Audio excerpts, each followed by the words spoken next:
这冰冷的周遭似乎在告诉我，你不应当去爱太阳。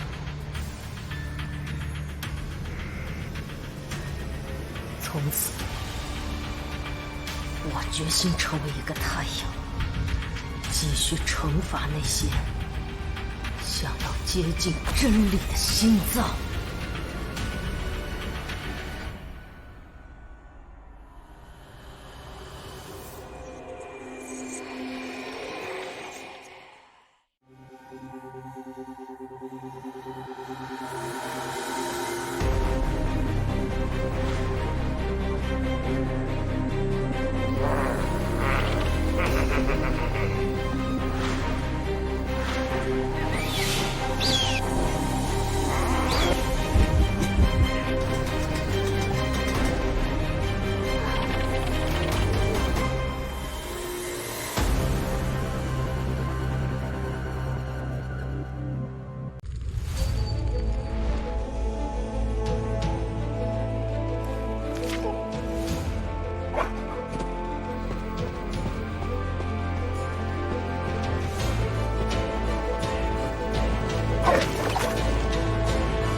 我是一名邮差，像千百个奔走在街道上的邮差一样，传递着不同的故事与秘密。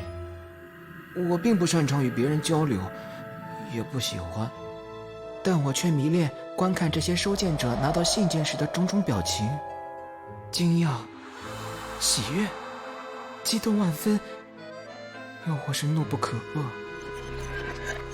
面对面的对话是最虚伪的。人们看着你的脸，根据你的反应而反应，说着那些附和的假话，而那些字里行间所藏匿的感情，反而才是最真挚的。可能说这些话时无法让人信服，因为从没有人给我寄过信。毕竟我唯一的朋友威克也只是只小狗罢了。但当我第一次收到这封寄给自己的信时，我从未如此确信文字所体现出的无尽真挚。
Two, the moment we all been waiting for, the Identity 5 Call of the Abyss 3 Southeast Asian Qualifiers.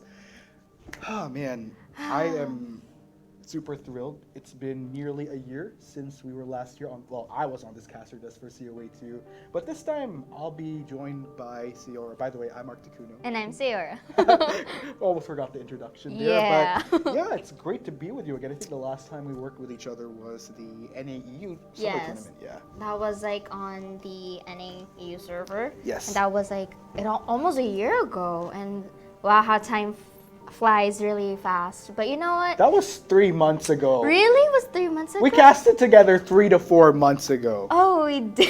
You need to drink some memory enhancers, my do. fellow co-caster. But what do we have in store for today? Well, I think the great thing about this is the first step to qualifying for the big stage, the apex of any detective's dream of pursuing the global finals for Call of the Abyss 3. Of course, for the Southeast Asian qualifiers, we weeded it down to 8 of the biggest and baddest in our region. But of course, towards then, only 2 can represent our region and potentially bring us glory at the global finals for COA3. Yes, and I'm super excited to what these teams have in store for us because there are various twists in our tournament.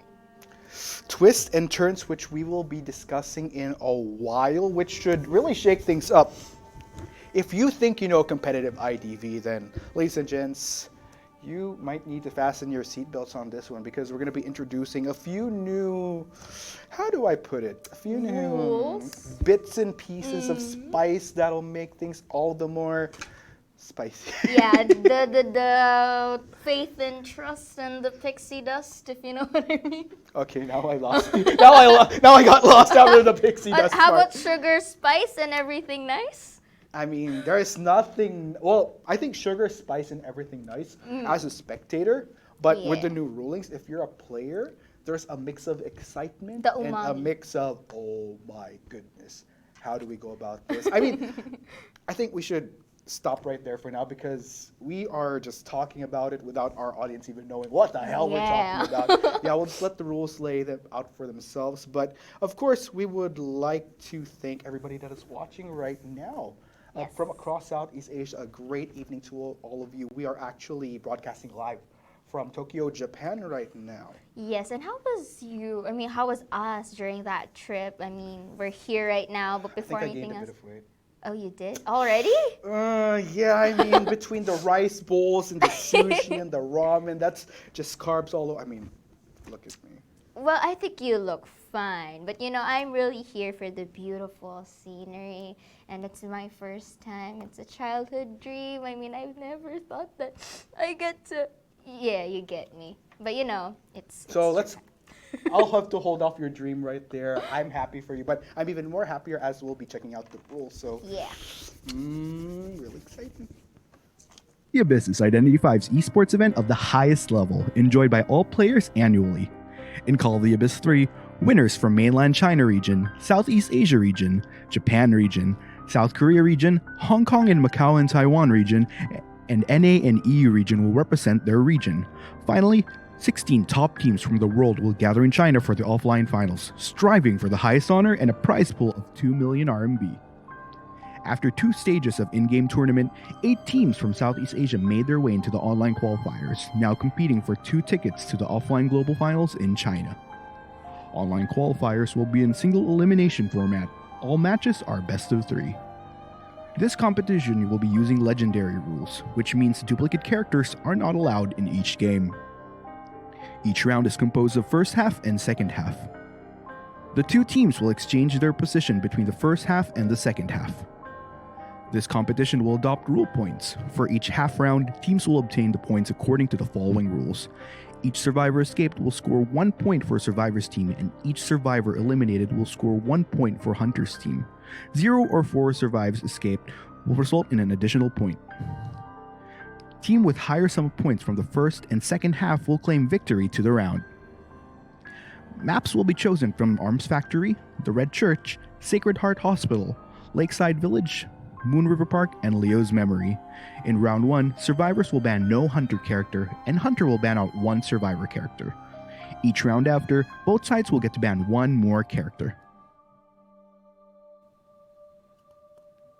And there you have it. Those are the rules for Call of the Abyss 3. So let's go ahead and talk about one of the newer mechanics being introduced to the tournament. Not really mechanics, but rulings rather, which is the legendary format. Yes, and you know, this legendary format is amazing because this is the chance, or the opportunity rather, for the players to see how versatile they are. But first, let's go on ahead to our tournament brackets. And here are the list of the teams who will be battling out to see who gets to have that chance to go on to the semifinals. Now, what's really interesting about our Southeast Asian qualifiers is that we actually have a vast majority of teams that come from Thailand that managed to make the top 8. And there's actually one team in the mix, particularly for this first quarterfinals, which is IVS, which has a very interesting mix of players, which we will be getting into a little bit later on. So let's go ahead and run out the teams right here for IVS. We have Tomato, Wolnilsa, Chisa, Curadona, and Rice Farmer. Yes, and their preferred characters are much more versatile, but really focusing onto the kiters and decoders here, but more on rescuers, the same thing. But again, going here onto our stats, right here we have Tomoto with the Magician, and his decoding progress is, you can really see it's 154%, which means that the decoding in terms of Tomoto using the specific character is well prioritized. For Wilnilsa, it's the Perfumer with, again, the same thing with a high 134% in terms of decoding progress. So this team, just looking at the stats right here, really focuses on either the Cypher Rush or at the same time being more versatile as to being a bit more, Yeah, exactly. So one thing I'd also like to point out here for the side of IVS is that, of course, the stats are pretty darn good, almost, for most of these players, but I think what will really determine whether or not they actually translate to being great is once we see out those games. But I'd also like to highlight that, as I mentioned earlier, we have a lot of these Thai teams entering the top 8 for the Southeast Asian qualifiers, but IVS has a little bit of a different mix of players right here. You have some from Malaysia, Singapore, Indonesia. Their hunter, as you see right here, Rice Farmer, coming in from Vietnam. I love the diversity of talents on this roster. Yes. And as somebody that is Southeast Asia, like, I have massive support for its esports scene, so I would definitely love to see a team that shows diversity with what they bring to the table. The question, of course, is whether or not they could actually contend with a lot of these Thai players, these Thai teams, where Identity 5 is just massive. So yeah, let's head on to the Team VX right now, which is pretty popular into our scene. We have Captain Kun, 72S, Joseph XD, Earth, Ling Tian, Papa Queen, and Panda. And if you can see, it's just a mix and match of the Mercenary and Perfumer. For their Hunter side, we have 72S with Dream Witch as the preferred, and for the Panda, it's Soul Weaver, which is technically most of their preferred characters are into the meta, and Captain Kun right here with, again, the decoding progress is there, but as a mercenary you might want to focus more onto the rescuing and the kiting, and that goes for Captain Kun and Joseph XD right here onto our stats. So what I'm really interested in as far as VX is concerned is that, especially for those of them that have been following the competitive scene for Identity 5, there's a lot of familiar names here. And the reason why is that you probably recognize them from their previous entry in the Call of the Abyss 2 Global Finals. Yes. And they actually did pretty well, doing their country proud.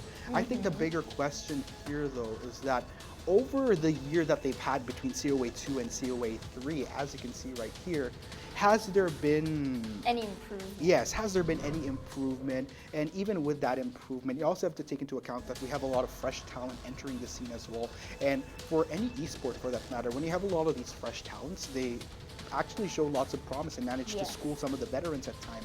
We have a lot of that across different titles, but looking at the Hunter here as well. So as a total, we have 2 Hunters that are actually on this roster, which, depending on what they need going into a round, shows, gives them a lot more flexibility. If this particular Hunter is much more proficient at using this character, that character, then we feel that person.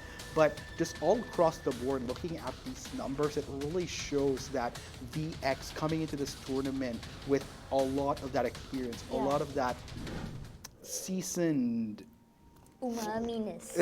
Okay, not exactly what I was going for, but you guys get the gist. Basically, we're looking at a team that is showing a lot of promise versus a team that has the experience competing on the big stage, knows how to go about these type of scenarios. But what I think really sets the playing field even is the legendary ruling that has been added to COA3, which was absent just from the previous tournaments, because we have reached a point where we have a lot of survivors and hunters now.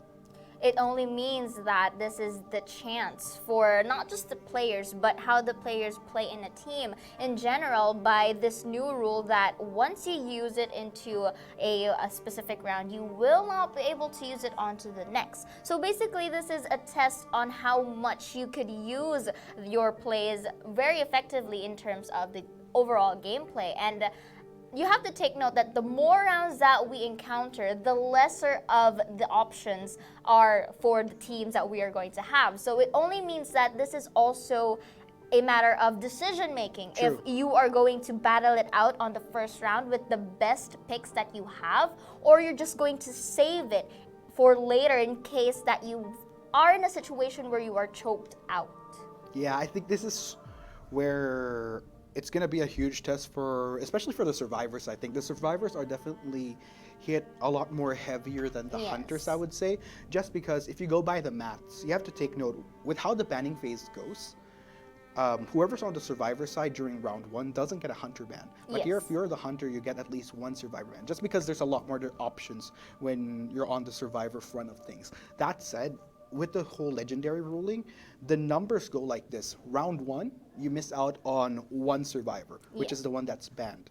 Going into round 2, you have the 4 that you already chose during the first run because of the legendary mechanic, and then you have an additional 2 bans coming in, which means there's a total of 6 survivors that you can't use going into round 2. Round 3 is where it ultimately gets really, really tricky because you have a total of 8 survivors now, plus the 3 that get banned, so that's 11 survivors off the table. So that said, this is just a true test as to how deep in the pool you can go as far as survivors that you can bring to the table at COA3. Not only that, but as you mentioned, in terms of pick and ban, strategically you have to figure out when you want to bring out which survivor at the right time. Yes, definitely. And of course, for the side of the hunters, since we've already broken down some of the gist in terms of the picks, let's say methods or how they would be able to in terms of survivors, for the hunters it will be a bit easier since there are loads of pools for them. But now, let's just see for a while, and then while they're picking, I'll go back in a bit, because for the hunter side it's a bit more easier because onto the first round the survivors won't be able to ban out a hunter. Second of all, there are tons of options for the hunters here, but here is the catch. The hunter gets to decide the percentage of the win rate of your team. For example, if he gets a clean sweep, there is a higher chance that you could be able to place yourself. But at the same time, it will also depend on the second half of your round.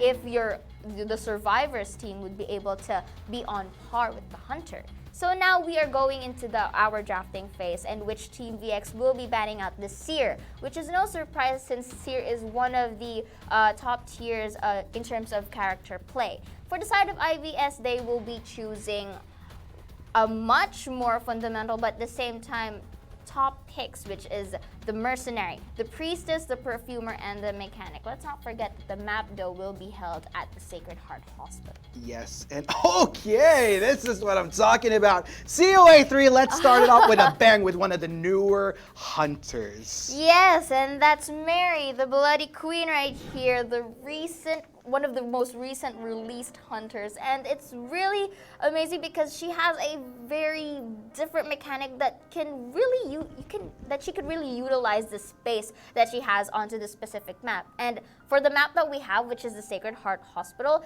this could be on an advantageous point for her in terms of closing in the gap if ever she finds her target. Right. So let's go ahead and compare how this usually goes down during the previous tournaments, because just by basis, I mean, in terms of tournaments that we've had, of course, the biggest one that we had prior to this was the previous COA2, because COA is basically the apex of what you can reach as a competitive player here in IDV. But in between that, you have these smaller grassroots semi-pro tournaments that you can join. So that's a bit of a feeler as to how the meta grows to the eventual next COA. So what I love about this is, since we have a lot more assortment, it's not really the same scenario as the previous COA2, where you have just this clogging of spiders and rippers. But you know what? I'm going to have to hold off from that because we're going to talk about the present, and the present is right now. First half, round 1 between VX on the Hunter side with IVS. But wow! That was a very early knockdown of that robot for the mechanic right here. It means that is leaving the mechanic a bit more options right here for the cooldown of the robot. But going back, looks like the Bloody Queen right here is already spotting out the mechanic in the early phases of the game. And this is very difficult because the mechanic is the decoder, the main decoder for the set of team. And now we are seeing the chase is on. Mechanic is already running for its life as he is injured. But the Bloody Queen really closing the gap right here, will be having a potential hit and a successful knockdown. Ooh, Zhao Khan falling a little bit earlier on. That's going to be mission accomplished right now. An early takedown on one of the survivors for a 72S, and actually managed to spot out the other one as well. So that doesn't really leave as many options for Zhao Khan anymore. Yes, definitely. And now we are seeing that the Bloody Queen is having the time of his life by being really patient as to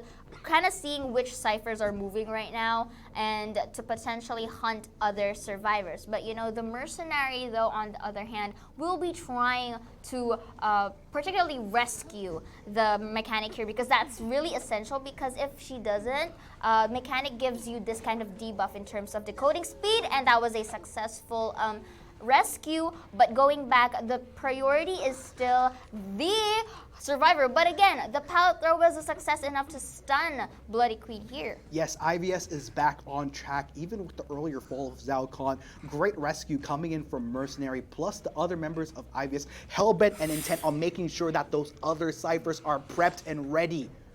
So, man, this is really tricky, though. Great mechanics coming in from 72S, managing to take down Zhao Khan once there. And back to the rocket chair you go, my friend. That was a beautiful performance for 72S right there, using the mirrored image instead of using the real image as to hit the survivor. He used his mirror image to actually hit from the behind, and that was a splendid job from him. And now we are seeing that the Bloody Queen is using once more the mirror image so as to just, you know, really shove away the other members of IVS. Oh man, this is really starting to get interesting here. So Chisa, of course, going to be going in for the rescue once again. That's the beauty, of course, of having a mercenary to run with. But 72S not going to get the turn in, unfortunately. Pallet timing not good enough as 72S gets that last hit. And I think it's going to be Zhao Khan blasting off as our first survivor off of this round. Yes, and now we are seeing that the mercenary, because of the delayed effect, is now knocked down, and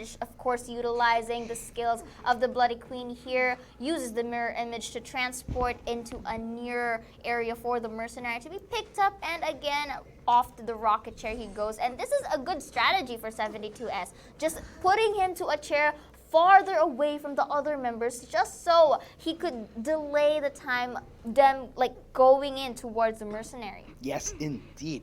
Question is, 72S gonna turtle it out a bit more. We'll just go for the defense. Who is gonna try to go for that rescue though? Of course, it will be Perfumer, not definitely the better option in comparison to what IVS has left on the playing field, just so, because Perfumer has a lot more potential to juke around 72S. Ooh, that was a nice perfume though, just in time to not be fully incapacitated, but the mirror image again will be used this time and the hit will be secured, but the perfumer will have that time to save the mercenary, and the mercenary will be using his mobility to go away. But now looking here, it's like the perfume is being used pretty well, just enough to delay the Bloody Queen, but going here to and fro around his rosies, and finally the knockdown is going to be seen. Yes, that's a bit unfortunate right there, but it's totally fine. This is going to be the Perfumer's first time on that rocket chair. They still have a lot to work with, still a lot of potential to try to get that three-man out of the gate. But so far, 72S has been doing a great job, lots of patience in making sure that he systematically gets these survivors, whoever he can, bit by bit, definitely not getting deterred. There's never been an idle moment for this hunter. But you know, you have to take kudos to IVS right here because there's only one more cipher remaining, and Chisa is into the basement, though a little bit tricky here in terms of positioning. But now look at that, Jukes coming in from the mercenary, and with the help of this delayed effect, will be able to go away from the basement. But of course, 782S will know any better and will go to the side of the perfumer because looking here, it looks like the priestess will be rescuing the friend. Yes, of course, with one cipher remaining, IVS definitely has that prepped and ready. Pop it whenever they need to, but oh, that is unfortunate.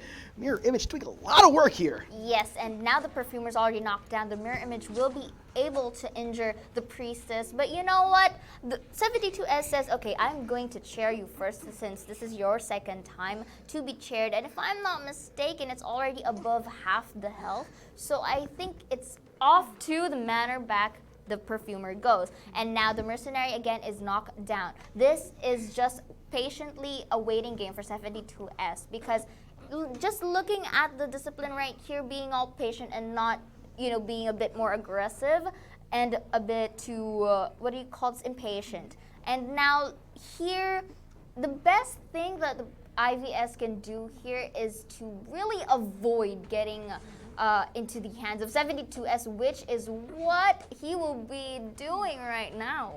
Oh man, 72S starting to close in, but oh man, almost right there. Take note, there's already 2 survivors off the table for the side of IVS. Things are getting much more trickier. Both Mercenary as well as Priestess don't really have the luxury of getting any more hits in ever IVS wants to get out of this first half with just a little bit more better points to work with as they move forward in this best of 3. Yes, but now it looks like 72S has already spotted the priestess right here with a close call, was not able to get that normal hit, but this is no issue for 72S since, like what I've said, he's just being patient right now here since there are 2 members left, and the successful knockdown right here, but still kudos to the priestess for trying to juke it out. Yes, oh man, 72S, job well done. Okay, just a little bit of a taunt right there, but it's pretty much a good done deal. We have our potential full 5 points for 72S, but wait a minute, no, Chisa actually managing to get that last ditch up.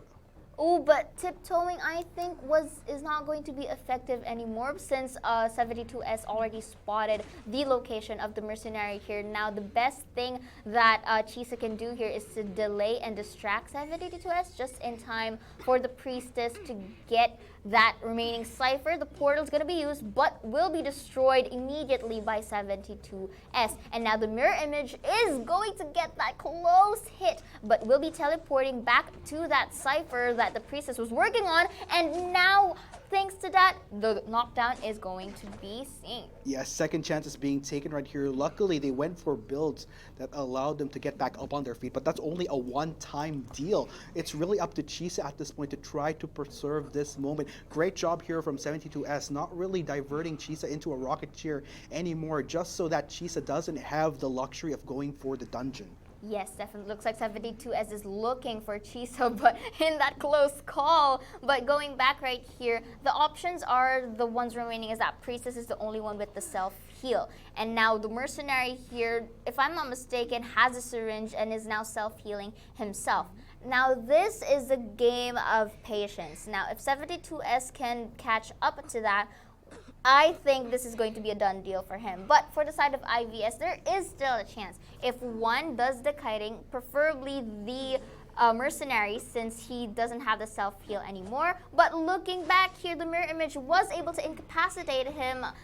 That is a good call and a close call for Chisa, because if he was not in full health, he would have been a knockdown. Right. Oh, man. Chisa, though, gotta be careful. 72S waiting for that hit, and there you go, just a whack on the head. Of course, Chisa gonna try to buy enough time to separate himself. Will that be plausible, though? Oh, I don't think so, Articuno, because the delayed effect is starting to take effect, and 72S just patiently waiting for another chance for that normal hit. And if you guys are seeing right now, that countdown is a sign for that mercenary to be fully knocked down. And the priestess right here, I think, is still self-healing. There will still still be a chance. But let us see, though, if the mercenary can still take it. I don't think so. Oh man, that was super unfortunate. Of course, 72S at this point. Lots of patience. This first half really went quite a number of minutes. Yes. But I think, as they say, patience is a virtue, and it does look like 72S will be fully rewarded with all those points. 5 points in total. And, you know, it was a beautiful sweep by 72S here, but this isn't your usual fast minute finish in terms of the gameplay. This is more of the patient game. And and you have to take note that it's the Bloody Queen, which means that 72 has a lot more options for the upcoming rounds to get. But you know, you have to commend IVS as well, because they made it this far as to not make it a very fast game. Right. And man, I mean, there was definitely well played, because there were a lot of moments where you think they'd be down, but because of what they had to work with, basically the cards in play, they were able to just get up at moments that you wouldn't think, whether it be because of the syringe or really good. But unfortunately, as we say, even with some great play, it all comes down to the points. 5 points, great start here, in which case for VX. Yes, and like what we've been saying in terms of the rules, right? This is the second scenario for our second game. But before that, let's check out our data right here. And so far, for the Survivor side, the main decoder that they have was the Perfumer earlier. And of course, for the Blood King, the strikes are 19. Most of them were successful, and with only one remaining cipher left. You know, the decoding is already there. There was a specific priority in terms of the decoding process, but I think it was just in terms of the mechanic being targeted first, the reason why it wasn't really going against their favor. Yeah, that was definitely unfortunate for Zhao Khan. And you know that IVS has the prowess to just go all the way, try to get as many survivors out than they could have in that first half. But yeah, as you mentioned, it's just unfortunate that the mechanic was spotted out that early on, and especially with mechanic being such a strong character, has been consistently up there, if not always towards the top of the meta, by losing out on such a crucial character that early on. IVS definitely did what they could with the scenario. It's just that there's just some instances that don't work in their favor. In this case, for that first half, definitely not the best, but knowing them, I look forward to seeing how they could bounce back in the later parts, especially now that we'll be seeing their Hunter in play for this second half. Yes, and I'm really excited as to how they could bounce back right here. And of course, you know, VX is already, you know, like we've been saying, they're already popular in this scene because they have been, you know, exposed to variants or different types of tournaments. So I'm pretty sure it's not just us, but the audience knows how, a little bit of gist on how this team plays. And now it's more of, I think, a challenge, but at the same time, really excited how IVS is going to be competing against them, because they are on the Hunter side. So even though the pressure is mainly for the side of Hunters here, because they are the ones who decide the points, I'm pretty confident as well that they could be able to have the sweep in a potential round two. Who knows? Maybe. But you know, but we will be telling. I mean, I'll be telling you like the options for IVS later on when round 2 comes in, because, I took down what the survivors that they've chosen, and they've chosen one of the, let's say, prioritized characters, you know? And I'm looking forward into if it's the IVS's turn to become the survivors. But you know, let's focus more first on the second half in just a short while. Yeah, and of course, as you saw, we have 2 broadcasts going on. Not only do we have the English broadcast, if you also want to check our Japanese friends on the Japanese broadcast, please do check out the Identity 5 Japanese outlets on social media. And they're so cute because they are like the gardener. Gardener? Oh, yeah, that's a detective skin. Oh, right.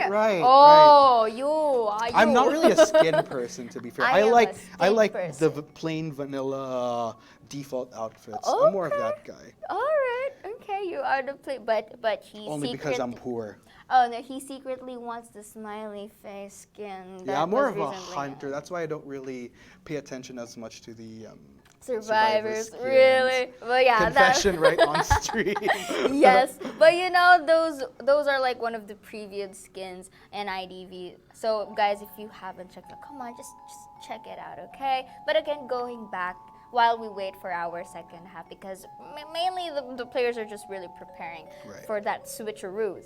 Going back here, the conditions so far in the first half, it's on the VX's side, the momentum wise. But now this is the opportunity for IVS to turn it around. How?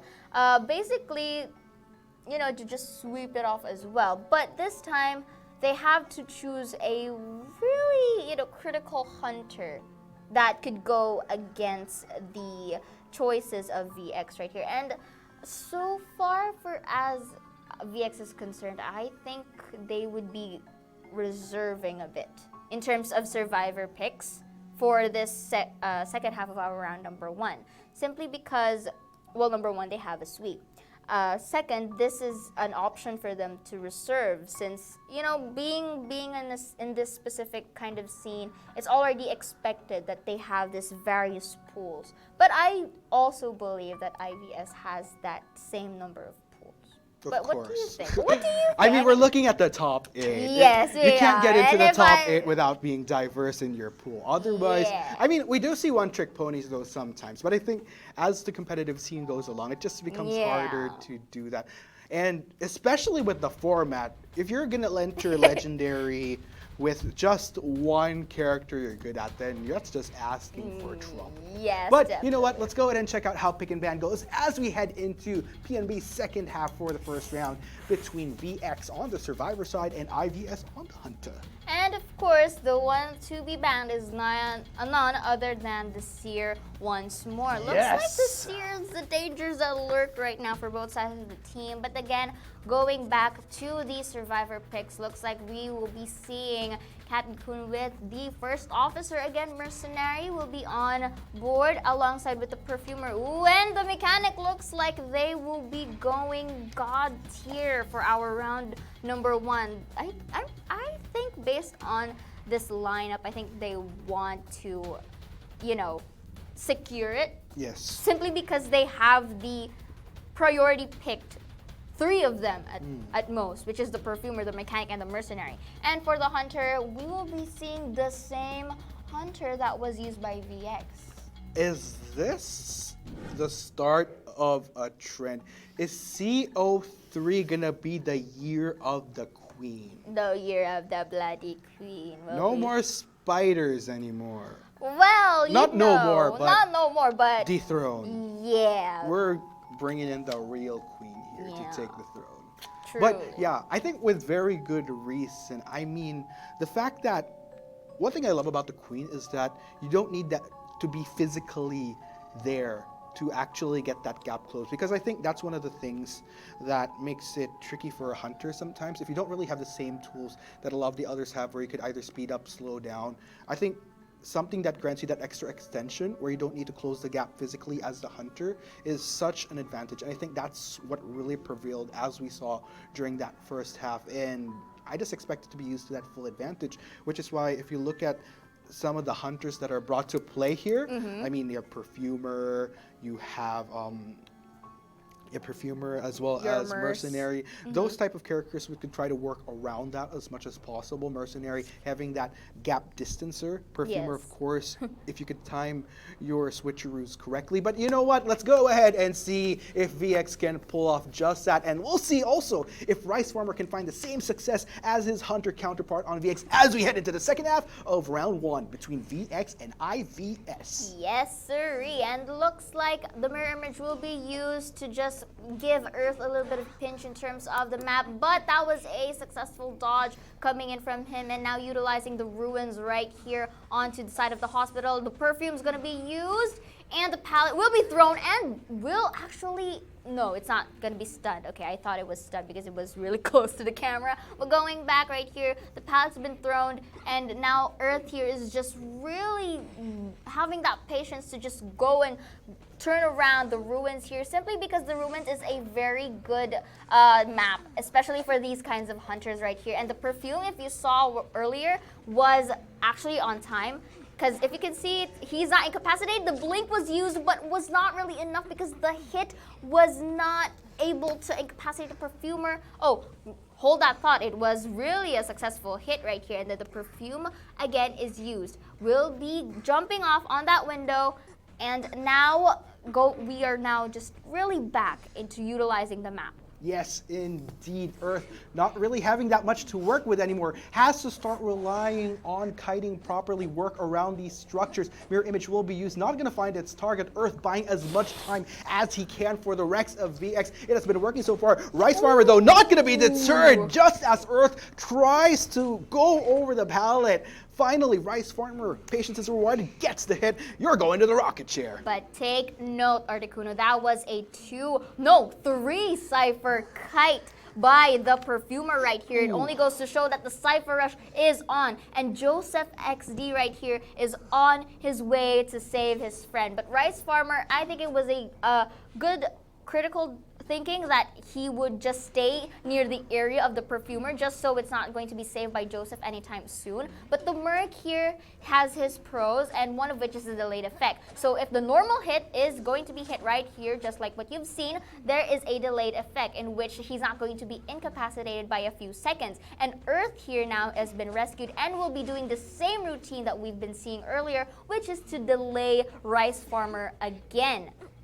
And you know, this is giving the mechanic all the time to just keep on decoding. But even though that Earth is already knocked down right here, this is still a good job for Rice Farmer because prioritizing the incapacitated target is one thing, but you have to take note of the other members as well.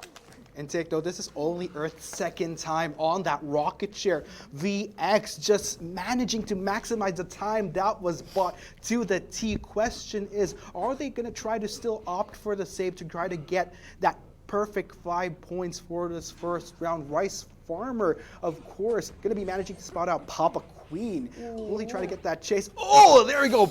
Nice whack for that first hit. Yes, but if you can see, he's already on his way again to the perfumer right here. Uses the teleport to close in the gap and just looking here, ring around Rosie, but the hits are not hitting just yet. And finally, the knockdown is going to be witnessed as the perfumer goes back to the manure. And that is that's one survivor for Rice Farmer right there. And Papa Queen is potentially up next. Yes, take note though, one Cypher remaining.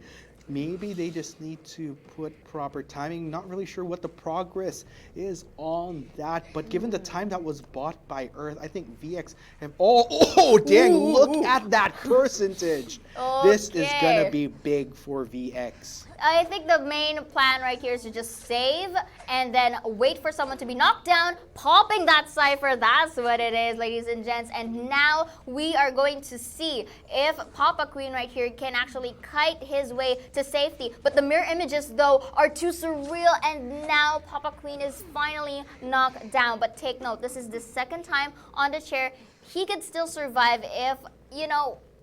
but I think they're just going in for that tie simply because one, Bloody Queen has detention. Number two, it's a bit of risky because if they go for that save, this could still be like a 3-kill for them.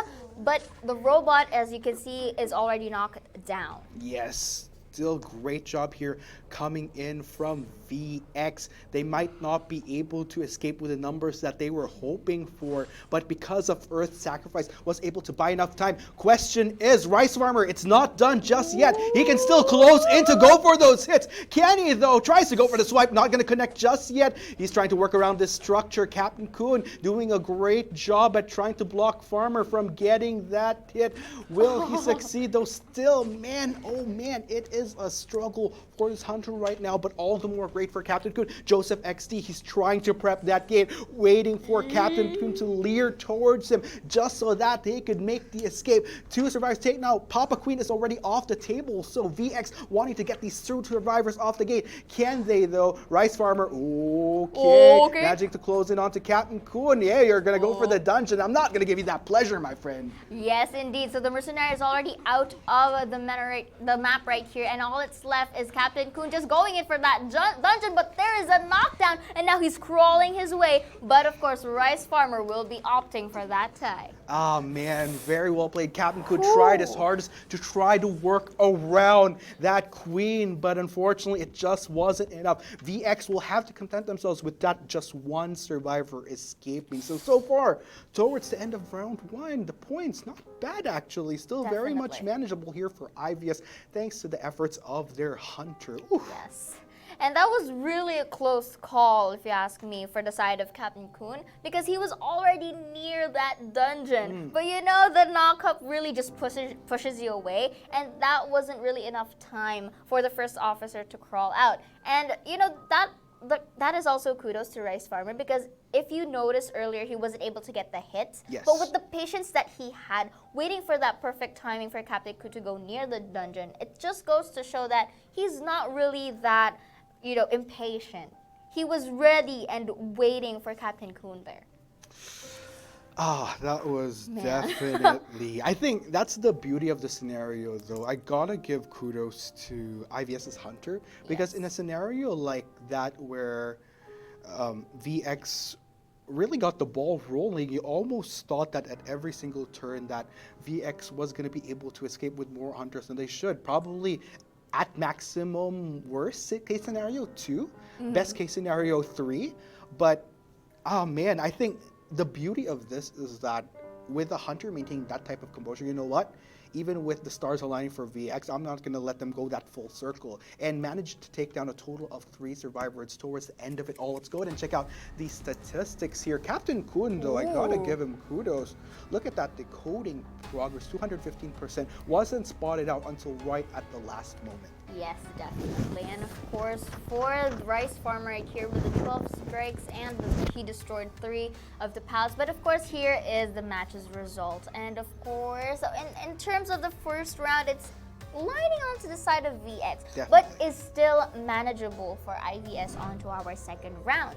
And of course, without further ado, you know, I think IVS right here also has the same patience with VX. It just really, you know, has to in line with the proper timing. But of course, here, ladies and gents, you're seeing the one who did the best deduction, and that is 72S, with 1 remaining ciphers at hand, and of course, by giving that clean sweep. Yeah, I think I would definitely have to agree with that deduction. I mean, at this point, it's a really interesting comparison that we have this earlier on, since both hunters use the same character. Hunter, yeah. So that said, you just have to compare the performance. I wouldn't necessarily underestimate the capabilities of IVS's hunter, because I think what really made it tricky, which is why he wasn't able to find the same success as he did towards his counterpart, was the fact that he wasn't able to get the mechanic as early as VX's hunter did. And I think by downing that mechanic that early on during the first half was such a crucial moment. Let's go ahead and check out these highlights here, because this is exactly what we were talking about.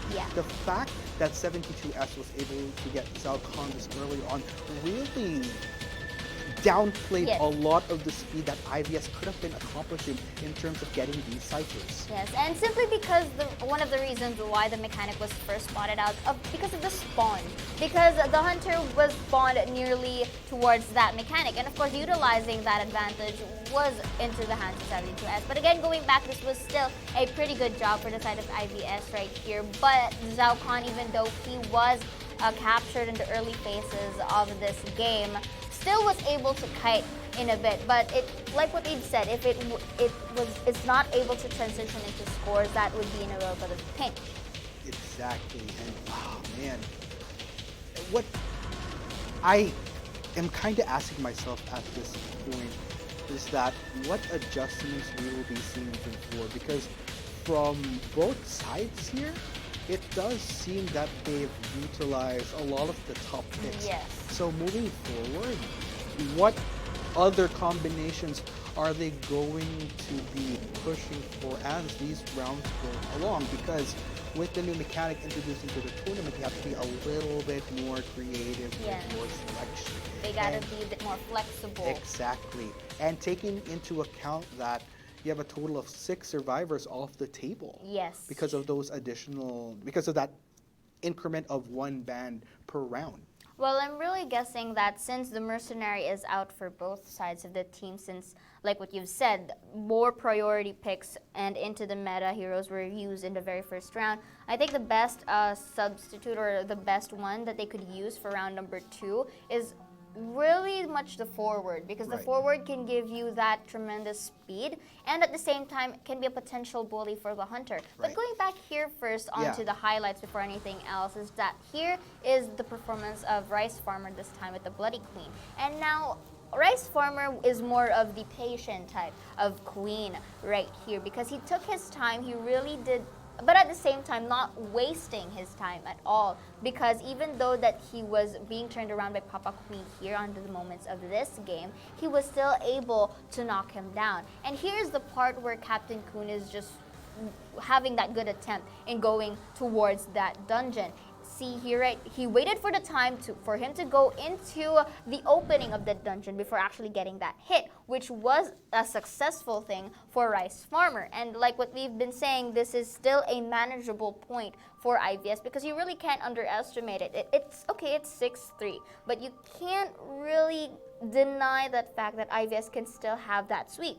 Right. And I think another thing that we could get from why Queen might actually emerge as a top pick.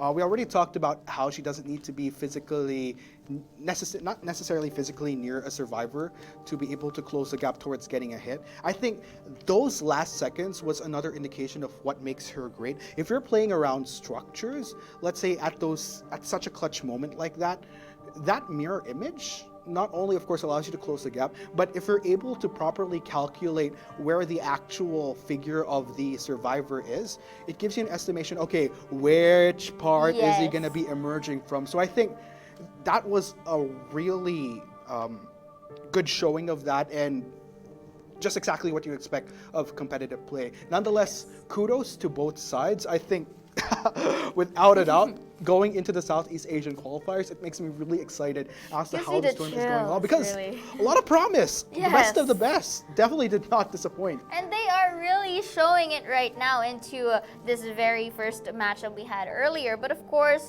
in a very short while, we will be proceeding on to our second round. And let's go back to what we've been talking about earlier on the potential picks that both of these teams can have, since both of them have a very similar pick. The only difference was the priestess and the first officer. So for the side of IVS or NVX as well, I think they would be opting for that forward pick.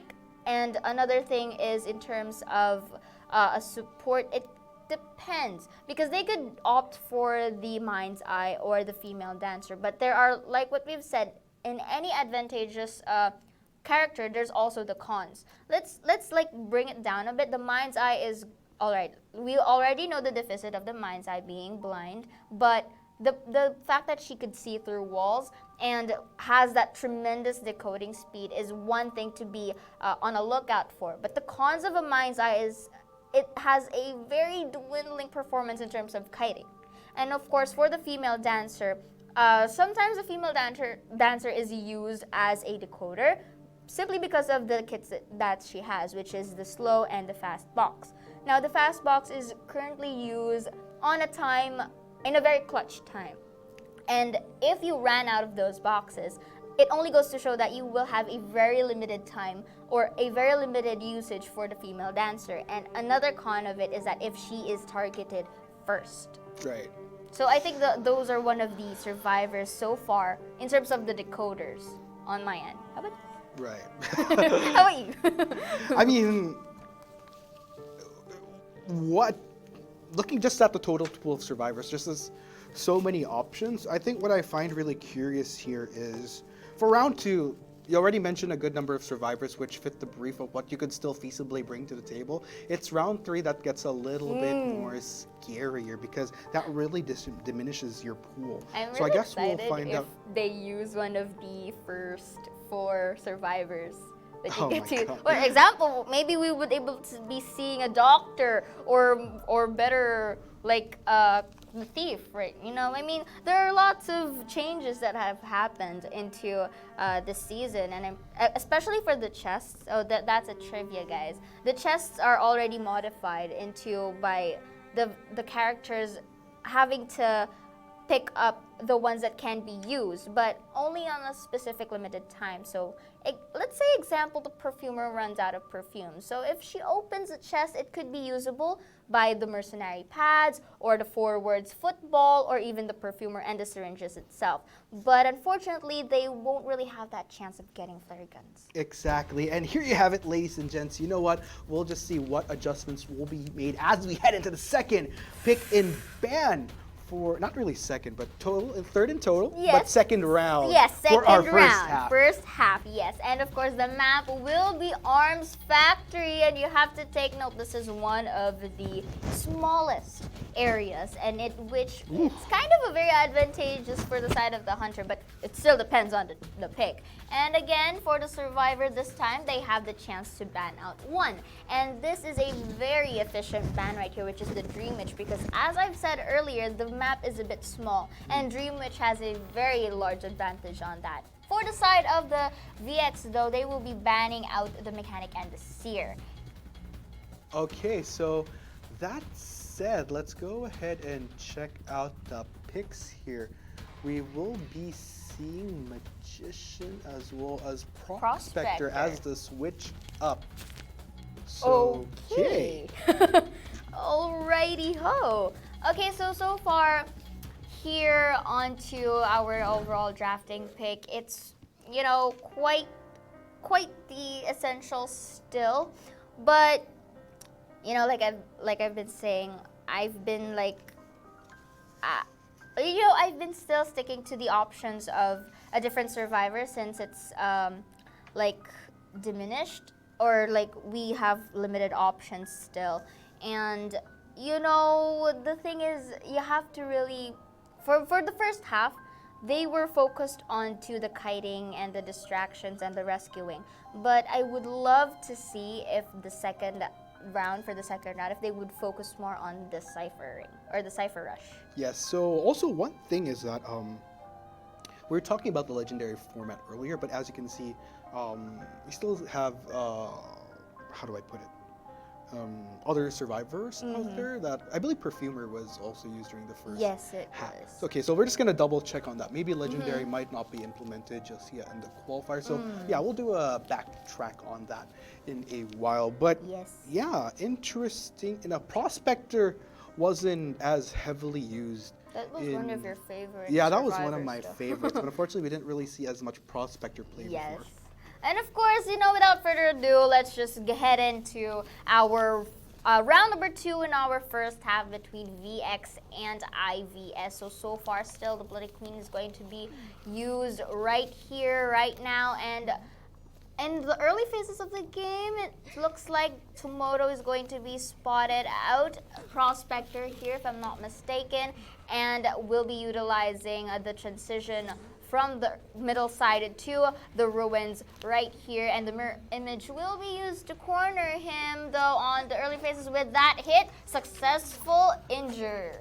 Oh man, there we go. Magician already getting a hit this earlier on, so that actually might be tricky here for Tomoto. Of course, he's gonna want to try to bypass. Okay, gonna try to sneak his way through, but unfortunately not quite gonna work out for him, and that's gonna be an early swipe coming in from 72S. Yes, and I would like to correct myself. That was a Magician, not a Prospector. And this time, though, I think it's the Prospector being on the chase. But now, 72S will be focusing on cheering up this Magician right here. And the thing about Magician is that even though he has a slower time in terms of the countdown, there is also a very slow, slightly slow time in terms of rescuing him.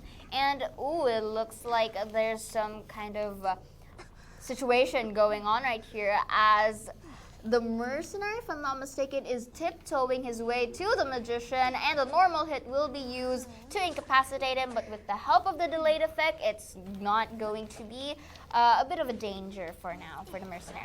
Right. Oh man, that last effort though gonna be coming up. We'll try to gain as much distancia amigo as he can. But still, I think even with all said and done, we've been seeing a lot of action coming in from 72S, has been pretty on point with the chases. I'd still say that IVS has been getting a lot of work done, maximizing the time as much as they can. 2 ciphers are already down with 3 remaining, some of which amongst those 3 are already prepped. So I think they're still pretty much on track here. Very unfortunate here for Tomoto as he will get his second hit. Couldn't really afford any more. I'm not really sure how this is going to go down should 72S get that 3rd swipe. That'll be unfortunate for IVS. They definitely don't want to be working with that 1 survivor down early deficiency again. Definitely, and this is a very good prediction coming from 72S, and again, going back, using the mirror image to chase and corner away Zhao Khan right here. Ooh, it was on a box of terrain, and now will be able to injure the Prospector, but the Prospector is going to save him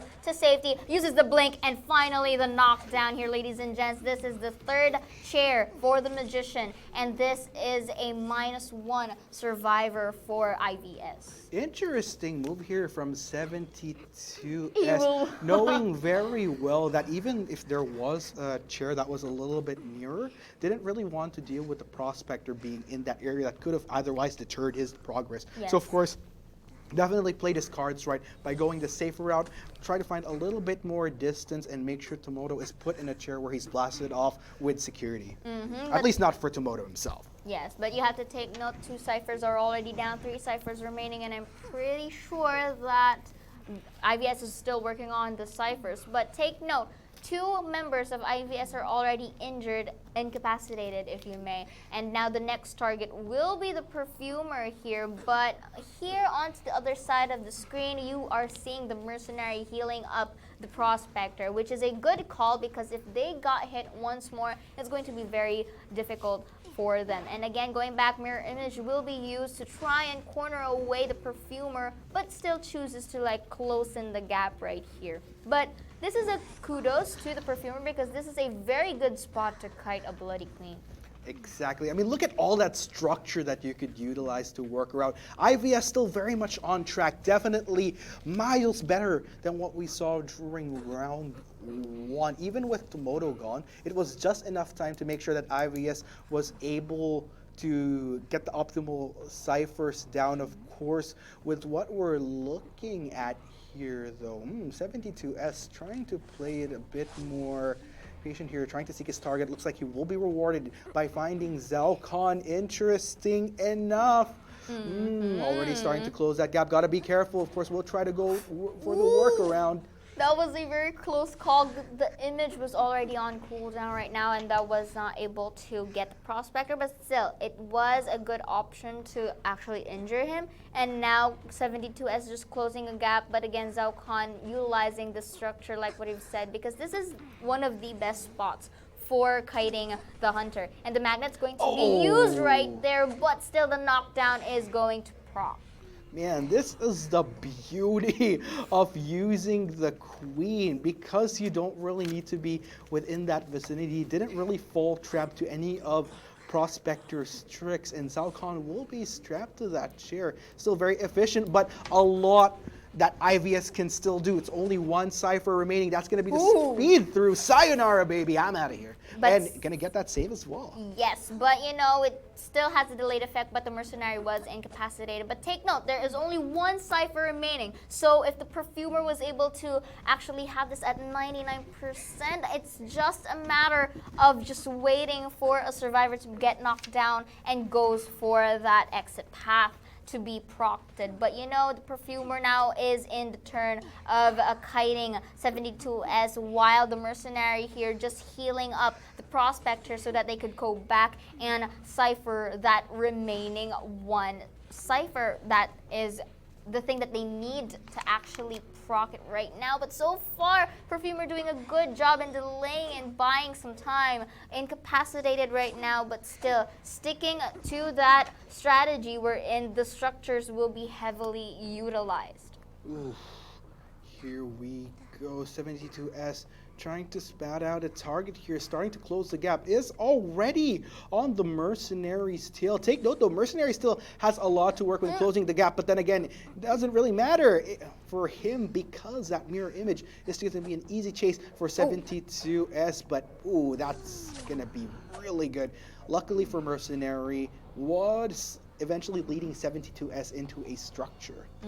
Definitely, and now it's a matter of Zhao Khan going in for that remaining cipher, but the Prospector and successfully gets that magnet though, and now the Perfumer still incapacitated. I think that's the best target for 72S right here, but the predictions weren't enough.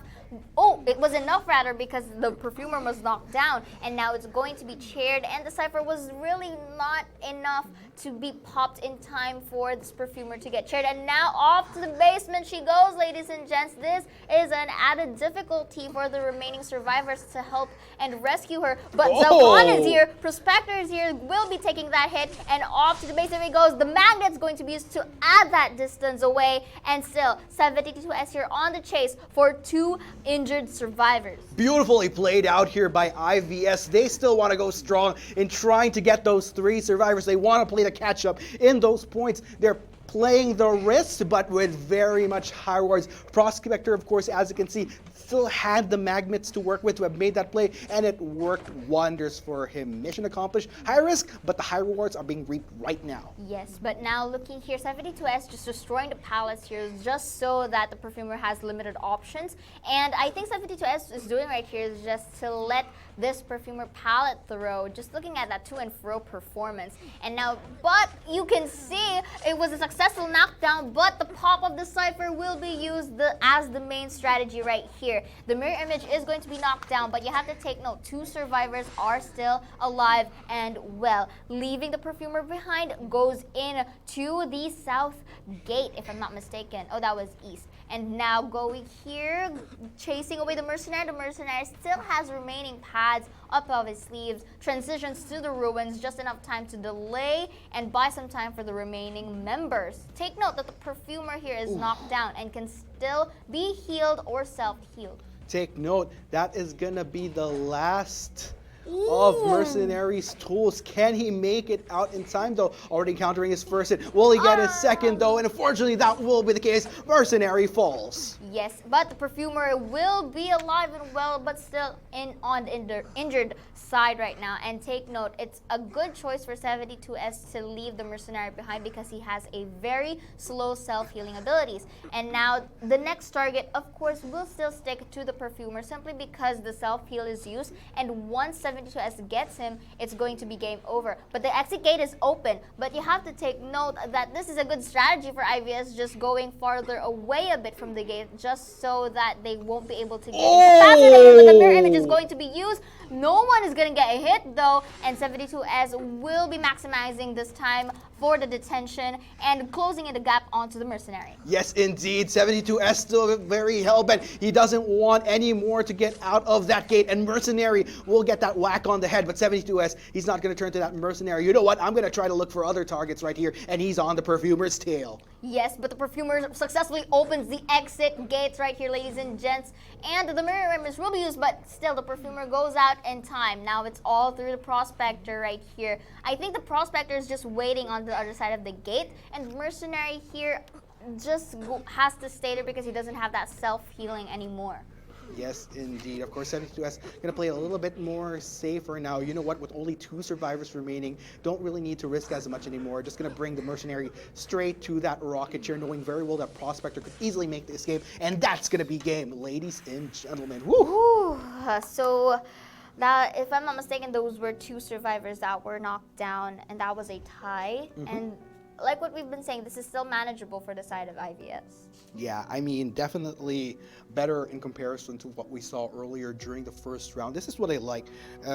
Sometimes in these best of 3s, especially since we're just starting the tournament, round 1 ends up being that feeling out process. Also, that means of trying to break the ice, I say, entering a competitive scenario, that once you get into the groove of things, that's where you really start to pick up and perform. Let's go ahead and check out the data here as far as how things went down. Like we mentioned, definitely a better showing this time around for 72S, keeping not 72S, but rather for the survivors on IVS's side, where during the first round, not a single one of them were able to make it out alive. This Yes. time, at least half of the roster through. So that's definitely a step up in making sure that they keep those points in check. Yes, and I think if ever that IVS was able to have a sweep against VX, this is going to be a pretty close fight between the two of them. But you know, it's still kudos to 72S, although this time we've seen that some predictions were not really met.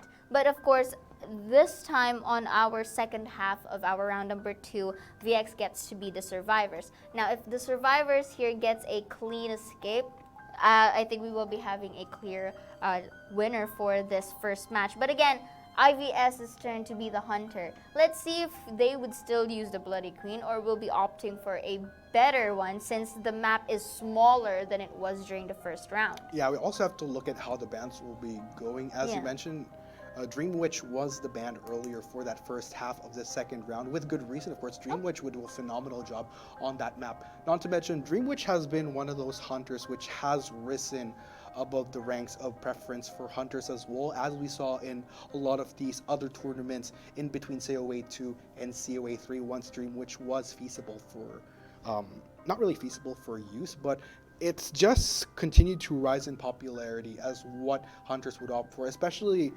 between how the meta has been developing, what changes have been made to other hunters in terms of buffs or nerfs. So Yeah, definitely. So I'm really excited on how IVS's hunter is going, or Ice Farmer rather, is going to pull this off because this is giving me the jitters, you know. You know, I of course, like what we've been saying during the first round, that's like the icebreaker or the warm-ups usually just to get those nervousness away, and we are seeing that onto the performance of IVS. And now the biggest thing that's going to happen here is that first of all, the rosters of the survivors that VX is going to use, and second, how IVS is going to ban out. right.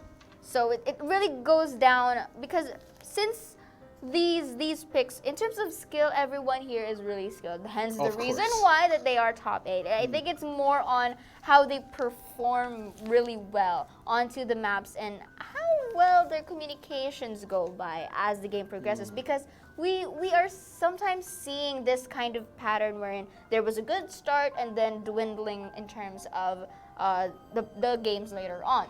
And we are seeing a performance on IVS that wasn't really good at the beginning, but you are seeing progress. So I want to actually see on the second half, would that progress really push through, or will VX really prevent that from happening? Right. I mean, just looking at it, I think with what we've seen earlier, you mentioned communication. Communication at this point, especially for Identity 5. Identity 5 is one of those games where you have to really be much more on point with updating your teammates on what the progress is overall, just so that you could collaborate on what the proper moves would be for each and every second, whether it be the progress on ciphers, whether it be coming down to the kiter, like, oh, closing in, probably might not be able to hold up for much longer, might need a rescuer to prep at that point, where if eventually I do fall.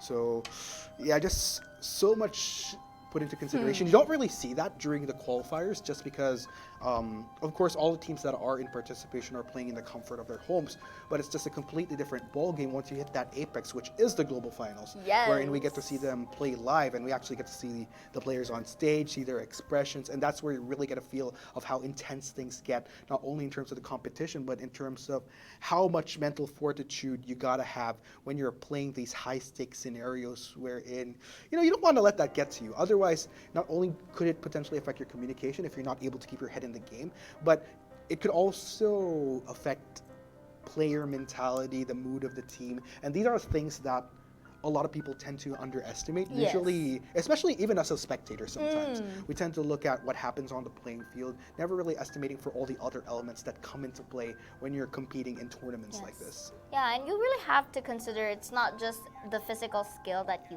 have, but also the mental state, because it's really, you have to take note, this is best of 3. It's really exhausting as the game progresses, so you have to take that into account. So I just got word that we are going to be seeing some switcheroos. It will be Ling Tian that will be coming into play to swap out Papa Queen. Ooh, So alright. this should be interesting right here. Here's another element.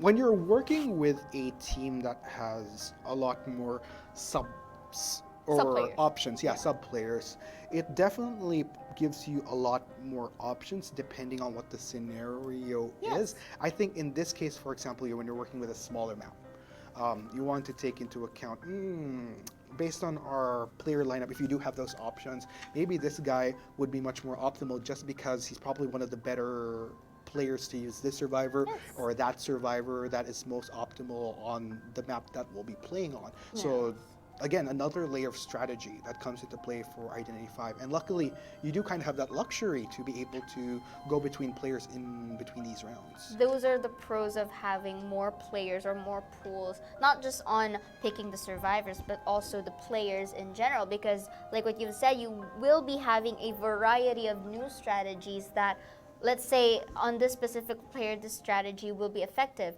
but this specific player can be the one to do this for you in terms of, let's say there are times of chokes or sometimes clutches or even pinches that can really change the pace of the game. Right. So adding up, like you said that there will be a sub player that will be happening on the side. It only goes to show that there will be unpredicted moves that the enemy or the other team will be expecting to. Right. Oh my god. To me, as a caster, it's giving me jitters, you know? Right. Because if they are like one of the top 8 here on Southeast Asia, I'm like top 8 on the losing streak. You know what I mean? Okay. Yes, I play the game, and that's what usually happens to me. Okay, you know what? Just so that we could maybe improve your game, luckily for you, we'll be heading into the pick and ban for round 2 of the second half. Take note, it will be IVS on the Hunter side, whilst we will be having VX on the Survivor front. And as I said, Papa Queen will be subbed out for now for Ling Tian to come into play. Yes, definitely. And so far, the banning phases will be done right now. And the usuals, the Seer is going to be not seen for our first half of round number 2, and of course the same as the Mechanic, which is a kind of wise choice. But now this is an interesting ban from the side of the Survivor. We won't be seeing any queens right now, unless of course the Spider is there or the Dream Witch is there. But going back, we won't be seeing Mary right now. And for the Survivors, their characters or the Survivors right now will be Acrobat, Mercenary, Perfumer, and First Officer. So this is the good thing of having a support / rescuer / decoder. But looking here, ladies and gents, looks like they will be bringing out the Calamari featuring the Feaster. Ladies and gents, we will see tentacles. We will be seeing lots and lots of strikes for the side of IVS. Somewhere out there in Europe, I think, there is one fellow co-caster that looking back at this VOD is gonna be very, very happy. Shout out to Grizzly. Yeah, Kenny Grizzly, this is your hunter. So if you're watching right now, you will be seeing some awesome Calamari plays. And by Calamari, I meant this Feaster. But going back, okay, this is a very interesting hunter. It is. Because this, similar to the Bloody Queen, this can corner you out into the depths of you being rocketed into a chair. But the thing is, the tentacles are huge threats, especially this is Arms Factory. This is one of the smallest maps, which is the Feaster is very advantageous. For sure. But of course, you know, we will be taking the other side of the table, which is the Survivor side. And what I've been saying earlier, their overall kit is more on the supports and the kiters as well. It means that this is the kind of team play or the team draft wherein anyone can be the decoder and anyone can rescue, but depends on the position. But of course, let's not make it, dilly-dallying. Let's go on to the first half of our round number 2 between VX and IVX. Yes, this should be very interesting. I mean, in terms of survivors and hunters, sometimes people would agree or disagree to call Mind's Eye, for example, as a super duper budget mechanic. Yes. I think in this case, when you have the queen off the board, if you still want to try to go for a character that could be easily maximized on a map that's a little bit more smaller, as well as if you want to play around with a strategy wherein you don't have to be physically near a survivor to get those hits, Feaster is definitely another one of those really good options here. Yes. And given that there's a lot of structure as well, it doesn't really give as much space for survivors to maneuver as well when playing around. If anything, maybe structures could also play as a disadvantage when you want to try to dodge around these tentacles that could come up from Rice Farmer. Definitely, and if you've seen on the early phases of the game, he kind of ignored Captain Coon right there because he knows that that factory is a very good spot in delaying and buying some time for a hunter. And Rice Farmer knows that, and now he's going to quickly transition to Earth this time into the ruins. And Earth right here is still doing the same thing that he did during round number 1, and which is to delay him into the same or similar terrain rather for this kind of play. But this time though, looks like Rice Farmer will be having his first knockdown here with the help of his Calamari. This is the reason why Feaster picks are really interesting, because you can really use these tentacles to the maximum extent, especially when you're in this specific area. I'm super happy with how this is going. But okay, wait a minute. We have a little bit of a pause coming in from VX here, so we'll have to hold off for now. Maybe there's it's a bit of a glitchy situation. What I will say though is I got a feel for my boy Earth. I mean, you feel that too? Yeah, I know. I feel for because earlier during round 1, he was probably sure because of the character that he has where, I could kite around, but he's just not catching a break during, at least for this quarterfinals stuff. He's like, if it's not another survivor, it's going to be quickly transitioned to him. Like, okay, it's my job. It's my job well, to get all the hits that's and what a maybe go perfumer down does. eventually and then sacrifice to let my team. Well, technically that's what he's supposed to do, because that's what his survivor skit has installed for him. And I think in the very first place, it's really Earth's job to do that kiting. And it's kind of expected that he's not going to catch any break. And you have to give kudos to him because if you notice onto the first round, he can quickly transition himself from a very open space to that terrains. And that's what happened here onto the Arms Factory. But the thing is, this is where the Feaster tentacles come in. It's where, you get driven into a corner that made you really knocked down, and that's what we've seen earlier. Right, and I guess for Earth's case, how do I put this? I think what makes me feel for him this time around is round 1, he bought so much time. Round 2, kudos to the hunter in which case, because he's like, nope, I'm not giving you the luxury of buying time for your team anymore. I learned my lesson. You going down, boy. Yes, and I'm a rocket chair you, because I think you can, because if you have that feeling, especially for the players out there, if you have that feeling that, oh dang, I got kited by this and I have to do my redeeming thing, and I think that's like a similar feeling for Rice Farmer, because okay, you kited me in the first round, I'm not gonna let you have that again. And that's what he did here onto the first seconds of the game. And going back, looks like he's really well guarded with the tentacles right here. And Joseph on his way to actually rescue his friend. That was a very close call. But now it seems like he has 2 targets right now, but he will be prioritizing Earth still, simply because he's the first one to get rocket chaired. But the thing is, the mercenary is equipped with Tide Turner, and the Tide Turner is kind of as another effect that delays you from being knocked down, which is happening right now, because since the Rice Farmer was able to hit the Perfumer, it has a kind of delay effect, but since he is the priority target, he will be rocket chaired once again. Yes, strike 2 for Earth, in which case, looking at the Cypher progress, it's going pretty steady for VX. Rice Farmer doing a great job here.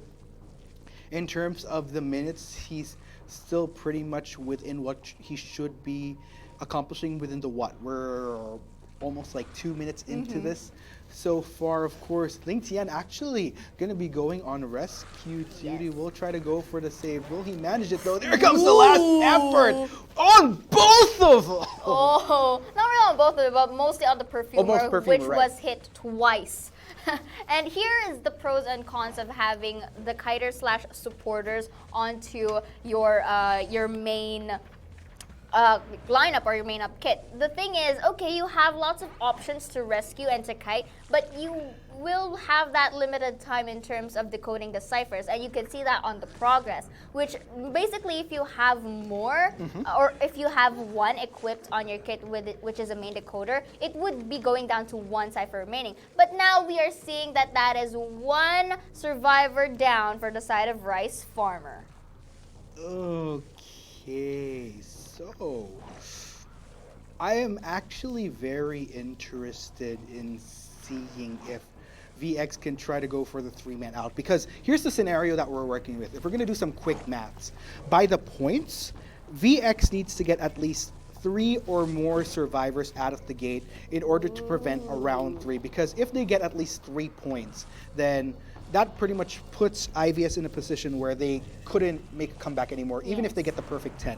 On the flip side though, if ever VX only gets 2 survivors off the gate, then that is perfect for IVS, because it forces it into a round 3. And given the performance from Rice Farmer, it does seem that he is not going to let VX get 3 survivors. He's already got 1, already perfect scenario for him, but also might be good for VX on the flip side as well, because they only have 1 cipher remaining, and it's only a matter of time before all they need to do is, given the chase that's going on right now, properly time that, hopefully get 3 survivors out and call it quits after the second round. But Rice Farmer doing a great job here. Oh, and that is unfortunate. Captain Coon goes down. Yes, with the help of its tentacle, because it was really timely placed and was timely hit right here, and the remaining cipher wasn't really enough of that time for it to actually proc and pop that cipher for Acrobat to actually stand up.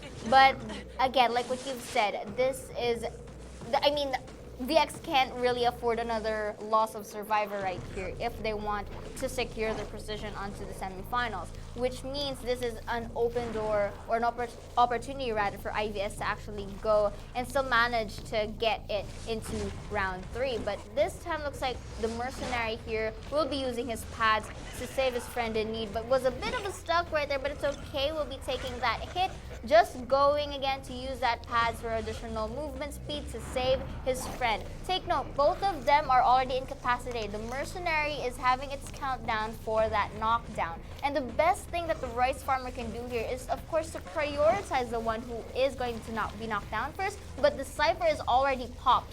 Now, this is one of a really pinchy game for VX right here, because one, Feaster already has detention, and number 2, both of them are incapacitated. If they want to have this 3 survivors to survive, they really have to avoid all the tentacles that Rice Farmer is giving, but the Acrobat, though, is not going to make it in time as Rice Farmer gets that with the help of his tentacle. The big question is, what is VX going to do?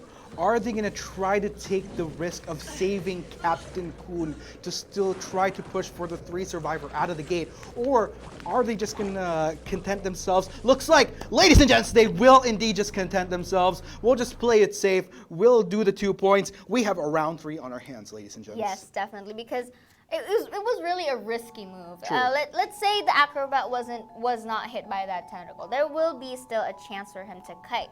But the thing is, the cipher was popped, the Feaster had detention, and we know that VX really can't afford more of a higher risk. So it was a good choice for them to go for that tie.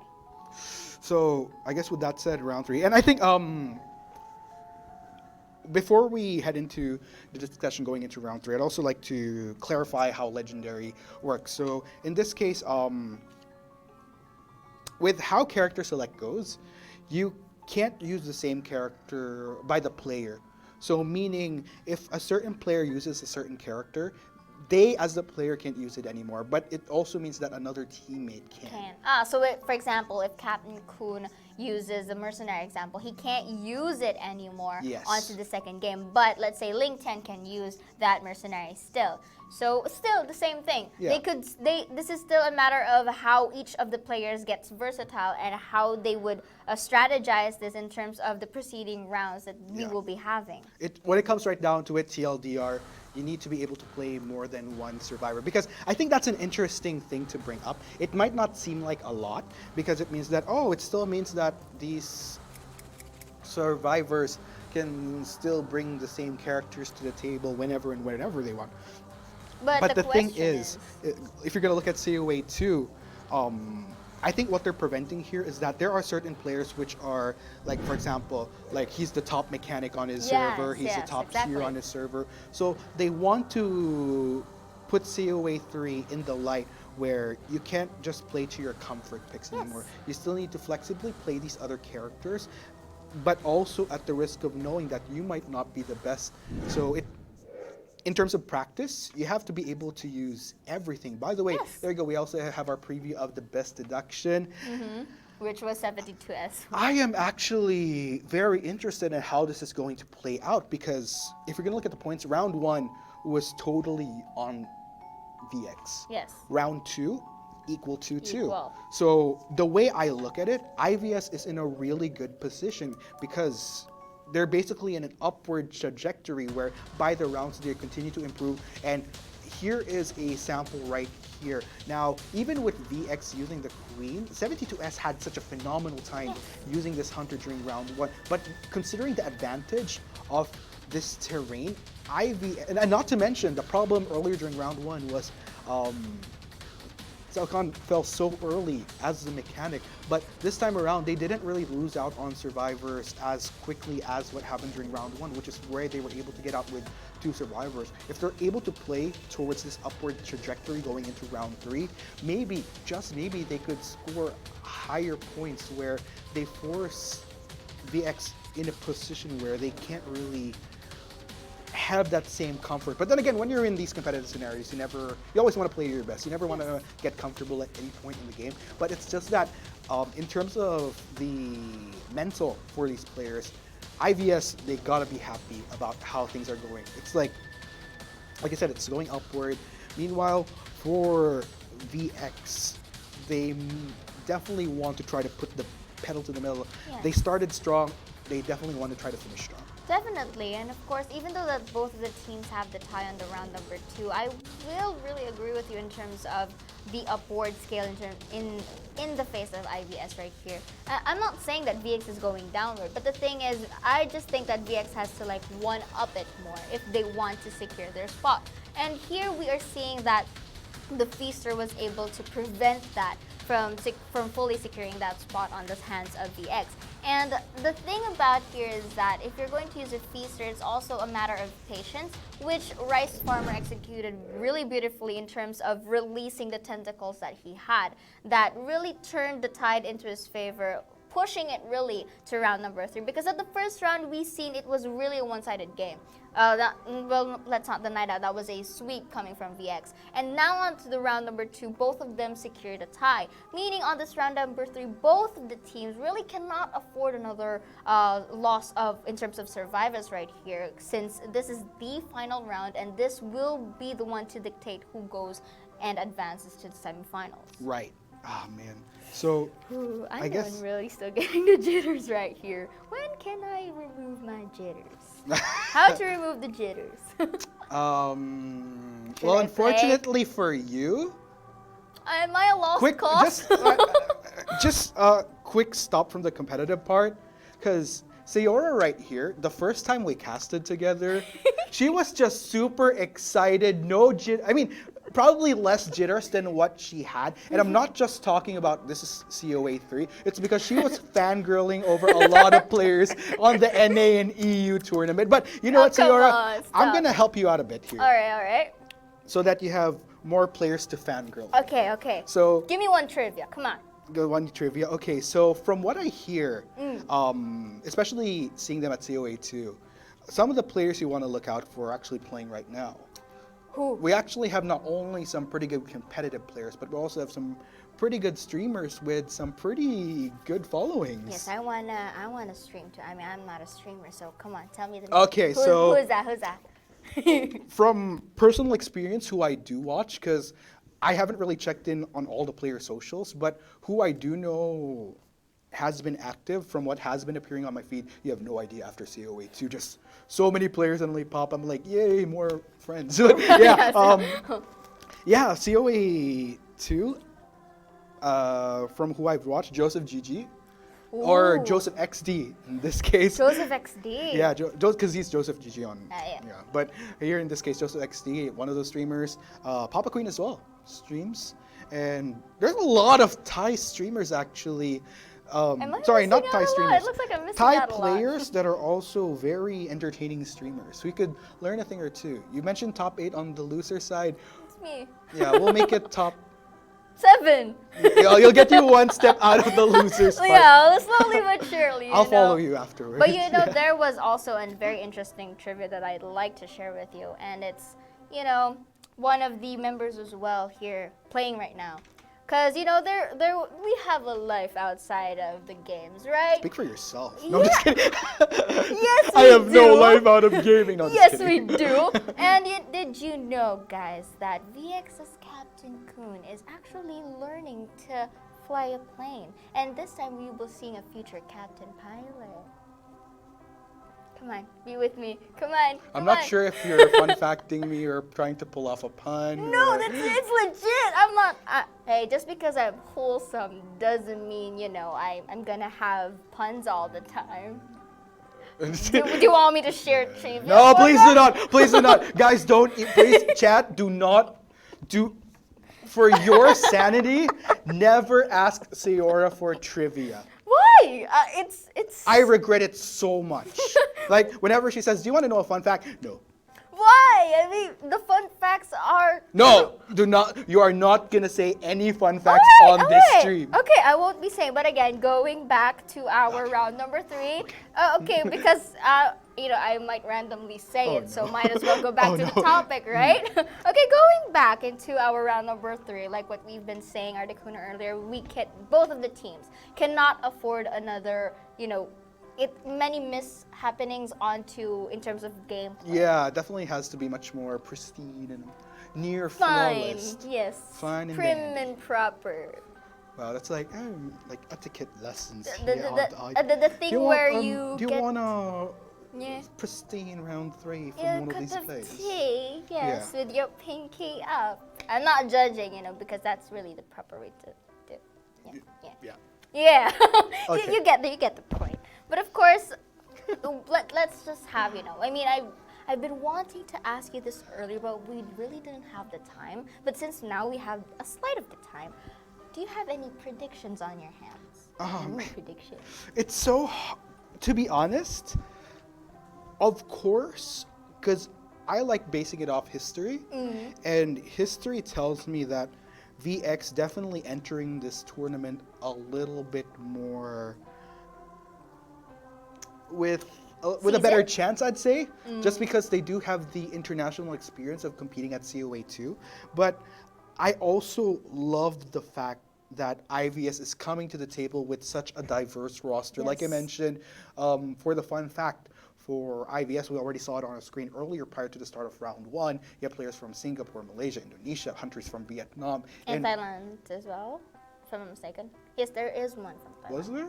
I think so, but I don't yeah, I think it's there just was. C. I think it's just C. Yeah, just Yeah, those the- 4. yeah, Yeah, yeah. because I remember 2 Singapore, 1 Malaysian, One Indonesian, 1 Indonesian, and yes. then hunter Vietnamese. Okay.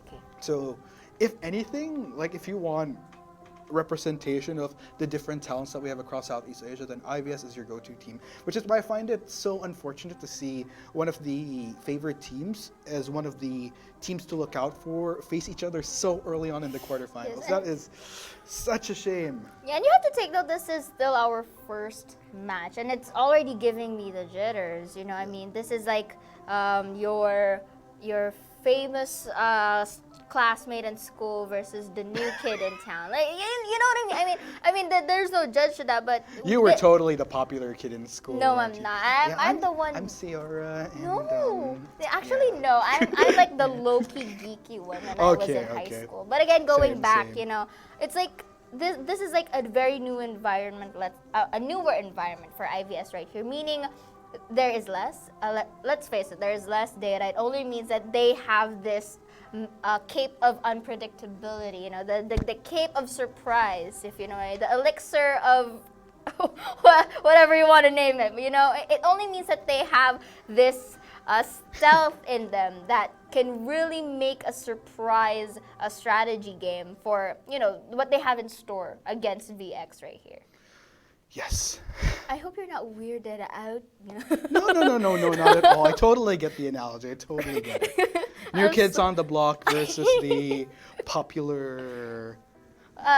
Maybe it's just me playing too much. I don't know, but you know. Playing and watching. Yeah, but going back, you didn't really answer as to which are you going to. I can't choose in this case. I like both teams. I wish that we could have gotten More. both, Yeah. but that also goes to say that there's also other teams that I'm looking forward to in this top 8. 'Cause Yes. there's so many good players that made top 8 this qualifiers. Yes. I am not. You're the one who's fangirling this time. No, not Oh, really. no, not really. Well, Yeah, it's yeah, a yes. the it's a fanboy yes. wars, the fanboy wars, yeah. Yeah. No, because I really like a lot of these players from Southeast Asia because Identity 5 has been rising in popularity in the region. Yes. Especially for Thailand, which is why I'm not really as surprised that we're seeing a lot of teams that made the top 8 that do come from Thailand because there's so many talented players, a lot of which were also able to transition, not only being a competitive player, but also having very successful careers Yes. as streamers.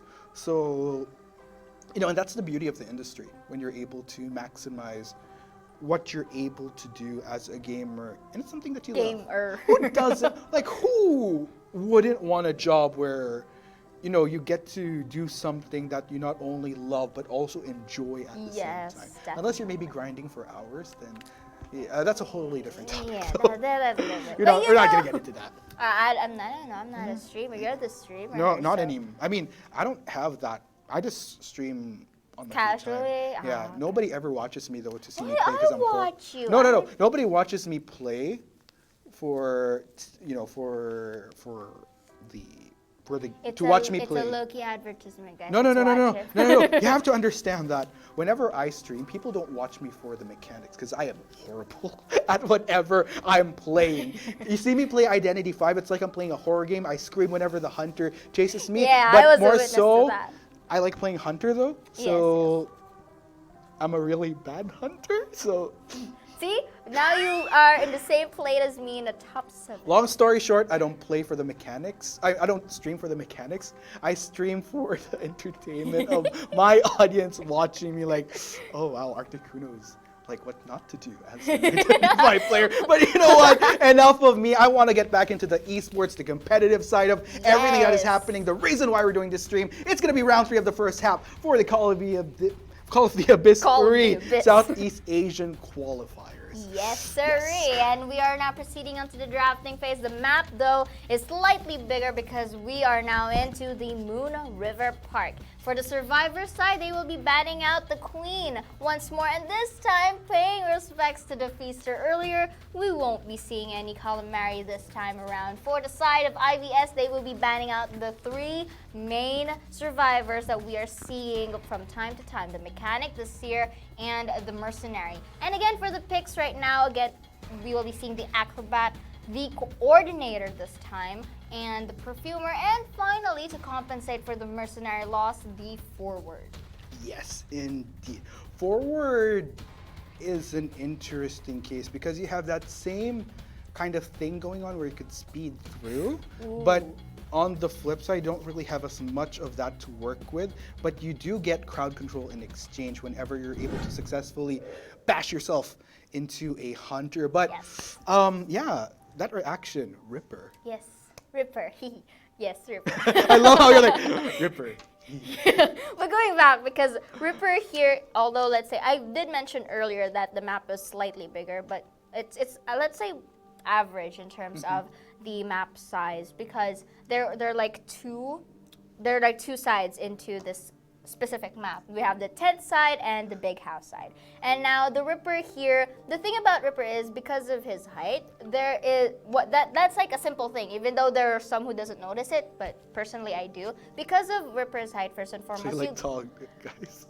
I'm small, okay, but going back, Okay, that's fair. Ripper's You and me height both. gives you a much more wider vision. Okay, fine, I'm small. Oh, but it's okay. but this is also a chance for the Ripper to, well, technically it's not like the Bloody Queen that can close in the gap, but can incapacitate a survivor from far away because of his foggy blade. But we will be seeing more of that as we head on to the first half of our round number 3 between IVS as the hunter, Ripper, and VX as the survivors. Yes, so this time around, you don't necessarily have the luxury of Distancia Amigo Oh, projectile of getting that hit, but what you're working with as a Ripper is more of a skill shot. Yes. And not only skill shot, but also movement speed, in effect, to close the gap onto your prey. Yes, definitely. And looks like the prey is already spotted. Once again, Earth is the one to be the first to chase right here. And the usual Earth here, I think I know what his game plan here is, going into the big house and transition it to the mini, I call it the mini terrain simply because it has walls and a slightly very small alleyway that you can use to kite. And this is what he's doing right now because, yes, I usually do that as well. And that is a very common strategy for any kiter out there. And this is the location that I've been talking about just now. But of course, the rice farmer here knows any better. And Earth here is doing a good job just getting down those pallet throws. But to me, as a a fellow player as so myself, I think I would prefer into just focusing onto the decoders. But I think Rice Farmer here has a reason. And the reason is that because Earth can be very versatile as to being a kiter, at the same time a decoder. The Foggy Blade is used, but it's not going to injure the Perfumer right here. And Earth still doing the pretty same job as he was doing during rounds 1 and 2. So meaning Earth here has a very consistent kiting capacity. Oh man, yeah, buying a lot of time here. Earth working around structures, getting those pallets to max efficiency. Gonna be going over one. Rice Farmer though, trying to close out that gap. Definitely having a trickier time here, but he is not gonna get deterred. Still, patience for him trying to get Earth. But Earth just really working wonders around these structures now, isn't he? Tries to go for a swipe here. Rice Farmer, unfortunately, not gonna find his target. Okay! Finally! Hold that thought, he does. Yes, and that is a successful knockdown. But take note, that was a 3 cipher kite from Earth. So that was just being patient all the while right here. Pretty confident in terms of getting that knockdown for the side of Rice Farmer right here. But he has to take note of the time that is slowly being limited. But for the side of the survivors this time, this is the time where the ciphers are being really prioritized because that was a 3 cipher kite and the members are really scattered around. They're not really going together as to decode from one side to another. But here looks like from out of the view earlier looks like the forward was able to rescue the Perfumer and bully him at the same time by hitting him. But take note that there is a tide turner, so there is still time to delay the effect of the knockdown. But it looks like Rice Farmer lost his target right here. Yeah, nonetheless, VX doing a phenomenal job here.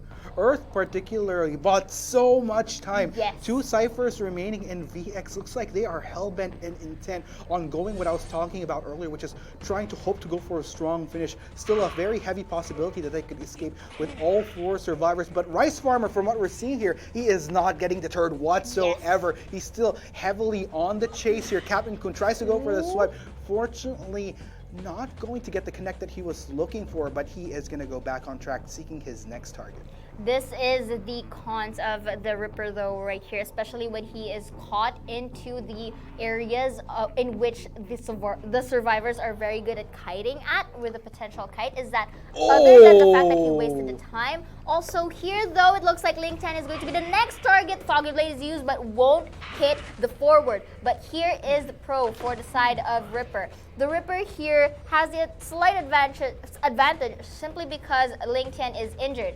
Now, the thing here is that Ling Tian will be using this map to its maximum efficiency to kite away this Ripper. And the usual strategy here is that they usually go into the wall and blink to it, but seeing right now Ling Tian was able to go outside of that terrain. And now it's going to be a hit, but was blocked by that structure right here. Yes, indeed. Still though, Ling Tian, I love this switcheroo between VX because the way that they've been managing things, they didn't really let Earth take much of the aggro anymore, Yes. but I also think it's because of how the cards have been played thus far and what has been dealt to VX, where Rice Farmer was kind of also in a position where he had to work with whichever survivor was within his accents, and it just so happened that it transitions from Earth to the next, and then look at all these healthy members from Yes. VX. Switch is ready to go. Looks like Ling Tian is already working on it. Rice Farmer, he needs to try to get these survivors. Yes, definitely. And the coordinator uses the flare gun just enough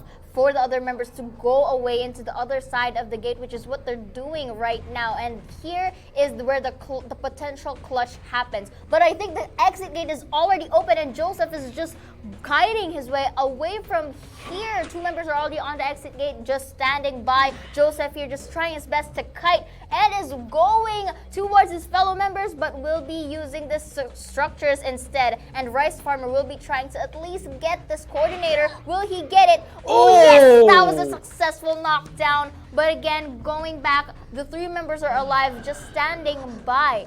And I'm not sure if they're still going to risk this, but I think it is better if they just, go and proceed. Okay, so I guess at this point in time, how the math goes down is that, okay, if ever Rice Farmer can't get anybody else, he does manage to potentially get Joseph, unless maybe VX tries to go for a save. I think they are. I think that the strategy that VX will do here is to actually deteriorate the time or the cooldown of the detention. And once the detention is already done, this is the time for them to save Joseph. The question is if it's going to be on time, because the Ripper right here is really guarding the coordinator, which is the efficient strategy right now. Interesting. Looks like Rice Farmer definitely wanting to play it safe here. Knowing very well that VX isn't just gonna go straight out the gate.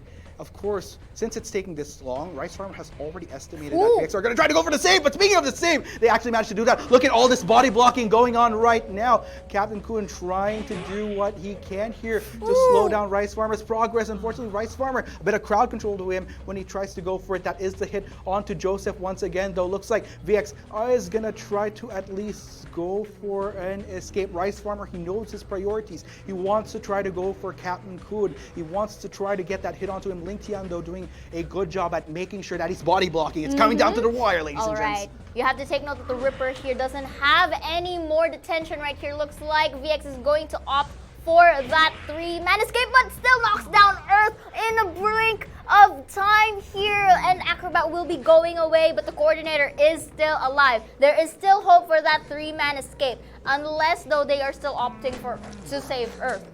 Oh my goodness, this is such an interesting clutch that is going on. VX, they're trying what they can. There you go, Joseph XD slowly veering his way through. Looks like they will try to divide and conquer in this case. Look at Earth efficiently working around these structures. He was the saving grace for these first 3 rounds. Question is, will round 3 finally be the time he manages to make an escape? No, the swipe comes in and Earth is down. But you have to take note that the coordinator had enough time to go to the other side of the gate, and Ling Tian just standing by and will be going out of the map right here. And it looks like the coordinator is still there.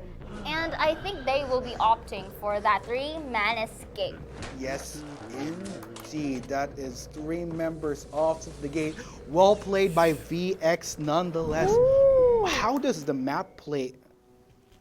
Not map, but how does the math play out here though? Like, are we looking at an instance? Let's do quick maths right here. How many points does IVS need in order to maintain equal ground? But is it even possible at this point though?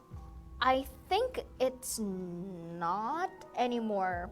Because okay, they had 3 survivors escaped successfully, so that's an automatic 3 points for them. And just looking at the scores earlier, VX was up by a slight of a point. Let's say, I think it was 1 point if I'm not mistaken. And now I think IVS needs a clean sweep.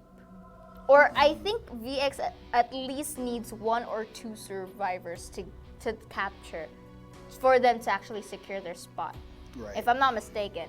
Do forgive me, I'm not good at math. I mean, you have the numbers right Yes, in front but of I'm you. not though. really good at math, you know. But here, going back, let's look at the data just for a quick one. And let's see here, the main decoder for the one on the side of VX is the coordinator, and followed by the acrobat right here. This is the pro of having a very versatile kind of fundamental pick right here, because mostly it's kiters and supports. But you have to give kudos to Rice Farmer there, though, that even though that there were moments wherein you thought that it was already on the side of VX, but you know, there were still clutch gamings that he performed well right there. But you know, it still translated to scores, and it's on the side of VX. You know what? I'll do the math for Yeah, you. you do the math for me.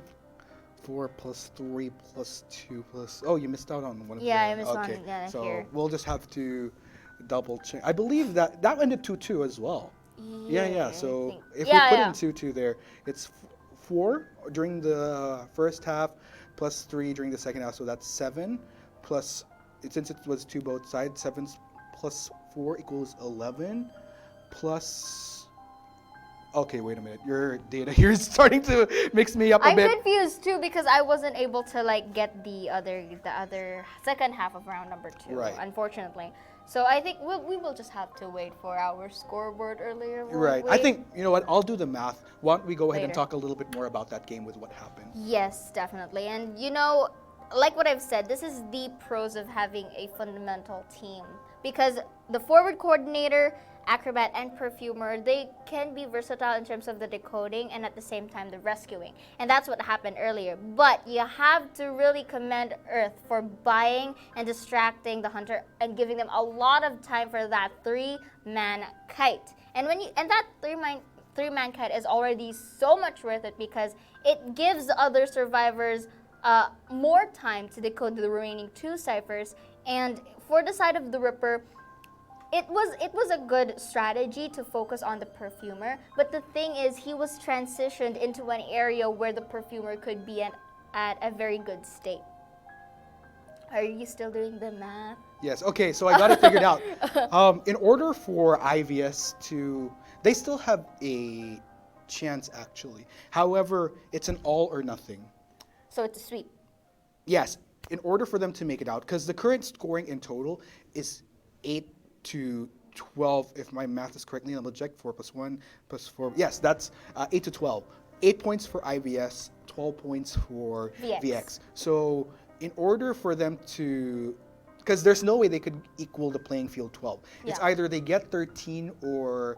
They get 13 or nothing. Yes. Because 13 would mean they need to get all 4 survivors off of the gate so that they get that 1 additional point, which makes it a good done deal. They proceed to the semifinals. Anything short of 4 survivors means they're out of the running, and it's VX that proceeds to the semifinals. So I think this is where we're going to have to be fastening our seatbelts, because it's a game that will put us on the edge of our seats. Pressure for sure. times 2 for the side of IVS. I mean, we're not going to deny right here, because this is a do or die situation for IVS, because during the first game, VX successfully had a sweep. And if ever IVS was able to take this sweep for the second half of round 2, they get to be the ones to replace VX. But this is the tricky part. Knowing that VX has this variety of background in terms of this specific scene, it's really evident that VX is one of the most hardest teams to face off with. Right. And that is one of the obstacles that IVS has to face. Second, they have to be mentally prepared for this, because it's pressure times 2, especially that in this specific game, IVS is the survivor side. Right. So they have to escape all or nothing. To be fair, though, for IVS, looking at how these games have gone down so far, IVS still has a pretty good chance at this. So VX, they can't be complacent at any point in time, because if you look at the history, 72S, round 1, round 2, has never really had a, if you're going to look at it, usually it's like win, crushed, or Tie. yeah, tie 2-2. There hasn't really been a win for him where, in terms of getting at least 3 or more survivors taken down, it's always either gone equal or he's been at the deficiency. Yes. So at this point in time, should IVS, they basically need to put the pedal to the metal and survive like they've never survived before. This is the reason. This is really the objective of the game, to survive. And with that, ladies and gents, we are now heading to the drafting phase of our second half of round number 3. IVS being the survivors this time, and VX as the hunter. And again, still the same. Moon River Park, slightly bigger map than Arms Factory and Hospital. And here, the survivors will be banning out the Dream Witch and once again the Bloody Queen. So we won't be seeing any 2 queens right now, unless of course it's the spider. But again, going back here for the side of VX, they will be having this 3 survivor bans, which is the usual ones that we've been seeing. I bet it's the mechanic, it's the mercenary, It's the and seer. the seer. Or if they want to make it, a bit more twisty, they will be batting out the perfumer. But I don't think so, because they will. I think that's a mercenary. Show me Yeah, the mercenary. there you Bingo. go. Say it wins. Anyway, going back to our drafting phase here. Ooh. For the side of IVS, they will be utilizing the Magician once more.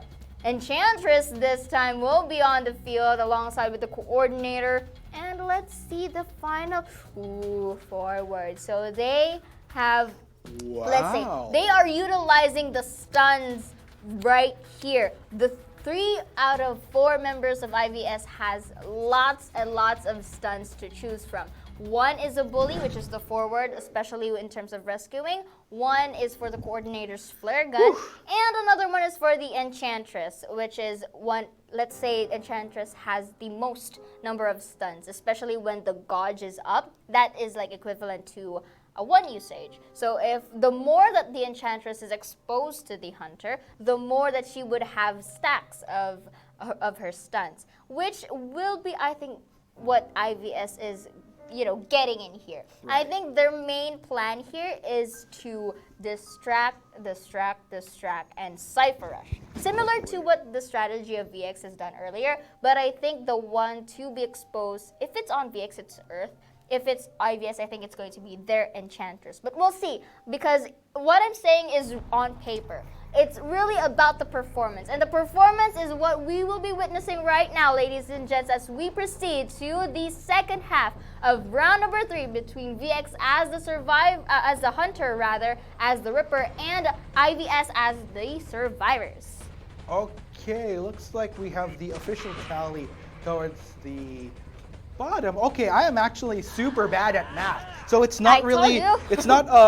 it's not a win or nothing. It's actually a tie or nothing. Yeah, it's a My tie or nothing, but still you were close. I was You were close by 1 point. The fact that IVS has to do a sweep, it means you are slightly Yeah, I'm good slightly at math. right. You- It means that they have to do all or nothing still. yeah, there's a reason why I was just barely passing at math when I was in school. But anyway, let's talk about the game. Yeah, of course. Looking here, the Foggy Blade will be used to incapacitate the forward right here, but the forward doing a pretty good job in delaying and buying some time for the other members to decode. But the thing here is that Zhao Khan is incapacitated. One more hit and it could be the knockdown of his life. Ooh, look at that. That was a very close call. The blink is going to be used. And finally, the knockdown is on, as he will be cheering the very first survivor right now. And looks like VX is very on the aggressive mode, because usually on the first round you don't really get to see them using that blink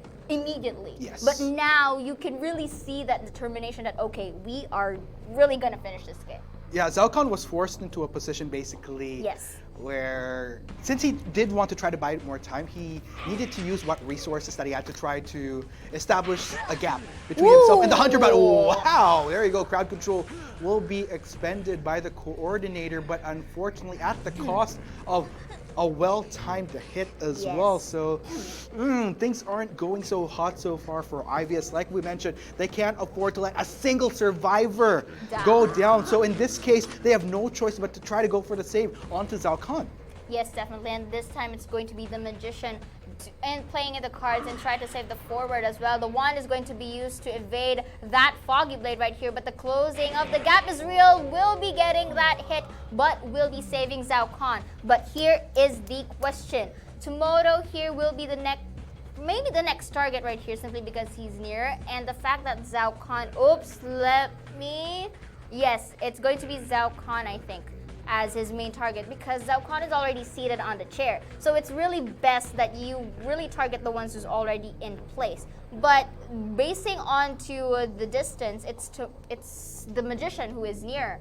But VX here, 72S, is, I think, taking really his time to just stay in the area to secure this coordinator down. Because if this coordinator is down, it's really an automatic win for VX. Exactly. And so far they have, oh man, coordinator, the time is ticking though. The time to act is now. They need to try to get that save. How do they do so? And unfortunate.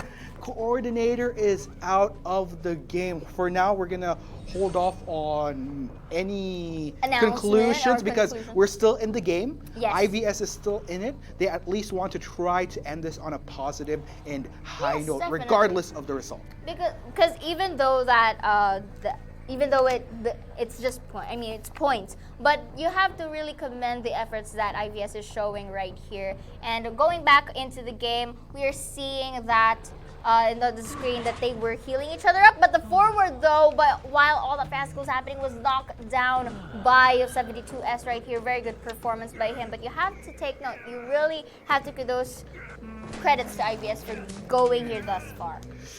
Oh, that's unfortunate. Forward will be blasting off again. I think 72S is still really gonna go for that 4-man down. Yeah, I mean, that's a pretty good morale. Yeah. All he needed was that one survivor. He's like, you know what? I'm feeling my mojo. We're going to try to This is go my for moment. more. Yes, definitely a moment indeed, as he will be opting for this Enchantress. Meanwhile, the Enchantress, though, still utilizing the terrains here onto the side of the map near the tent. But the Foggy Blade will be used and will injure her. And the stuns, that is what I've been saying earlier. But look at that. That was a beautiful hit coming from the walls.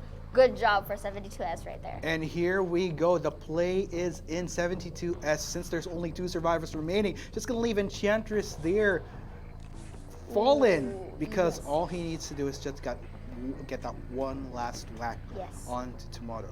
Yes, and the fact that Enchantress, the same thing, similar case with the Magician and the Mercenary, has a very, not really very, but a slow self-healing rate.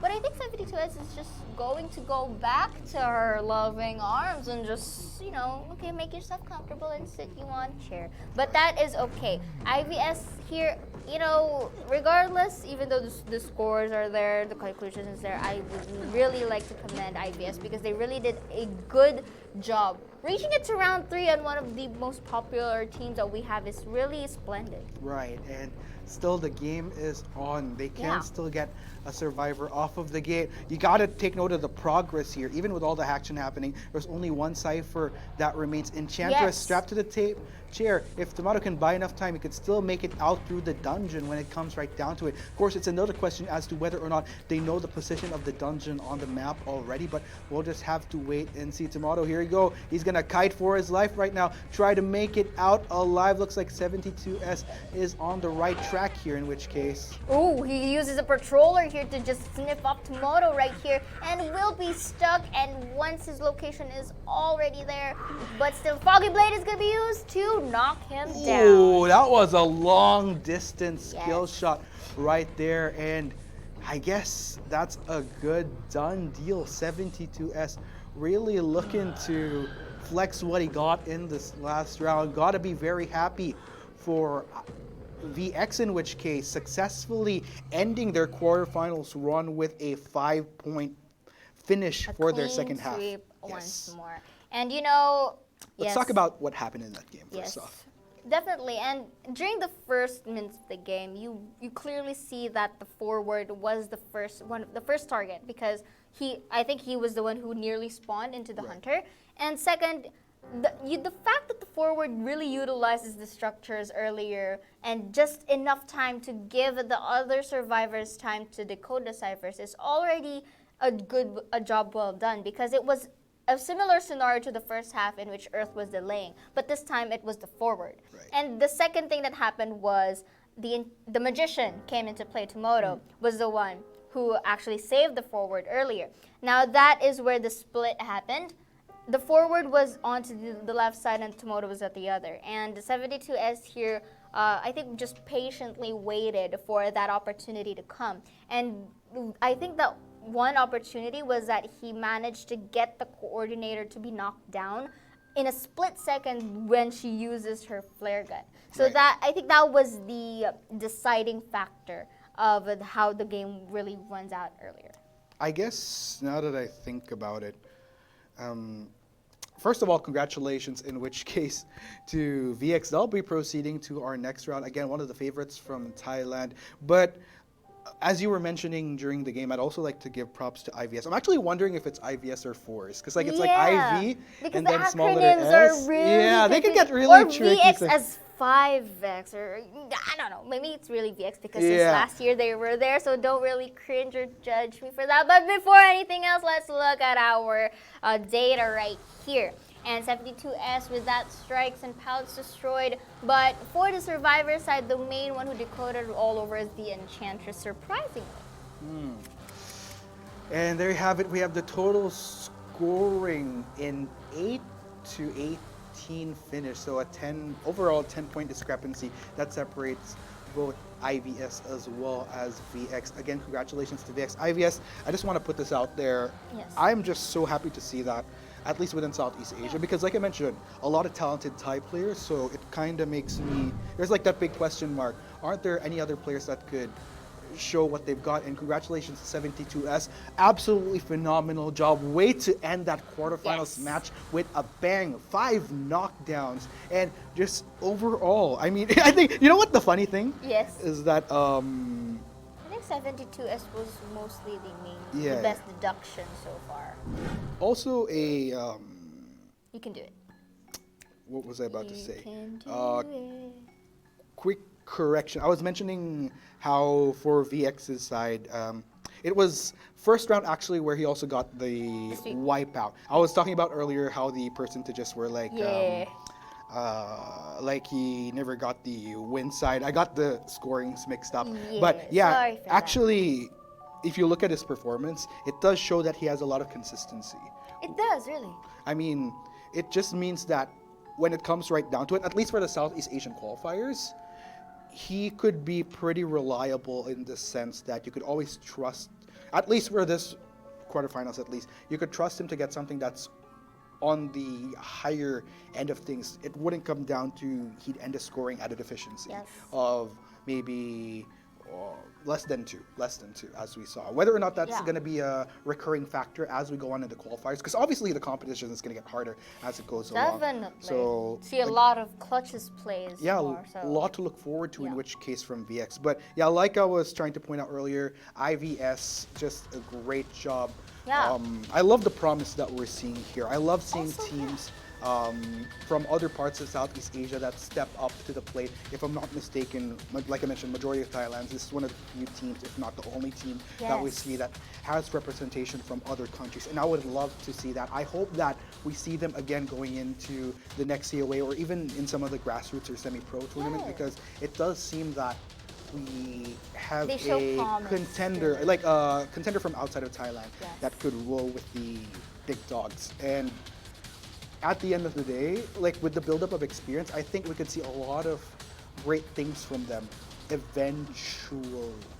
Yes, definitely. And you know, IVS, they really got out some strategies that were really unpredictable Oh, yeah. for the side of VX, and you really have to commend them for that, simply because reaching that round 3 is something that's really hard on the side, not just skill-wise, but also on your mental state. Right. And that is, I think on my end, if I were a member of VX, example only, it only goes to show now, man, this team that we just faced really shows promise. Oh, yeah. And I would really like to send kudos to them for the fact that they made it to the top 8 is wow, to me. But Top again, 8 in the region. yeah, in the whole region. Do you know how many countries are in Southeast Asia? Yes, Whew. there are. And but again, to the side of VX, other than 72S has that pattern of consistency, you can't really deny that there is also the word consistent on Earth.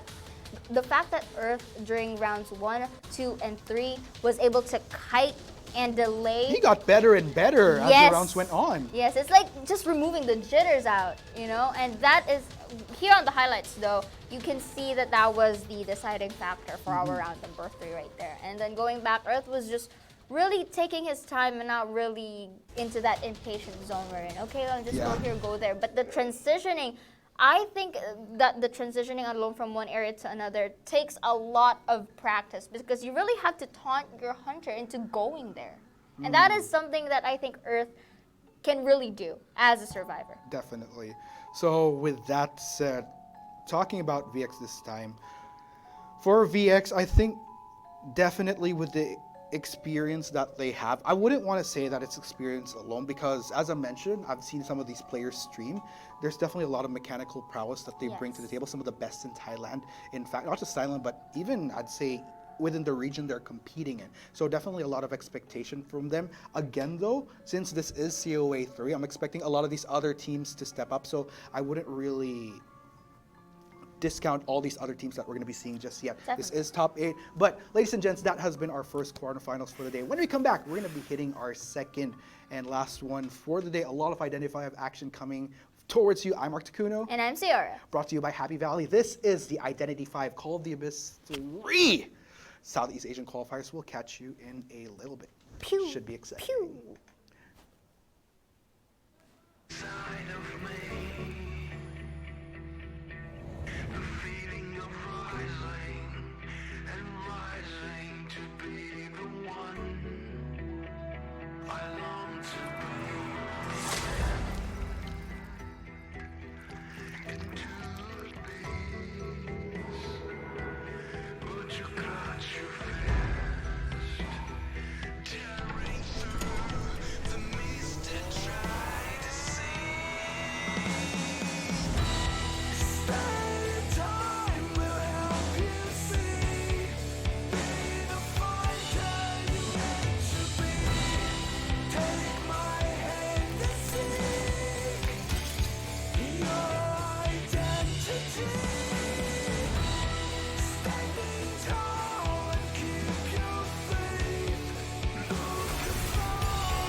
It's just the moonlight lighting up my way. There's no escape, so I let the breeze embrace me. Like a curse upon me, I'm forced into the solitude. The longer, the more that I feel. No matter how much I try to break free,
killer.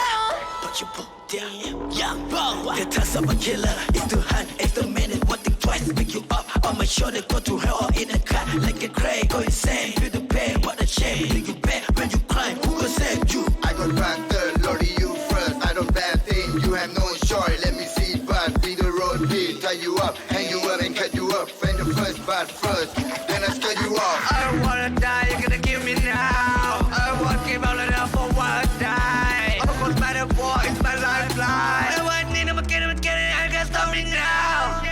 Just hold my hand tight, no matter what, I'm sure we'll make it through. As long as I got you, it ain't gonna matter how the path is gonna be. Yeah, that's the truth. We're gonna be set free if you come and skate with me. We'll be free, free, free. Oh, I need to run away. Need someone who's gonna stay and guide me to a safer place. Yeah, I need to run away. Hold me tight and lead the way. Out of darkness to the dawn, could that be you? Out of darkness to the dawn, could that be you? Out of darkness to the dawn, could that be you?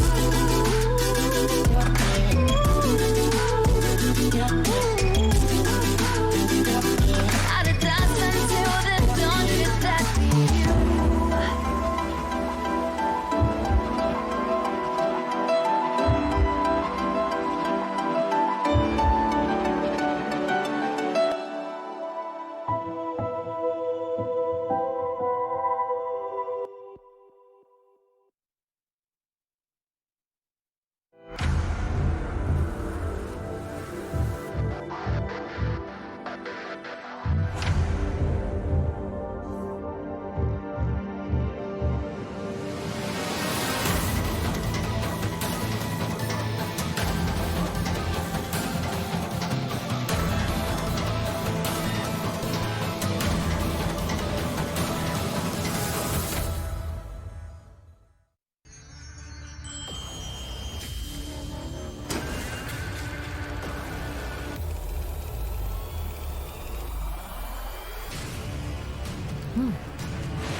我是一名邮差，像千百个奔走在街道上的邮差一样，传递着不同的故事与秘密。我并不擅长与别人交流，也不喜欢，但我却迷恋观看这些收件者拿到信件时的种种表情：惊讶、喜悦、激动万分，又或是怒不可遏。面对面的对话是最虚伪的。人们看着你的脸，根据你的反应而反应，说着那些附和的假话，而那些字里行间所藏匿的感情，反而才是最真挚的。可能说这些话时，无法让人信服，因为从没有人给我寄过信。毕竟，我唯一的朋友威克，也只是只小狗罢了。但当我第一次收到这封寄给自己的信时，我从未如此确信。文字所体现出的无尽真挚。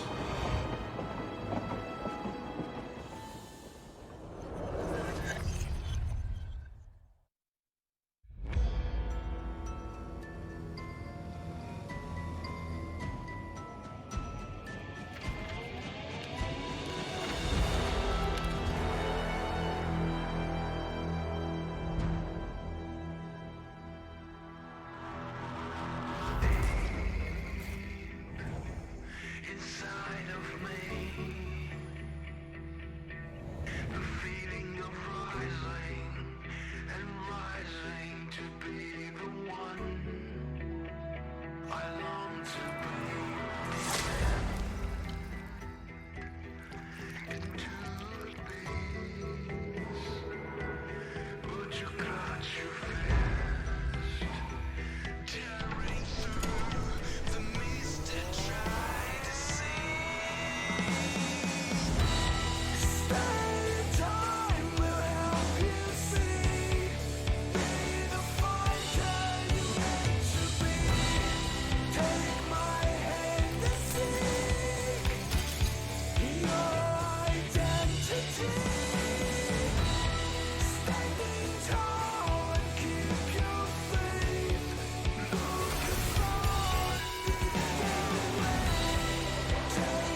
Asian Qualifiers, your road to the global finals happening in a few months' time. But of course, first step is that they have to make it out all the way through the top 8 and hopefully make it out through one of the 2 slots that we have for Southeast Asia. But before we proceed any further for our next game, we are going to be introducing ourselves as your MCs. I'm Mark Takuno. And I'm Ciara. Welcome back indeed. So Ciara, Yes. your first time casting for Southeast Asia, how has the experience been for you so far, especially in comparison to the games you saw from NA and EU?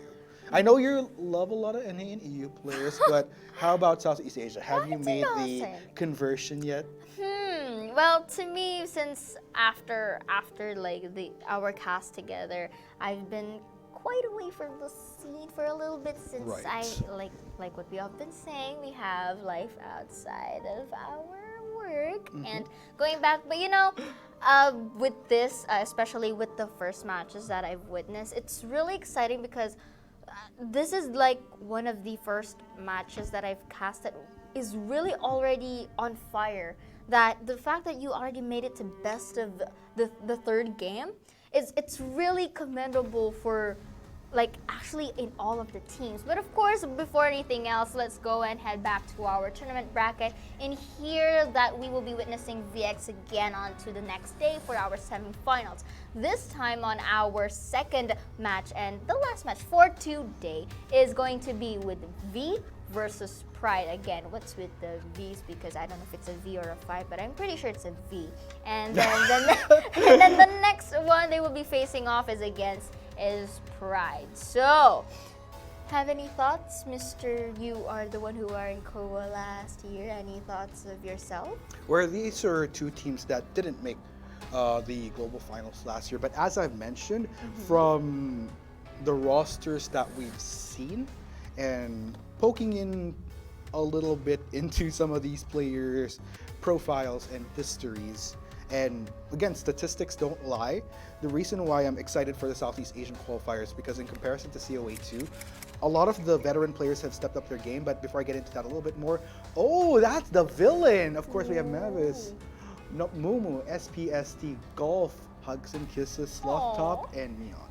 I wish to have hugs and kisses too. But again, going to the preferred character right here, they are onto the mechanic and mercenary usually, and one with the seer by Mion right here. And their main hunter is preferably by Golf, Hugs and Kisses, which is the Ripper. So it's confirmed it's the villain. Okay. And yes, I want to see if the villain will really go out as the villains or the heroes right here. Oh, man. You know what I mean? I love a good villain in Yes. any story. But of course, yes. Jinx, Yomi Soto. Facing them would be Pride here as Mars, Shinhin, Quanli, Yorhan, Blow, Omega, and finally Sentais. And the preferred characters are the first officer. The same thing with the hunter is the Ripper. And they have various. It's switching between forward, enchantress, and mechanic. But their overall preferred characters here is really diverse into that decoding / rescuing kind of roles they have. Right. So it's a villain versus Pride. Yes. This is very interesting. A very interesting fight indeed. And going back to what you said earlier, these were the teams who weren't able to make it. Am I right? I mean, we only had 2 teams last year, so anybody else that wasn't either but again, GX or the other team in the games that are happening tomorrow. Then. But again, this is like another opportunity for them to actually, fight their way to go on to our semifinals here. And similar to match number 1, that is the similar flow that we will be witnessing right now. And there can only be one triumphant team to face off VX on the next day. And we'll find out who it is. First step, pick and ban for round 1, first half. It'll be the villains on the survivor side with PRBO leading the fray for Pride as their hunter. And then here the map is going to be on the Red Church. This is a, let's say, an average sized map right here with fulls of Terrans and ruins and graveyards as well. Right here for the side of Pride, they are the ones to have the chance to only ban one survivor, and that is the Seer. As usual, that's really a priority ban for our in match number 1. For the picks right now, we have the Mechanic, the Cowboy, the Perfumer, and the Mercenary. And for the Hunter, it's going to be a Queen once again. And for this overall lineup, I think this is a Cypher Rush and Protect. Yes, very standard composition that we're looking at here coming in from V. But again, we're seeing the trend of Queen just being up there as the go-to for a lot of these teams. So I can't stress this enough. If COA2 was the year of the Spiders, this time it's the year of the Queens. Bow thee. Yes, definitely. And you have to take into account that Queen is one of the recent Hunters that was just released today. So, I mean, let's say not just recently. Recently, okay? I mean, of course, we all know that there were more that were new. Sister On, you know what I'm saying? And we have Bon as well. We have Guard 26. But you know, without further ado, I think we are already into our first half of the first round for our match number 2 right here. And on the side of the Hunter is going to be Pride, and on the Survivors, it's going to be the Villain. And here, so far, we are onto the ruin side of the map right here on the side of the church. And just looking at the positions, looks like the first one is the Mercenary to be targeted, but any usual Hunter would really ignore that Merc simply because it's not necessarily at the point in time. And the main target is either the Perfumer or the Mechanic. Okay, Blow actually trying to land this on to... Both of them have mirror images. Yeah, that's the interesting. Who's juking who in this case? Yes, definitely looks like Perfumer's gonna use that perfume, but will be able to incapacitate here with the help of his range for the side of Blow right here. And this is a good opportunity for him for the chase, but you have to take note that the Mechanic is up and active on its toes, decoding and doing that Cypher Rush. And so far, Mion is doing a good job at kiting out Blow right here, but up to an extent. The mirror images will be used to transport him there. And the closing of the gap is real, and that turnaround goes for that knockdown. Yes, and fortunately, Perfumer will be down, but still, great job here. By average, just up to par with the rest of most games. Yes. Where by the minutes, it's not too soon, but it wasn't as long as the Perfumer would have hoped to be the kite time. But here we go, Mercenary already making his way to go for the save here. Yes, and the mirror image will be used once more to corner out. The Mercenary will be using his pads enough time to, wasn't able to save, but will be using that cooldown time, or recovery time rather, for that Hunter to save the Perfumer right here. And with the help of that really close body block right there to really save Mion right here to safety, it's really doing a good job for the kiters and supports of the Villain right here. But going back, it's the last effort, and the Tide Turner is already run out, which means it's going to be the second chair for Mion. But you have to take into account that the Mechanic is still there, active and action. But the cons about this of having one of the survivors being shared is that it decreases the decoding speed. And the Mercenary is injured as well, so it kind of like stacks up. It's going to be a bit difficult for the Mechanic to go and target that Cypher Rush. But we are now down to 2 Cyphers, only 3 remaining, and it's going to force out the Mechanic to save the Perfumer right here. Yes, and it does seem like in which case villains are going to try to juggle the aggro. Instead of sending in the Mercenary, it was the Mechanic that was sent on rescue duty. Question is, with the juggling, of course there's pros and cons. Oh, dang! That was crazy. Looks like the block will try to come in, and the landing does meet its target in the form of the Mechanic. And that was a double knockdown by Pure Blow right there. It was a good job, splendid performance, just using that blink on the timely manner to surprise up to where position he's going to be. And this will be the final chair for the Perfumer, unfortunately. And the Mechanic is not, I think it's not going to make it, but the Cowboy here is on standby, hoping to actually actually lasso that mechanic out there. But Blow knows any better, and I think will be guarding up the perfumer here first. Blow, though, looks like a lot of work getting done earlier on. What I will say, though, is that things might have gotten intense with a 2-for-1, but look at the number of ciphers that were down as a result. It does seem that villains did not get deterred. But oh, wait a minute! Lasso is going to be used right there by the cowboy for the perfumer to escape, but you have to take note as well that there is one cipher remaining, ladies and gents, and 2 are on the knockdown. And this is a good opportunity for the free member to actually pop it, but was not in time though, but still was able to lasso the perfumer to safety. Mirror image will be used right here, but will not get any member. And now this time Blow knows the dangerous alert and will be targeting the mechanic instead. There we go. Looks like it will be Sloth Top that dashes his way through. Will try to get the gap as far as possible between himself and the Hunter. Does succeed. It does force Blow to go a different route and just go straight for the mechanic. You know what? It's been long overdue. You've been on the ground for quite a while. I'm sending you to the rocking chair. Definitely, because you really can't afford for that mechanic to actually stand up. But that gave them time for to heal the perfumer right there. And this, so far in terms of the ones who got caught, it's in a slight favor, because if the mechanic is still out there decoding, it's not going to be in their favor because what I've said of the decoding speed being reduced. And now this is a good opportunity for them to just heal themselves for a while, being patient and not all too being aggressive, simply because they have one cipher remaining, and all they have to do is just decode it and prime it until it's really primed. Villains, they want to try to start this off on a good note. Mechanic still has a bit of a way to go, so they can potentially still go for the save. It looks like they are starting to at least prep that cipher. Here we go, SPST already going to start to make his move. Maybe Lasso coming in, and boom!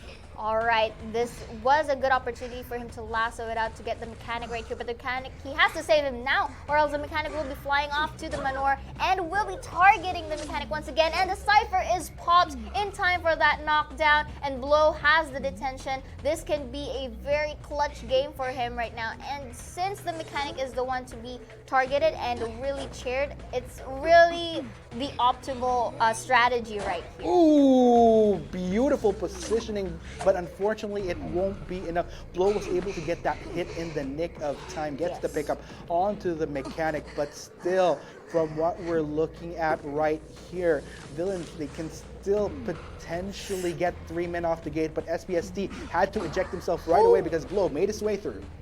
That was a very close hit for Blow right there, but the cowboy will be utilizing the ruins that is in here in the map, of course, and knowing that the mechanics of this mirror image, he has a very close call right there, but the range has to not be neglected right here, and that is the result of really getting into that range of Blow in terms of his normal hits, and now he's the one next chaired. And I think the villain right here will be opting for that tie. Yep, 2 points. We'll just play it safe.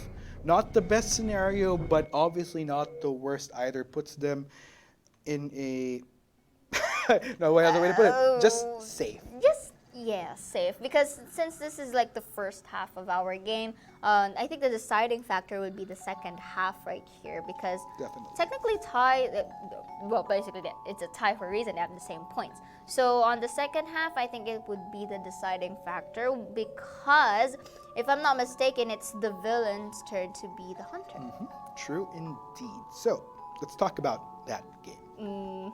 For that game, though, it's not that usual cipher rush that you normally see every day, because at the early phases there was already an incapacitated survivor, so that's an automatic minus the decoding speed. So now the thing is, it was a good transition for the V to actually replace from the mercenary to saving to the mechanic, because they know the debuff that she has in her kit.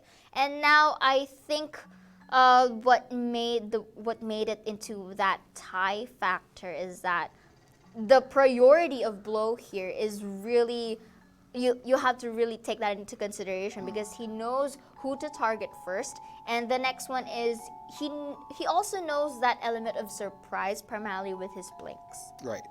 So, I guess with all said and done, I would say though, the idea to juggle between aggro, it's been fairly common from what we've seen during the previous tournaments. It's just that I think with how the results played out, going into an equal 2-2, that's just the cons that they were working against. Since you had to expend, because by balancing things, of course, you end up with 4 survivors that are just Yes. incapacitated, and there's the risk that towards those more crucial moments, you don't really have somebody that's healthy anymore to Yeah. take on any further aggro. You basically have to just weigh in on it. It comes down to 2 things. Either you end up working with whoever the hunter is chasing, or you try to put yourself in a position where if it really comes right down to it, if you really have to sacrifice someone that doesn't really Has limited options. has limited options, Yeah. doesn't really have as much tools to work with anymore, and try to get whoever has the better chance of making out alive out of there. Definitely. And I think that's what the villains did right here, sacrificing the mechanic right here, because you know the debuff that she has and the robots were not as utilized as they were, since Blow was able to prioritize that mechanic.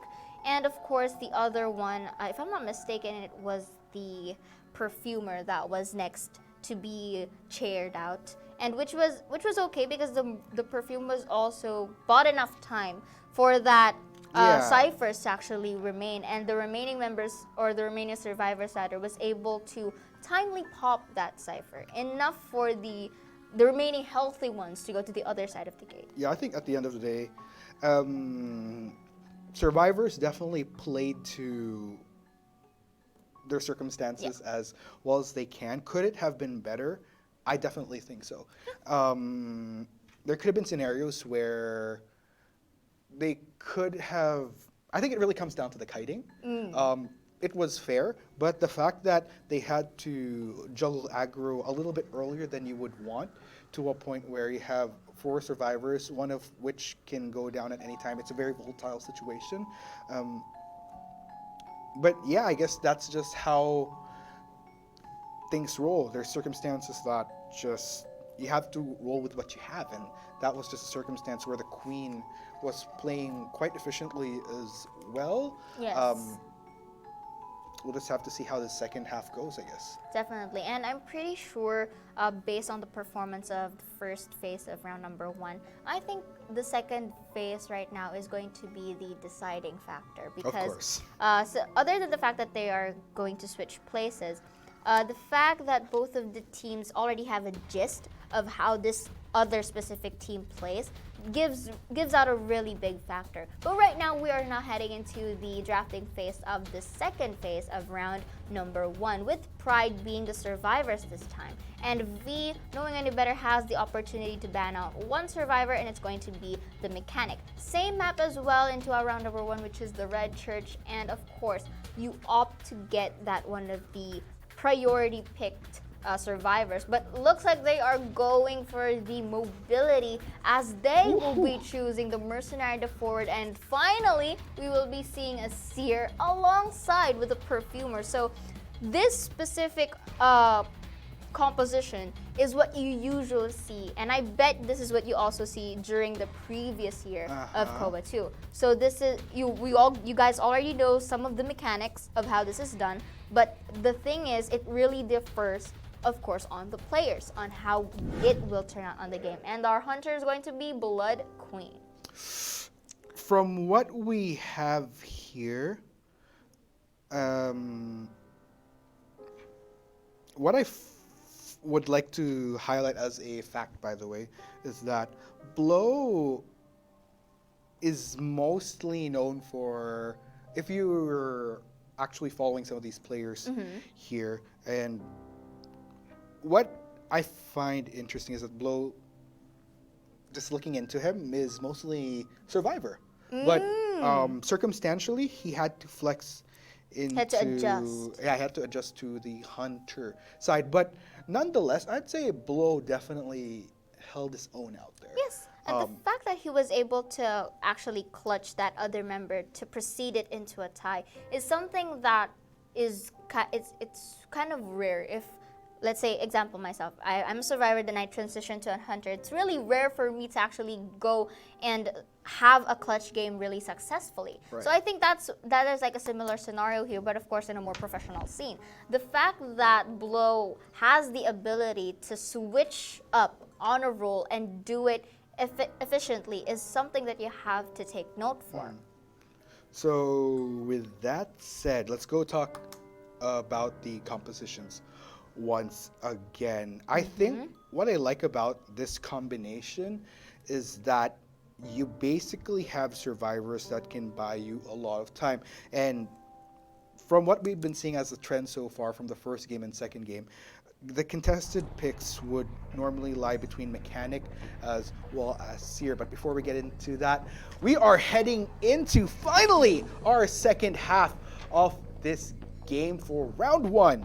It is the Golf, Hugs and Kisses as the Blood Queen. Yep. And of course, the members of Pride as the survivors this time. And looking here so far, the first one to be spotted is the Forward. And of course, Forward will be abusing this mobility that he has by just taking advantage. And he is really in a good position in the map to delay. And Golf, Hugs and Kisses, knows any better, will be transitioning to a different cipher since he knows that the Forward is one of the bully survivors against a hunter. So now I think Golf is just, seeing the area for potential targets, and we see that Mar is the one, eyes on the prize right here, because other than, actually, in this guy's kind of scenario, it's Perfumer that's one of the most prior targets right now. Ooh.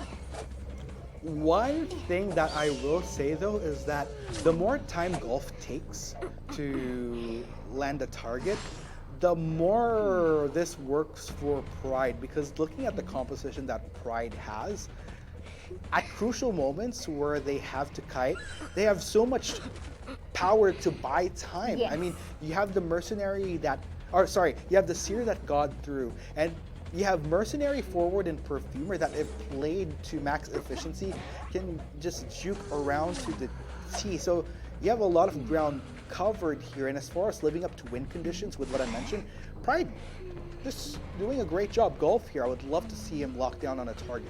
Definitely, but looks like here Mars doing a pretty good job with his perfumes right here, being on point and on a timely manner where Golf is about to execute his normal hit. And again, the transition from one turn to another and into the shack area is really surreal because, okay, here this is like the final perfume of Mar. He doesn't have any more options left, and this can be a change of pace for the side of Golf.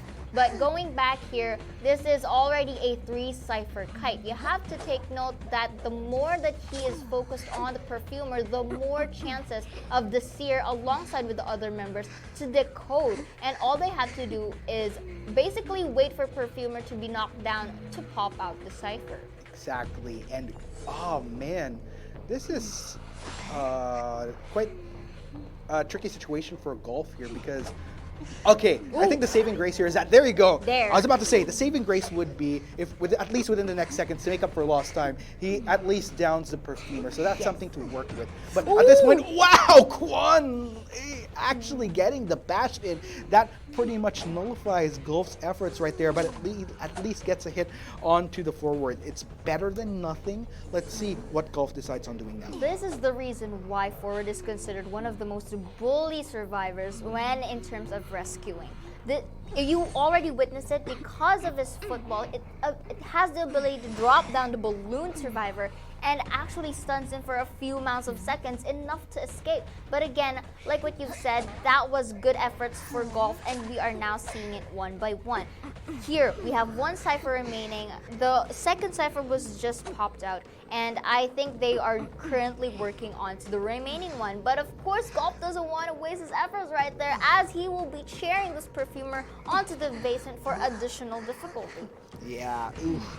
A little bit unfortunate for Golf right there, but here comes the Seer will go for the rescue. Doesn't have an owl to work with, but still that is just fine. Looks like PR, they are trying to play it safe here. Want to get themselves out of Ooh, there. okay. Oh, okay. That turnabout was successful because it was a 2 knockdowns, but with the help of the primed Cypher, already popped in a very good manner, manages to stand up with the help of the exit path of both the Seer and the Perfumer right here. But this is very tricky. Oh, the Golf was able to fall down onto the basement with the help of Mirror Image, can transport back up again, and successfully knocks down the Perfumer.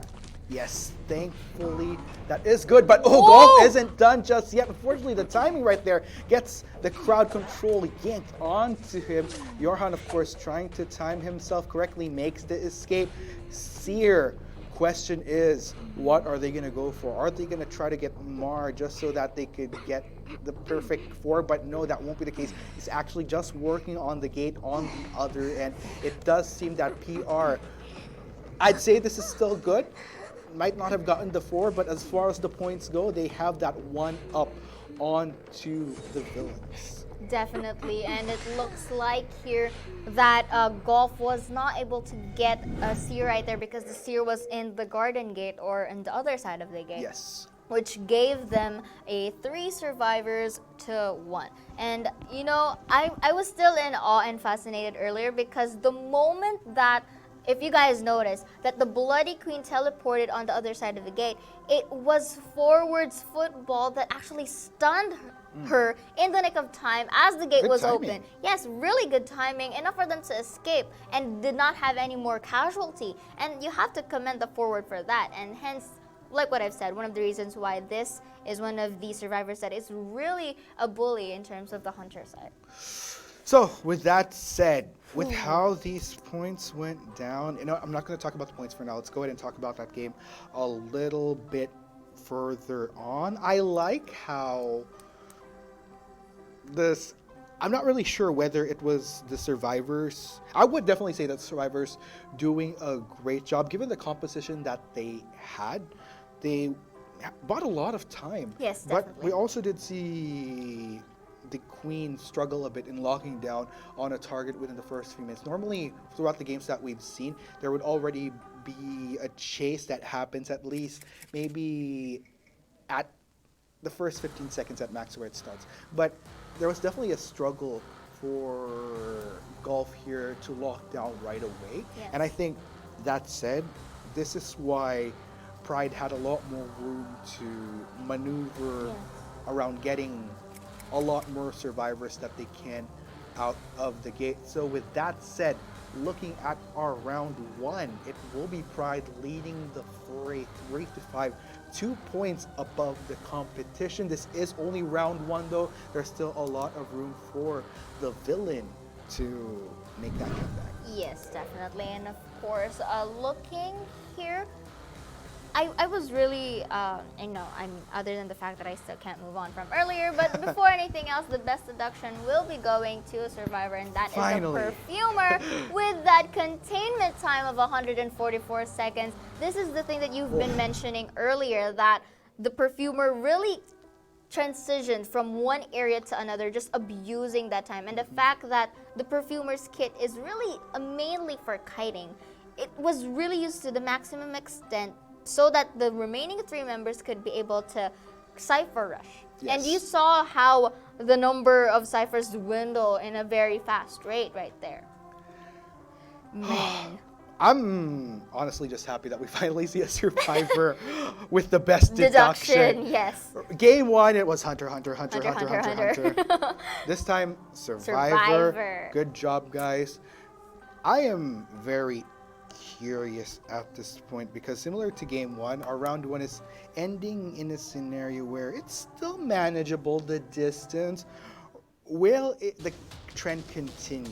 But let's look at these highlights right here just so that we get a feel of how these hunters perform and why we reached round 1 where it's still pretty much anyone's game. And here, going back, like what you've said, the composition of V's lineup was okay during the first phase of round number 1. But here is where it got a little bit of a mess. Well, not really messy, but more complex. simply because the blink was used and in a perfect timing right here to get that normal hit for that last effort. And the mechanic being onto the nearby range was knocked down as well. And here though, you can see that the Cowboys' efforts in doing that lasso to save the perfumer is quite exceptional for the side of the villain. But again, Blow right here just using his time and abusing it rather, just to patiently get as much survivors as he can go. And this one is for the second phase of our game with the same hunter. And if you notice that even though the blink was used, it was not enough to incapacitate Mars simply because the perfume was used and was in Utopia state. And here you can see that was a little bit of a visual, but the owl was used in order to protect the perfumer right there. And here we have the part where the perfumer was able to transition from the ruins to the shack, and finally, although Golf was able to knock down the perfumer there, the forward was there to back it up. And this is the momentous moment where they were saved by the bell right here with the help of the forward stun. So, with all said and done, that was round one. Round one that is making me... Wait, like that, right? No, I totally get you though, because with how that game played out, it wasn't flawless for either side. It was just fair to good. Yes. So, Moderate. like that part just pretty much means that we're in a position where even for our audience, we're unsure as to whether or not the villain or Pride, we don't know how this is going to roll out, because Yes. it does seem things are fairly even. I think we did kind of manage to distinguish what could be potential weaknesses for both sides with how both games were played out, because there's definitely things that we can point out that could have been better, but it doesn't necessarily mean that it could be a recurring thing, because Yes. as I was talking about during the previous matchup that we had earlier, it could be that round one is the feeling out process. Jitters. Are gone or could still be there, but at least, you know, they've broken things in already. Yeah. So best of three, they still have these further rounds to put the pedal to the metal. Definitely. And now we are on to the drafting phase of the first phase of the round number 2 right here, and Pride once more becoming the survivors this time. And the map would be on the Moon River Park. I'm pretty sure you guys already know how lengthy this map is. Slightly big, but of course there are more bigger maps in store for us. But again, going back, V right here will be having the opportunity to ban out 2 survivors, and which is going to be the Seer, mostly an active / respect ban for against Pride right here, and of course the mechanic, because you've seen that even though on the first phase of round number 1 it was a bit messy in terms of the mechanic play, Right. the fact that she has the ability to Cypher Rush is really threatening, that you really have to take that into account.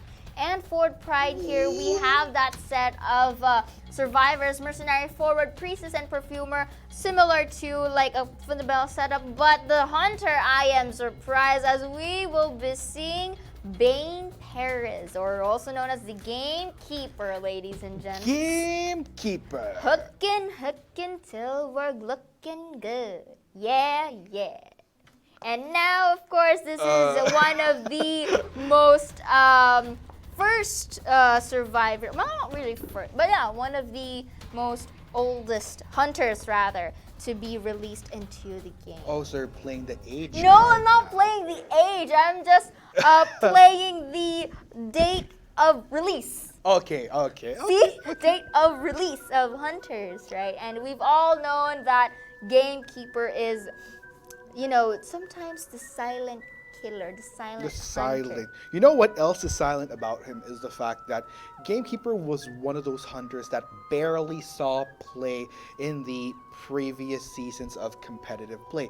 That said, I'm really interested in seeing as to whether or not we could see a Gamekeeper that leads on to much success. Golf, of course, we'll have to see if he can pull off just that as we head into round 2 of the first half between the villain versus Pride. The villain on the hunter front, Pride on the survivor side. Golf, of course, looking for his first target, will manage to spot off Quan Lee in the distance. Of course, it is the forward that he will be chasing. Looks like in comparison to earlier, oh, gets the pull in along with the whack in the head.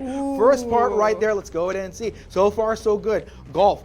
What we were kind of struggling with earlier during the previous round is committing to a target. Looks like he has finally committed. Gamekeeper, absolutely great first skill shot, getting a great landing onto Quan Lee. Oh, actually cancels that out, knowing very well that it could be tricky. Distancia Amigo for Quan Lee, not to mention a lot of structures that could throw off his skill shot. Looks like will switch over. Beautiful timing. Golf is on a roll. Perfect timing, and of course, to avoid those unnecessary backups, it's really best that he destroyed that portal first. And now the first chair for the side of V is looking pretty good right here, and he got one of the bully ones too, which means this will have him a slightly room to get the other survivors. But right now it looks like Johan is on his way to save his friend. Yes. Let's see. Johan running the mercenary, of course. That'll grant him a lot of... Okay. Ooh, that was very good side steps coming from Yeah. Johan right there. But of course, was successfully able to save the forward. But now, I think Johan was trying to do earlier was to pallet drop it so that Right. it would be blocked with any potential normal hits right here. But looks like the Quan Lee is going back to the kiting game right here, and hooks. Oh, that was a very close call, but without those little centimeter Yes. side steps, you know. And again, going back to one of the best areas to kite away a hunter. But you have to take note that Quan Lee is incapacitated, so one normal hit would be enough to knock him down. Yeah, this is going to be a tricky situation for Golf now. He had a great first pull-in during the start of this game, but I think this is where Gamekeeper is definitely going to struggle. Unless you can land those skill shots to get the pull-in, then you're missing out on a lot, and I think that's definitely the struggle right here. Quan Lee playing beautifully around these structures, confusing Golf, buying a lot of time, but looks like Quan Lee, the mind games, and here Golf gets the whack onto that forward. Yes, definitely. And when I mentioned that this is one of the best areas to kite, this is also one of the isolated areas where some of the survivors may have a hard time to actually rescue. But you know, Mar is there just on the sides, and Golf, knowing any better, will be trying to hook him up there, but unfortunately it's not going to be chased right there anytime soon. If I'm not mistaken, the perfume was used in a timely manner, but won't be saving the forward rather right here in an attempt, but he has to do it very quickly, or else the forward might fly off to the manure. Will be incapacitating the perfume right there, but will be trying to body block him. Johan here onto the area as well, but still the forward goes down. Looks like, oh, the pull in working out for Golf there, and looks like he's getting a 2-for-1 super value meal off of Pride. Yes, definitely. Looks like Golf here, a very different game from the first round earlier, and now Johan has to be really careful because he's really near the area, and that is forward upsy daisies. And here Perfumer still knocked down. This is a wise decision for Golf to just leave him be and try to shove away the mercenary, just so that he won't be able to save the Perfumer. But again, the delay effect is already here, and now the mercenary is incapacitated. Focusing on this remaining cipher is a good thing for Johan, because while all of that fiasco is happening, they managed to actually do a cipher rush with the help of the priestess being a free member, if you may. Let's go ahead and see though if Johan can buy just enough time to make sure that Pride is in a good position once that last cipher pops. Looks like the Perfumer will be off of that rocket chair though, and with the timing that they put in, it does seem that by my estimate that cipher would be ready to go eventually. So it looks like the roller coaster ride out of there, they will pass on the aggro of Kite to Priestess. Yes, it seems like Golf here used the spell Abnormal to just destroy and, you know, reduce the primed cipher that they were about to do a while ago. See if you were looking at the bars right there. And here it looks like the perfumer was saved, like you mentioned, and now Golf will be dealing with 3 incapacitated members.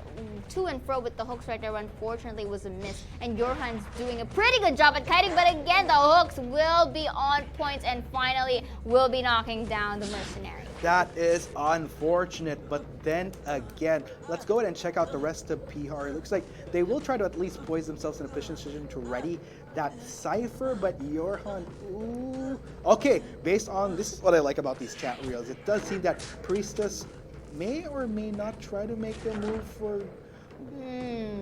Will he though? Let's see though, because this is the first chair of Mercenary, so they still have that shot of rescuing him. True. While Mar here is going to actually try to taunt or actually distract the hunter by showing itself and exposing. But of course, Golf knows any better because there is still the free survivor, which is the Priestess.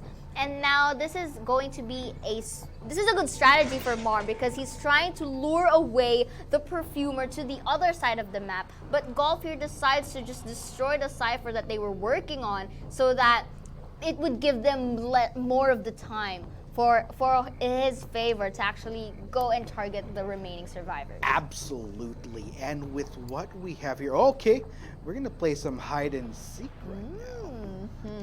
Mercenary back to good health as well, so this is definitely good circumstances that PR is working around. Mar in a bit more of a delicate situation, but it is very much workable. Still quite a bit of a way to go though with this cipher, so both of which the Mercenary as well as the Priestess will have to buy some time for Mar. Definitely, and looks like Golf already realizing that the one that he destroyed is the one currently Mar is working on already, decides to go into that area, and I think he's going to target that anytime soon. But to see that the other side of the screen that both of the Priestess and the Mercenary is working on a different cipher only means that it's already primed and they will just wait for one survivor to at least get knocked down for them to pop. Oh, correction, they already popped it already, and it looks like they are now targeting to go onto the exit gates. And Golf here entered the portal in hopes that there was a survivor on the big house, but unfortunately there was none.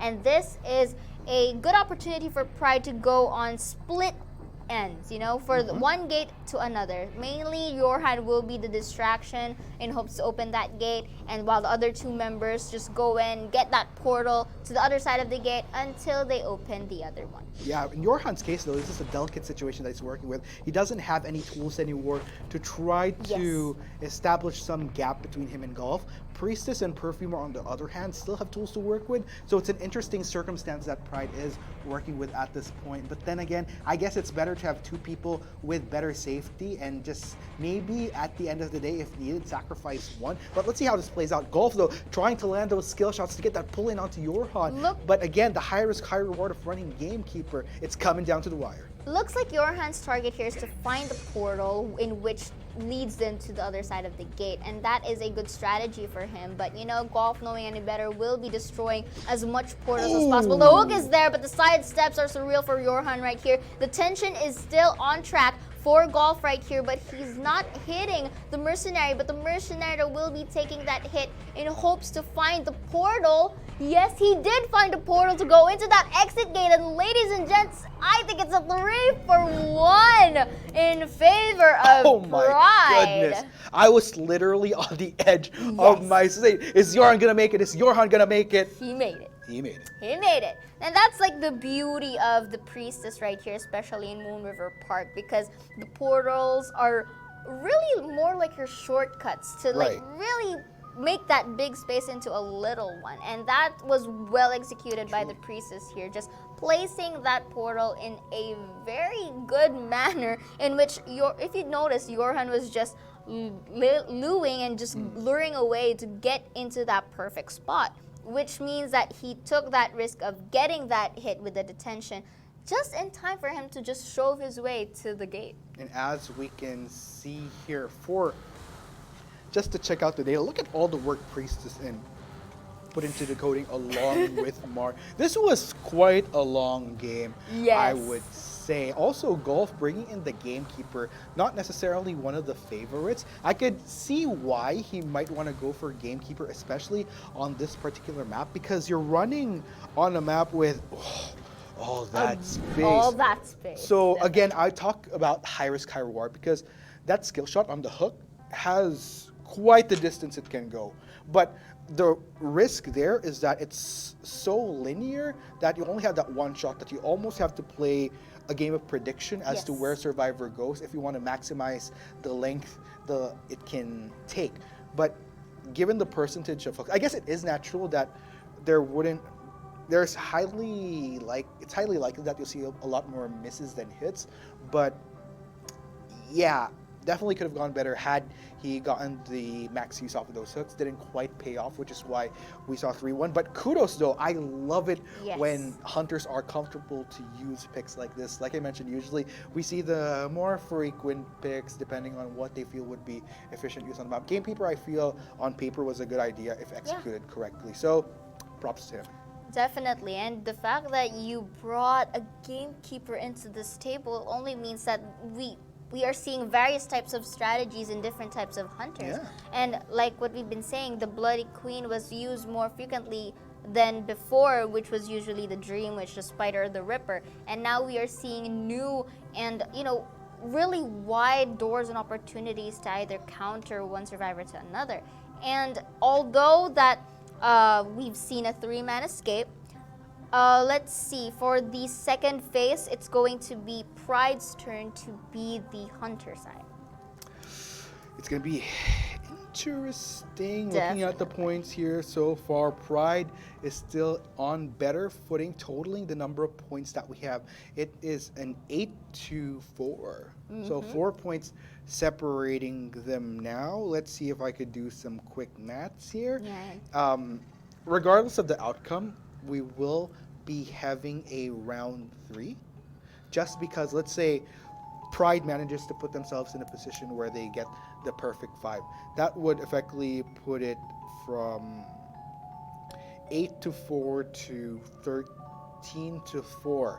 That would mean that in order for V to match up to par for them, they would need to perfect their round 3. I hope my math is correct.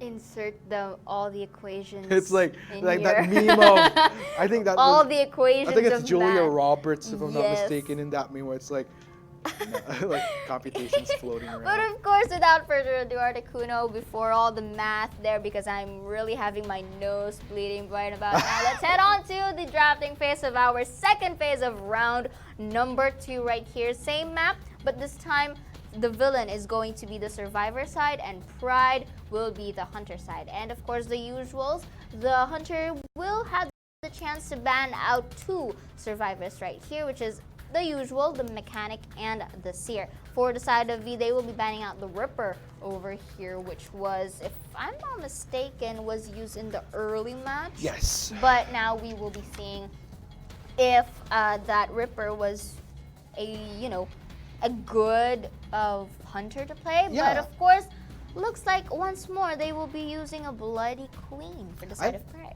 I like the idea of banning Ripper on this map, because I think what Ripper brings to the table when you're playing on Moon River Park is there's so much value that you get off of the movement speed you could get through the Foggy Blades. Yes. And that at least allows you to, with that movement speed, cover more ground to make up for the massive space that you're working against, which could be a pain in the butt for a lot of these hunters if they can't really, how do I put it, be able to go the distance. Go the distance. Which is why we do see, I recall during COA3, I believe it was a number of geishas that we saw that come into play, even though I did say that Ripper and Spider were the more optimal picks. I think it did come to those scenarios where if it was banned, some people would flex into a geisha just because of being able to scan the area as well as get those gap closers in. Yes. It's probably not, there's still definitely, I would say, a lot more preferable options, but geisha would definitely be another one of those. But you know what? Enough of that. We're not seeing any geisha, so I should just stop right there. We're heading into the second half of round 2 between Pride and the villain. The villain on the survivor side pride on the hunter side. Definitely, and the first one to be spotted out is the first officer here, and of course, Blow knows any better, will be choosing to ignore one of the support/rescuers here on the side of V. And again, going back, you did mention that the Ripper has its own way to actually close in the gap right here, but if you notice that for this specific map, the Priestess is going to be utilized. Because why? Simply because the portals are the ones to actually help to be in an advantageous stage in this specific kind of map. And here we have Blow just making his way to find a good target to focus on right here. And going back, looks like he had a trail of Neon, but will be... Ooh, looks like he spotted Portal and decides to break it in the nick of time. We'll be going back to that Cypher out there. But I think if Blow gives on doing this repetitive way of going to and fro, I think the time will be onto the hands of the villain. Ooh, looks like he's trying to play around these structures here. Drop the pallet if needed. Blows, try to go for the hit. Not quite getting the connect he was looking for. Tries another attempt. Not quite working out here, but oh, wait a minute. Perfume was used really efficiently right there, especially in their Utopia state. And now Mion just utilizing the structures right here, transitioning from one side, going into that roller coaster, going up that ladder right there. Let's see if he could be able to actually kite his way here. But Blow just playing mind games, going up to it. Blow uses that blink, but unfortunately was not able to get the Perfumer, and the Perfumer goes for that pallet throw. But let's see up to what extent this incapacitated Perfumer will be able to go. Looks for that turnaround and finally gets that knockdown. Good job for Blow. Yeah, overall Perfumer doing a great job. I think in my book that was a lot of time bought, and it should be enough to get at least 2 ciphers in. We see 4 on the number right now. There was, of course, a stop coming in from the mercenary here, knowing very well that, okay, our comrade has tried to buy time, goes down, we're going for the save. As any mercenary, good mercenary should. Of course, definitely. And like what you've said, it's down to 2 ciphers right here, only 3 remaining. And as usual, the main, well, not really main, but more of one of these supports right here, which is the first officer, is the one to try and attempt to save the Perfumer here, simply because the mercenary will be utilized on the later phases of the game. But now it's been rescued, but the last efforts will be on to the Perfumer. But with the help of the Tide Turner, it's going to have its delayed effect before knocking down. And now Blow's main strategy right here is to find that Perfumer, because anytime soon, after 20 seconds, the Perfumer will be knocked down. As you can see right now, the mirror image will be used to just shove away the one decoding onto the other end. And again, like what I've said, focus on finding that Perfumer, because that Perfumer is already chaired. Unless, of course, Blow plans to go for Sloth Top right there to actually shove away from decoding. Yeah, Blow trying to seek her out, but it's like that won't be the case. We'll just divert to not wasting any more time, just scout out who he can, who he manages to spot out, and it will be SPST. So far, the villain doing a great job here. 2 ciphers remaining, maximizing their time well, considering especially that they have 4 survivors still up and kicking. Definitely, and now looks like Blow will be transitioning to Sloth Top right here. But take note, this is a mercenary. Usually, you have to ignore this simply because, number 1, the Perfumer is already up with the help of that self-heal, and number 2, you have 2 ciphers remaining. And you can see from the map earlier that there was 1 cipher near their area that is almost done, but with the help of the mirror image, once again, the first officer will be knocked down, but Sloth Top here will attempt to finish this cipher. But with the help of the abnormal spell, Blow here will be giving another time for himself to not finish that cipher. But in the other end, though, looks like the Priestess is doing a pretty good job decoding 1 more, and all they need now is 1 more to pop it off. Will they, though? I think with the time that they bought, this cipher shouldn't be a problem for them. What they're definitely going to be focusing on at this point is, given the number of survivors that they still have, again, like I mentioned, all 4, they're definitely, from what I see here, have the luxury of getting a save onto officer and plan accordingly to still try to push for the 4 survivors out of the gate. Definitely, but again, going back, the map is, let's say, above average in terms of space. And you have to consider here during our game, they are focused on one area, which leaves that remaining survivor on the other side to just keep the coding. And I will agree with you as to that remaining cipher won't be much of a problem, because if you can see on the second side of the screen, the Neon here is just focusing on priming this remaining cipher, and SPST on a very good position once more to kite away Blow right here. And Blow has to start being conscious of time, because by now I'm pretty sure that Mio was able to pop that cipher, and in a very good manner when the first officer is down, and this all comes down to opening the gates. Take note that this is again split end, which is Mercenary onto the other side of the gate, and here Blow on his way to the other one. Man, if SPST can pull off this kite to the point where he buys enough time not only to make sure that his teammates are prepped, but I'll have to just hold up from that theory because it's not happening. SPST has fallen, but nonetheless, this will give the opportunity for the rest of the survivors to make it out well. Of course, Lostop gonna try to prevent that right now. He's speeding through to the other gate, but unfortunately won't be making it. It's just enough time. 3 survivors making it out in total. Definitely, and that is a 3-man escape for the side of Pride right there. Ooh, this. Well, we've been seeing a lot of 3s right here. True. 3s. Yeah. Anyway, going back right now, I'm a bit corny right now. Right? I'll forgive you for that. Yeah, but going back, this is one of the reasons why you opt for a very dual roles in terms of the survivors right here, the first officer, perfumer, and the mercenary specifically. And of course, priestess is in my personal experience and the way I've seen different types of videos, priestess is sometimes really used for this specific type of map to just really close in the gap, and as well as to help in terms of the portals and opening up the gates. And I think that was really well executed for both of the priestess that we've seen right now in round number 2. Yeah, I mean, just the numbers here, both sides actually getting 3 out of the gate. So at the end of the day, it's similar to what happened during our previous match. Round 2, just equal ground. Yep. So it's going to be very close, though, because oh God, here we go with the math again. No, actually, now that I think about it, Pride, sorry, not equal ground, but Pride actually did better on both fronts, 3 and 3.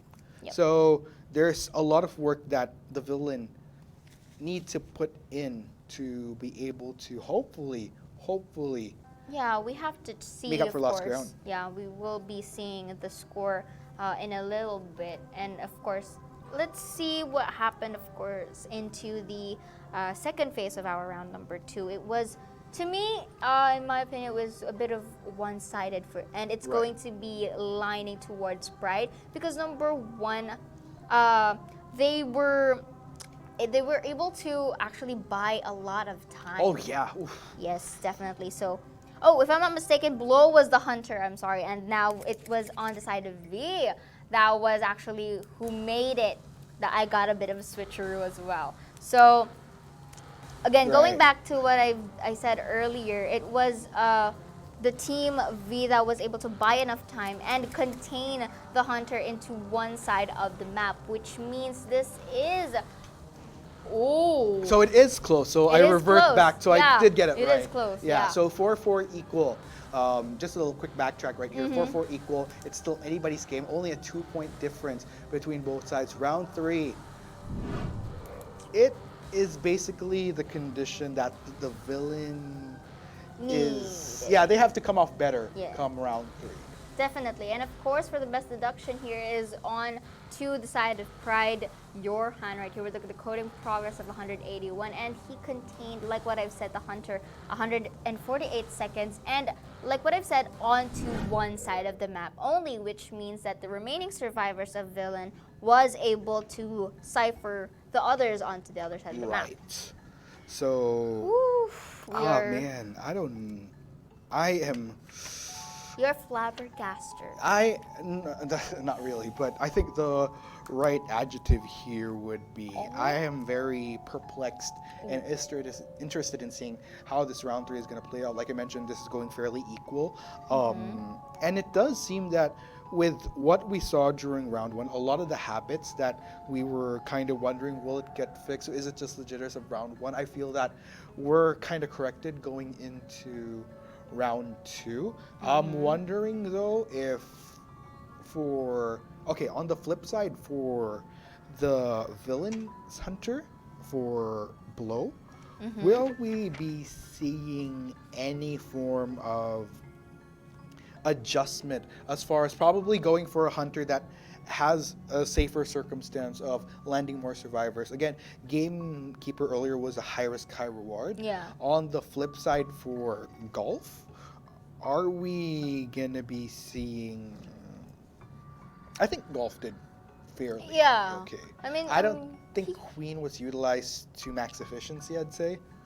But I guess given the map though, it is rather tricky at the same time. It's not really... It's hard to maneuver your mirror, I think. Just looking at how that game played out.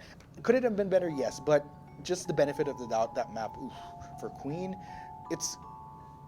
I would love to see a great Queen played on that map, but given that circumstance, I think there was a better hunter for that specific Oh, map yeah. as well. I mean, although Bloody Queen is, we've been seeing some good plays right here and there, while, the thing is, the villain was able to actually utilize and maximize the structures that were there that made an advantageous stage to the Blood Queen transition to a disadvantageous one, simply because, like what you've said, the maneuvering of the mirror image is quite tricky, especially if the kiter knows how to play in this specific type of map. And to me, like what you've said earlier, if you're going to ask me on what hunter to choose, it would have been nice if it was a geisha, just to add a bit of more of that scanning in through the area and that dash to compensate it. But here, going back to the highlights of our second round right here on the first phase, Golf being the gamekeeper right now. So far so good. Like you mentioned earlier that he was doing it in a good pace, but the fact that he only has that one-shot linear hook right there, just like what we've been seeing right now, it's just, you really have to play your predictions right here. And although Golf had, hit most of the survivors right there, see, another hit right there, the fact that it wasn't really translated into a score, and Pride was still able to find their ways into making it a 3-man out is something that you have to take into account for. Okay, so, by the way, so it was Golf that was on the Gamekeeper and Blow on the Queen. So I think I got it reversed earlier. Yeah, looking at Blow here, though, I think, I'm not sure if we'll be able to see it in the highlight, but I think what became tricky with some of these mirror images sometimes is since the mirror image goes through structures, since it is just a mirror image, it's kind of like a ghost whenever the survivor. The physical one doesn't. Yeah, I think there's a lot of areas where it's hard to follow the mirror image. And that said, that just, I think that's why it became tricky as the game went along for Queen to land the hits that he would have wanted in comparison to some of the other rounds that were played on other maps where it was definitely used a little bit more efficiently. Not that, I think the particular way to put it is the structures on how they're laid out in a way where if a mirror image goes through a structure in some of the instances that we saw, you can't really follow it anymore. Whilst the other maps, sure, there's structures, but there's faster ways where you could just go around a lot of them. Yes, definitely. And that's what we've seen earlier onto the highlights that, and that is the other tricky part, because if your physical image or the physical self is blocked by a structure, it means that the mirror image will also stop. And those are one of the things that a Blood Queen user has to consider. And unfortunately, for Blow, I think that was a similar case that happened to him just now. But again, we are still proceeding to our round number 3. The final match, and this is the first phase. And if I'm not mistaken, I think V is the hunter side this time. If I'm not. We'll wrong. see, we'll We'll see. see. Of course, into the drafting once we get there. But for adjustments, so far in terms of the picks, it's pretty similar, both the villain and Pride. All I think that is really needed here is more on, I think, really the timely manner of placing those hits. Right, here we go. Pick and ban starting. Looks like it will be the Pride. villain on the survivor side, Pride on the hunter side. Mm-hmm. Bans, of course, will be, considering Arms Factory, Queen and Ripper are very respectable hunters to take away. In which case, Blow, of course, going to be going the typical route. Mechanics here as well as the mercenary. Let's see what the villain decides to bring to the table here. Are they going to try to go for some, are they going to try to shake it up like some of the other teams have done in the past? Perfumer, fairly standard pick here. So far, so good. Looks like they will be sticking to something that does lean towards a bit more comfort. First Gentleman as well. Or not first gentleman, first officer rather. Gentleman. Yes. He's But fairly. he does he look looks like a gentleman with that stopwatch of his. Lore-wise, Looking all, okay. looking all British. Anyway, I don't want to sound any. But going back here, looks like the Enchantress will come out to play, and finally to compensate for that mercenary for additional speed. And you saw how bully this is. The forward. And this time we will be seeing the Spider. Yes, Spider. Yeah, Soul Lever. If you guys really want the formal way on how to address the Spider or Violetta. Interesting lineup that we have here coming in from the survivors. It is, I would say, at most balanced. Fundamentally Yes. balanced. Definitely. Well, technically this is the last round, so you really have to play your cards right, especially for the survivor side. Because like what we've been saying, the hunter has tons of options, especially for a map that's Arms Factory, because Arms Factory, we've been mentioning, is the smallest map, so many hunters are on the advantage side. So the pressure goes more onto the survivor ones, because you really have to think through on how you would counter a specific hunter in this very small map. But of course, with all that saying, we will now head to the round number 3. First face between Pride's Blow as the hunter and the villain as the respective survivors. Here we go. Blow looking for his first target here. Hasn't managed to sniff anybody out just yet. Ooh, he finally catches on to a trail, and it will be the Perfumers, though. Not a bad way to go. Perfumer would definitely be an optimal right here. Oh, he lost the scent. Tries to find it, and looks like Perfumer will be a-okay. Blow will try an alternative route. Will he try to go for the chase? Still trying to use his spidey senses to sniff out a survivor. But overall, this is good for the villain. Yes, definitely. So far, so good. Because the fact that Blow is really looking for that survivor that he initially had his trail on, and Perfumer here being sneaky with those tiptoeings, it only means that he lost Blow, and Blow will be going back to square number 1, in which he has to find out a good target.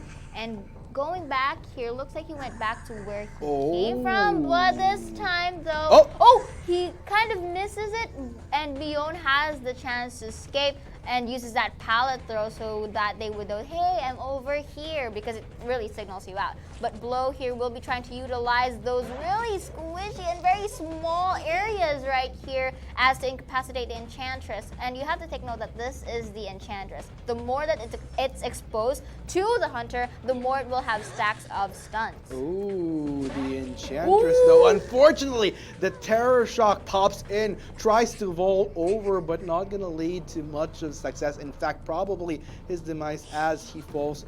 First one up for the rocket chair, in which case. But this is actually fine for the villain, because the fact that it took Blow quite a while to sniff out a member, one of the survivors of the villain, was a lot of time bought for the villain, just because of how efficiently they were managed to tiptoe and evade getting detected. Yes, and that was I would really like to commend that blink though. It was really on time, and the fact that he turned around just to get that knockdown for that attempted vault is really real. And now that Blow is already incapacitated, but still managed to save the Enchantress right here. But this is an opportunity for Blow to have 2 targets. Last effort will be used, but with the help of the Tide Turner, will be delaying the effect in a short while. But the spider webs right here will be utilized for that movement speed, and Viol just caught another spider web, which will reduce the movement speed. And finally, Blow goes for that balloon and will be off to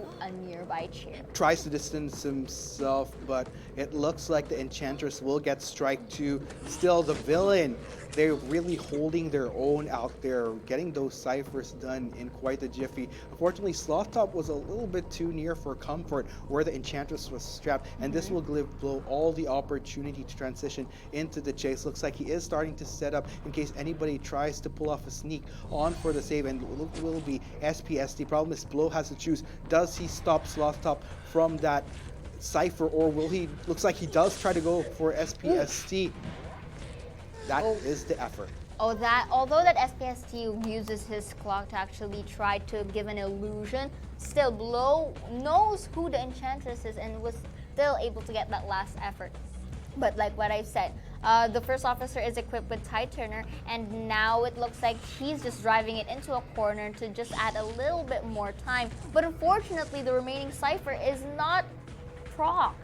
Yes, and unfortunately, it will be the Enchantress that falls, in which case 1 survivor down for the villain. Still, I would say that the Enchantress maximized her lifespan in this game, because now the last cipher has been popped. Everyone is healthy and raring to go. Blow, of course, not going to get deterred, wants to log in onto SPST, isn't going to allow himself to escape with just 1 survivor down. He definitely wants to maximize as much as he can.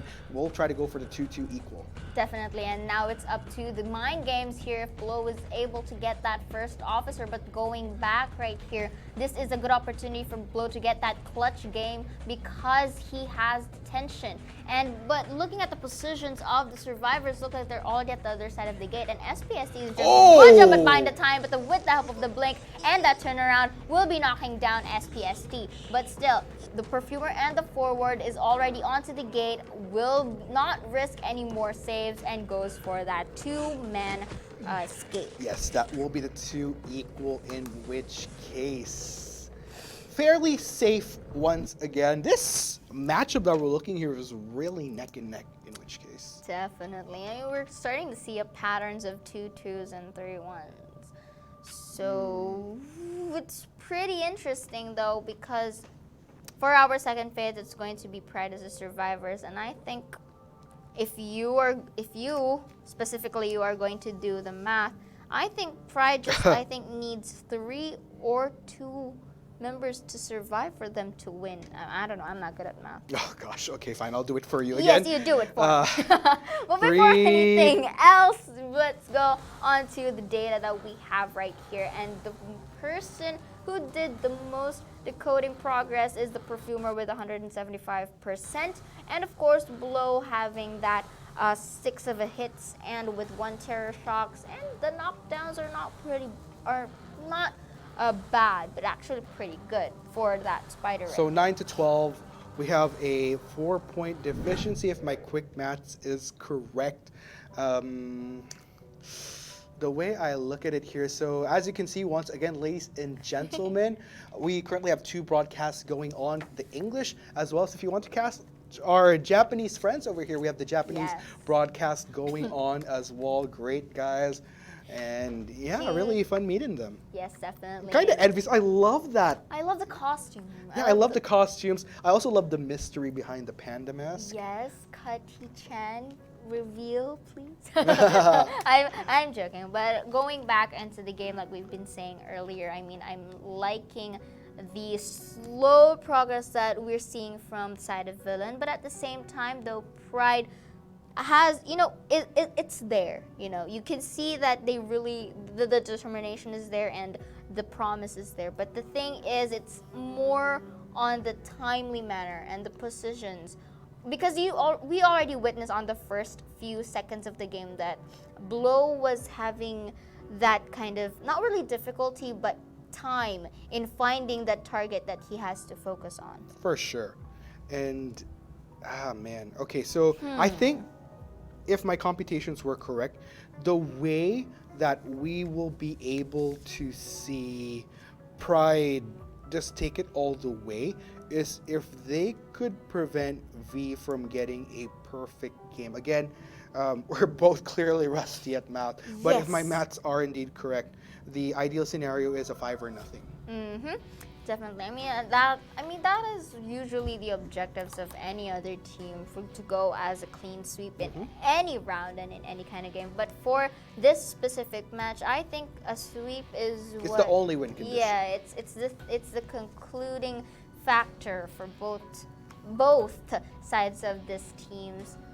So, because this is the last phase of the last round. So regardless, they have to translate all of their gameplays into scores if they want that spot onto the semifinals to battle out against VX the next day. I guess we'll find out. It's, again, another one of those clutch scenarios, similar to what we had during match 1, where it was the same 5 or nothing that they were working with. And, I can't really, if you're going to ask me, I can't really have this kind of prediction for both sides of the team because it's really, uptight battle. It's really, it's close, but you can see some sides here and there that are, lining against. Okay, so with that said, ladies and gents, it'll come down to this last game of the day. Will they make it? Will they break it? So, okay, just to get the update, so let's check out this pick and ban first. All right, I'll do that. And in your behalf, for the side of our last phase with the last round, Pride will be the one to be the survivors this time, banning out the Bloody Queen and the Ripper. For the side of the villain, they will be banning out 3 survivors, which is the Seer, the Mechanic, and surprisingly, the Prospector this time will be banned and up for grabs. Maybe I think this is a respect ban because maybe some of the members of Pride are really comfortable in using this Prospector. That, or maybe they know the dangers that lurk when using a Prospector. And of course, for the side of Pride right here, they will be having the Acrobat, the Forward, the Priestess, and let's see the final pick. First Officer right here will be using an up for grab, so they will be going in for any one type of decoder. And looking here, the Hunter once again bringing out the Calamari, the Feaster. Feaster is definitely a good choice for this. This map, the best, because there's calamari and everything, and the map is small. There are a lot of tentacles, so that you can drive the survivors in the corner, and that, or maybe. Wait, did I say best? Great. It's a great option. There's definitely other hunters that could be feasible. Feaster is just so happens to be one of the better options. Phase, I think it's really opt for the Feaster here. I mean, if you really want to secure your win, you really have to use the one that you're really comfortable with, at the same time really advantageous onto the map. So yeah, it's a great choice for me. Okay. That, and because I'm really amazed by the calamari all over. Oh God. Somebody I know where she wants to eat after this for sure. Is there a place you're gonna get calamari? Maybe later, but for now, Articuno, we will be heading into the second phase of our last round between V, Golf XOXO, Hugs and Kisses as the Feaster, and of course Pride with the respective survivors. And the first one to be spotted out is the Acrobat right here, going into the trial lane, or the tri-palette. I call it the tri-palette. I just don't know how pro players, just hey, Macarena, hey. No, I was actually going for the stop right now. Thank you very much. Stop right. Okay. Wrong reference. I'm sorry. Yeah. Why would you dance the Macarena in a deduction. Oh, deduction. Yeah. I'm decoding a cipher right now and doing the Macarena when it's you know, I'm as corny as I can be, but you have to really deal with me for the next few days. So, Grizzly, Persuadable, Fatal 5. We now know the Gideon Q. Save me. No, you're perfect. You're doing just fine. You're doing just you guys have to like stick with me and my craziness right here. But you know, going back into the initial pickings and Feaster being coming into play, I'm really guessing that the villain here will be going for a more aggressive play. And why are you laughing? I'm not laughing. He's laughing. Now I'm laughing because you brought it up. Because there's a reason. See, if I hadn't brought it up, you'd be laughing in silence. See, you're not denying it. Okay, going back.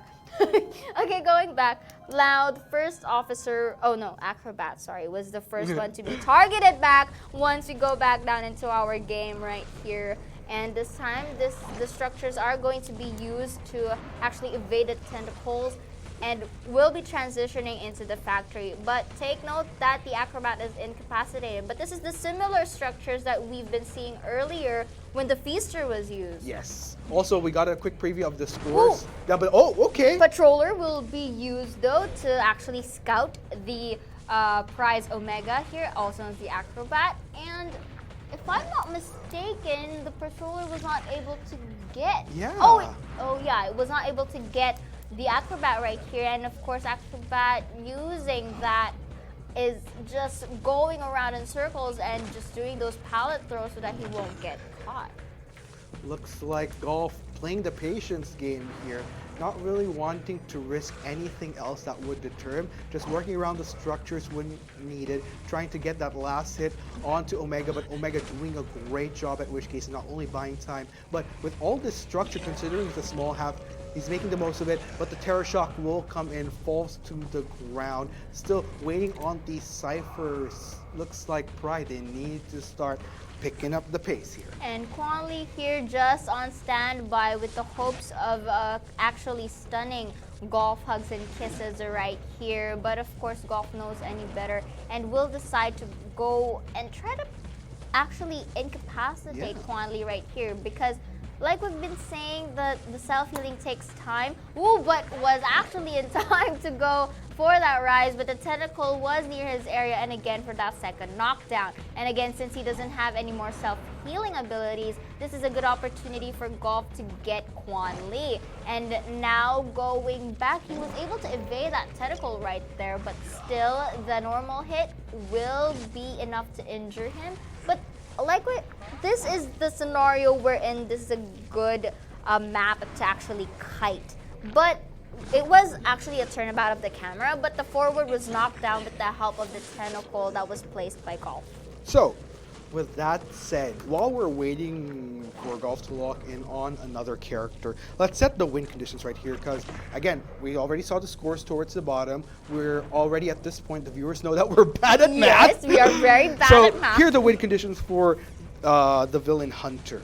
If he kills 4, or not kills, but if he rockets 4, if he chairs 4 and successfully rockets them off into oblivion, back to the manor, 4 equals a win for them. Yes, and No that's like a questions asked. 5 points. Yes, 3 points is a tiebreaker, but less than 3, 2 and below, it'll be a win for Pride. So there's 3 different universes that we can see this go towards. Yes. Yeah, how many Doctor universes that you Strange. see for the options of winning? 3.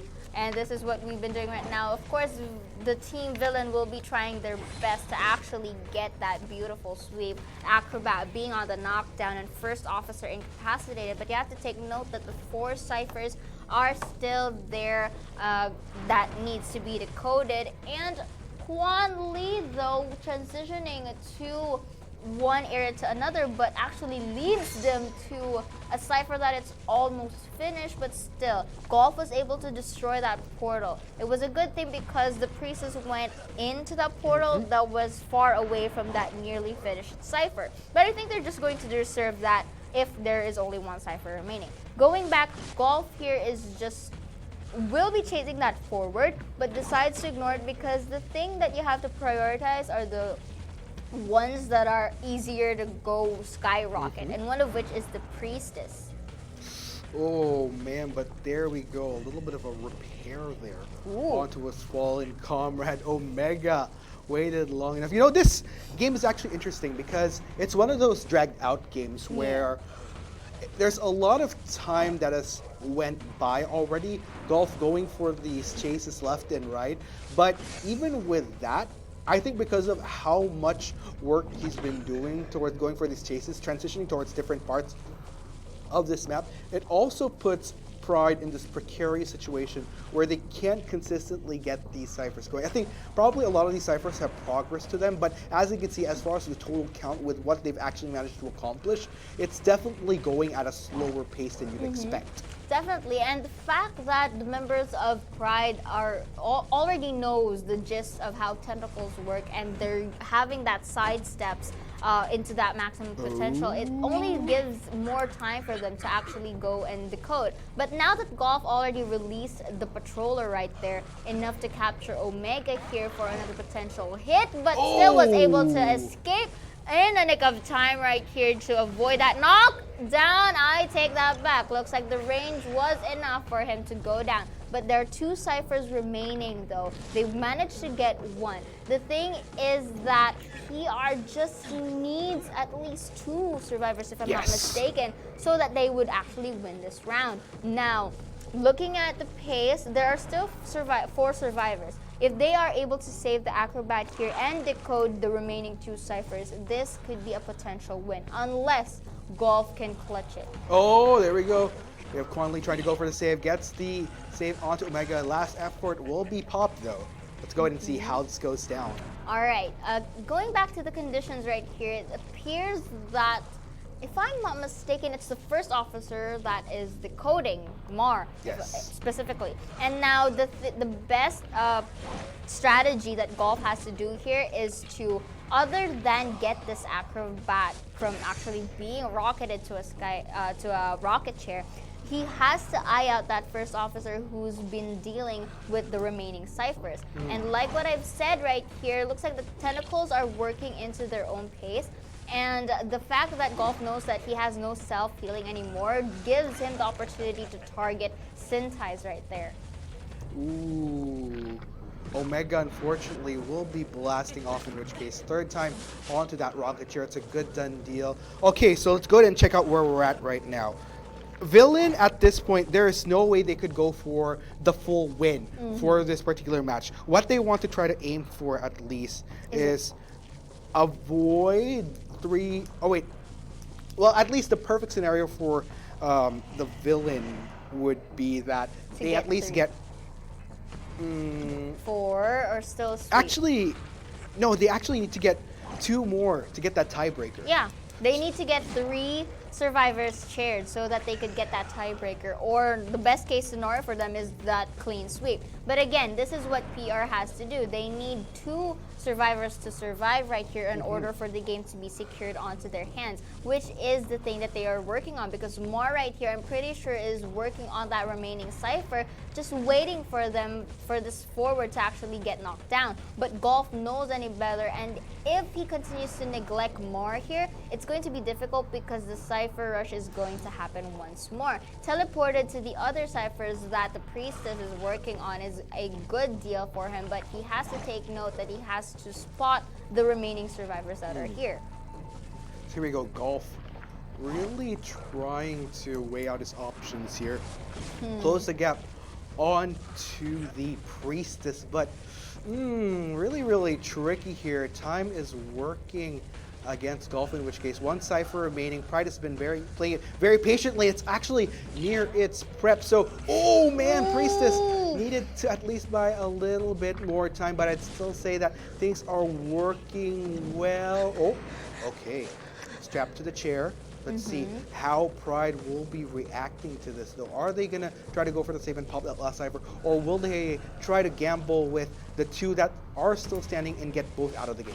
The best scenario for Pride here is that one of them has to save Syntice and the other one will be focusing on priming that Cypher. Once Mar here is able to save the Priestess here, this is going to be the high risk, high reward. Now, if the Priestess is saved, one of them has to be the sacrificial lamb. But of course, with the help of that Pop-In, Cypher was able to actually stand back up the first officer in time for him to just go and save the Priestess. But the Priestess again is knocked down. Now the best scenario here is that the Priestess will be chaired into the sky, and now this is the risk. If Quan Lee or the Mar was able to get caught, it means that this is a potential tiebreaker. Yes, indeed. For Pride's case, they have to be very careful. It's either going to be the tiebreaker or it is going to be a win for the if all four get wiped out. It does look like Yautsamar actually falling in this case. And I think with all said and done, Quan Lee, they will just have to settle for getting one survivor out. That's it. Based on the win conditions here for the villain, they managed to force it into a tiebreaker. Wow. And this is the perfect moment. You thought we did it? No, we did it. Now that was the perfect scenario to add this up, because I initially thought that the Pride can actually get 2 or more survivors, but the fact that the Feaster abused the detention ability and had that clutch game only goes to show that forcing that tiebreaker will greatly affect how Pride's next game is going to be. You know why? Simply because this is the last game. Surely you would think that regardless of what happens, is the blah, blah, blah. But the fact that the villain was able to force out this remaining round is something to, you should not really neglect it. Definitely. Because the promise is there, the what do you call this, the hunger is there for them to secure the spot. Let's take a breather real quick. I need a breather. Oh my goodness, that was intense. You never really could tell to whose favor that would have gone. Like at one point I was thinking, oh, they're probably gonna get 3 out, oh, they're gonna get 2 out, and then all of a sudden at that last moment the villain Hunter performs at when it counts towards the late game, and just the switcheroo is really the switcheroos. Yes. I am now very fond of the clutch Oh my games goodness. right now, because I mean, in all honesty, as much as you really want to focus on the first 2, the late phases of every game, the deciding factor really will be the clutch game, especially when the Hunter has the detention already, because that can still turn around the game, just like what we've seen right now. Okay, so as you can see with how the points have rolled out, we have the tie. First round 3-5, second round to equal force. Round 3, we have a switcheroo of what happened during round 1. Now, here's the interesting situation. As far as momentum, the villain, as the games have gone on, kept getting better and better. 3, 4, 5. Pride is, on the flip side, losing out on a bit of their steam, but for their sake, if they have the mental fortitude, they're not going to allow them to phase them going into this tiebreaker. Looking at our best deduction here, it will be the Fiesta, courtesy of Golf. You definitely get our boy Grizzly proud in each case. Yes, you made the calamari party sponsored by Grizzly. I'm just kidding. Yeah, but I'm pretty sure if Grizzly's watching, he'd be like, yes, go to the Fiesta. Yes, definitely. But going back right now, it only goes to show that it's a matter of the consistency still. Right. In any team that plays into these matches, because like we've been saying, as there are more rounds, it's a test of your skill at the same time on how much you can still play and your mental state, because the thing is, more teams get to get into their sides, sometimes of tilting or sometimes being not in the best mood that they can be. But let's go back here onto the highlights right here. Just pure blow getting and taking advantage of that tight spot right there just to corner out the Enchantress, but still was done. And you know, the previous, this was the previous game into the first half of round number 3, and the beautiful blinks were there. Skill-wise, both of the teams are really on par with each other. I think it's just a matter of consistency that made the deciding factor. Oh man, those games though. With Blow's performance here, again, this is where I'm talking about Pride starting to lose a bit of the steam I was talking about here. Golf though, man, stepping up to the plate when it really counted for the villain. That really was a lot that they were working against. And if you total the odds, there was a 3 out of 5 chance that they could have lost out on proceeding any further, but it looks like they have thrown a lifeline to themselves and they will force the tiebreaker against Pride. Now the question is, this is where I think the legendary ruling would be even more interesting, because with 3 rounds passed, that means that you have a lot more, actually no, not a lot more taken away, a lot less options to what players can bring to the table, because each of them have played 3 characters already, and by the legendary format, Yeah. this is really where this is the true test as to how far your pool of hunters and survivors goes. Yes, but like we've been saying, for the hunter side, it's not really much of a scenario, simply Right. because you can be, you can really play with the hunters right True. here, because there are, especially depending on the map, you can be really advantageous. But in terms of the survivors, yes, you are correct, because this is the time where the players have used the characters thrice, and now this is where the extraordinary survivors come into play. Will we be seeing more on the A tiers or the B tiers? And hopefully this is also a test of how you mix and match these remaining survivors that you still have on your plate. And of course, that doesn't really stop there. The fact that you mix and match these specific survivors, the next question you're going to ask yourself is, how are you going to apply a paper-made strategy?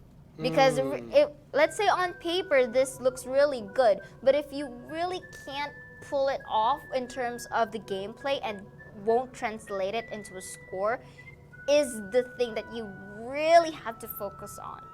Right. So I guess in that case, what I'm really looking at here is, I was talking earlier about how I gotta give it to Blow in which case, because he's basically playing in a position where I'm pretty sure he plays both roles phenomenally, but of course his comfort will always lean towards Survivor. So the fact that he's pulling off Hunter and still holding his own out there, that is like well played. But I think this is definitely, if there's anybody that I'm really looking at right here, is how Blow will deal with going into this tiebreaker with the legendary ruling in effect. Yeah. Because there's still that big question as to how far his hunter pool goes, and whether or not, with how deeper it goes, are we going to be seeing the same prowess that we saw on the other games? Yes. Because I think that's ultimately why we see these numbers faltering towards Pride. But you know what? Both teams have shown excellent performances for the qualifiers. I would be glad to have either one of these guys going into the semifinals, but that's definitely me being positive Yes. in this case. Of course, and I will really agree with you, because I think for the side of the villain, Golf right here, I think focused more on the hunter side. So for the side of Blow, other than the fact that we have to see if the various hunter pools that he has is effective, at the same time, how deep is the mastery going on with him, especially in these crucial times, because this is a tiebreaker, and this is the first half of our tiebreaker right here, and the map will be on the Sacred Heart Hospital. And of course, the usuals that we will be proceeding on is Pride will be the survivors on the first half and the villain on to the Hunter side. And that being said, there will be 2 hunters that the survivor can ban out, which is the Ripper and the Feaster. And for the side of the villain, they will be banning out 3. So let's see how the decision making goes. Right. So, since it is Sacred Heart Hospital, I love the forethought of taking away Creature from Golf because Feaster, my friend. Creature is the thief. Oh, right, Feaster. I'm starting to get, it's been a long day. It's been a long evening. I'm starting to get people mixed up. Holy cow. Okay. All right. Yeah, I mean, I would agree with you. They're taking away the Feaster from the Golf because Right. that is really the essential thing to do right now. And for the bans of the villain, the usuals, mechanics here, and I'm really curious as to what is the final ban right here, since usually the meta survivors have been used up. So I wonder if they would be opting for another prospector ban or going for, let's say, priestess per se, but we'll be seeing that in a very short while. But yeah. Yeah, we're gonna have to hold that thought for now. And man, I am actually wondering how it feels to be both sides here because if it's been a long day for us MCs, Yes. what more for these players? And this is a conversation that we had during the previous match where there's other elements that come to play. Sure, these players can be as mechanically talented as they are. Yeah. Do they still have the energy to push through Especially into in the mind, because it takes a lot of thinking, especially in every round. And in every round, there are like 2 phases. So Right. you have to transition from one being the hunter, and of course, their survivor teams being on the bench for a while. And of course, getting that switcheroo, which is their hunter being on the bench and their survivors being come into play. And yeah, it's a long day, and you really have to think through. Like, every after game, you have to think what went wrong, what do the things that we need to improve on, how are we going to counter these things. There are lots of things that you could think of, and all the more that which adds into the mental capacity of not just as a team but also as a player, because if there's one thing that we've been witnessing is that if there's one player that is kind of going into a diagonal mental state, it kind of like is contagious and passes on to the fellow teammates, which is a bit of a dangerous when it comes to, you know, having this long day and finally the tiebreaker comes out. It's kind of really crucial that it's not just you're battling out with another team, but you also have to battle it out yourself mentally. Well, and that's in my case. I don't know if it also applies to you. Does it? Yeah, sure. Yes, I see, mean, I mean, you get really the gist of that, and like yeah, for sure. yeah, and again, like the legendary rule, mostly the survivors have used the same character thrice, and I'm pretty sure that there will be new survivors that weren't able to be shown, especially on match 1 as well. So Depends. It depends. depends. It really depends. But I don't know. Maybe if the map is Sacred Heart Hospital for the hunter, I think I am looking forward to a geisha hunter. And for the survivors, in this case, in this scenario, I would like to see that. Who was that? Magician. Yeah, I'd like to see a Okay. magician or a coordinator. Coordinator, since coordinator wasn't used really that often here.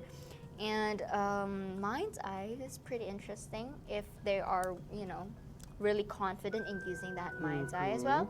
And well, to me, in my case, when it's Sacred Heart Hospital, I use doctor simply because it's a hospital and I'm a doctor. I know they're not gonna use that anytime soon, but that's just me, using the survivors according to the theme, and when you're in Ever Sleeping Town and I'm a hunter, I use Geisha because Geisha is there. What? It's been a long day. Come on. I mean, at some point, some people relate with me right here. And when you're in, let's say the Red Church, if you don't use Geisha, I sometimes use Aesop because there's like a graveyard side there. Oh my God. That's where I cipher. What? I know I had these moments of cringiness. You really have to bear with me since, yes, this is a tiebreaker and while we're waiting, yes, of So course. in case you guys are wondering why we haven't started yet, we're still ironing out a few things to make sure that both sides are ready to go. Bear with us for just a little more, Did guys. you know? Should I say it? Oh God, where are you going with Okay, this? I'm just kidding. I'm not gonna say it yet. We're still into that point where we're still waiting as the teams are preparing for this tiebreaker game. Okay. But did you know? Okay, I'm not gonna say it. Yeah, because- looks like we yeah. will be going back into the game in this case. We apologize for the wait. We know you guys want in on more Identity 5 action. We're going to give it to you right now. It is the tiebreaker first half between Pride and the Villain. Weighing out once again. Take note though.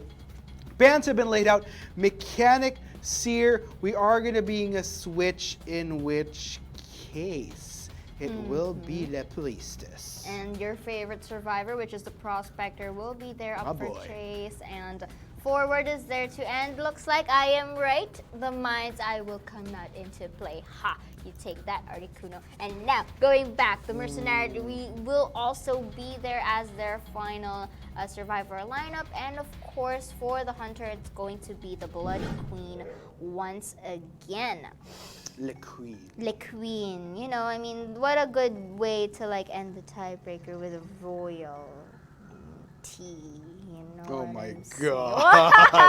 What? Okay. What? I mean, it's true. I mean, you want to end a game with I'm pretty something sure, fun. regardless of the Hunter, you would be able to think of a way where it would be That's- good. It's like, if it's the Queen, the royal way. If it's the Feaster, calamari. If it's the Ripper, Foggy way. foggy. Yeah, sure. Geisha. If it's geisha, because we're in Japan. Yes, the it's- beautiful way. Oh man, it could go on and on and on. But yeah, let's go ahead and talk about Mind's Eye. If I'm not mistaken, this is the first Mind's Eye we'll be seeing for the Southeast Asian qualifiers of COA3. Definitely. And this is pretty interesting because we've been mentioning earlier that Mind's Eye is like what you've said, a budget mechanic. But the thing here, there's also an ups and downs in using this Mind's Eye, and you have to take note that other than the fact that this Mind's Eye needs to be hidden, it also has to be well protected because it's in a very disadvantageous stage when in the kiting phase. But without further ado, we are now into the game between the Villain, Golf, Hugs and Kisses will be using the Bloody Queen, and Pride with the respective survivors. And the first one to be spotted out is the Mercenary, although I'm not sure it's pretty optimized to focus on that because of the delayed effect that he has. And this time looks like Golf is going to eye out that moving cipher. Here we go. Golf proceeding. Looks like we'll go for that chase. Luckily, it is going to be Omega that is spotted out. Like you mentioned, definitely want to avoid getting the Mind's Eye spotted out by Golf here. Just kind of let the Mind's Eye do her thing. But yeah, Golf. We're looking at a scenario where trying to figure out which direction that this Queen should take. Okay, Magnet comes in. Would be used to max efficiency though. Okay, so far we are in a slightly dangerous part of the zone because this is the area that is usually called the dead area because you don't have a lot of structures to actually protect you from the normal hits of the hunter, and that's what we witness right now, the reason why Omega is the first one to get rocket chaired. Now there is a skill of golf right here in which he can see where the hunter is next because of that red area surrounding the mercenary. Right. And now the mirror image right here is going to be into play, just delaying and shoving away the members who are decoding. Of course, Mar, knowing that he's the one being spotted and the mercenary, is opted to priority save this prospector right here. With the help of the delayed effect, was able to body block the prospector, but the prospector here has to actually widen the gap and use his magnets to its maximum potential. Now going back to the transitioning of the map right here, it looks like he's just playing along with these gates and the pallets here, but the mirror image you have to take into account of. And now trying for the turnaround and successfully going for that other knockdown, and that is 2 knockdowns for Golf.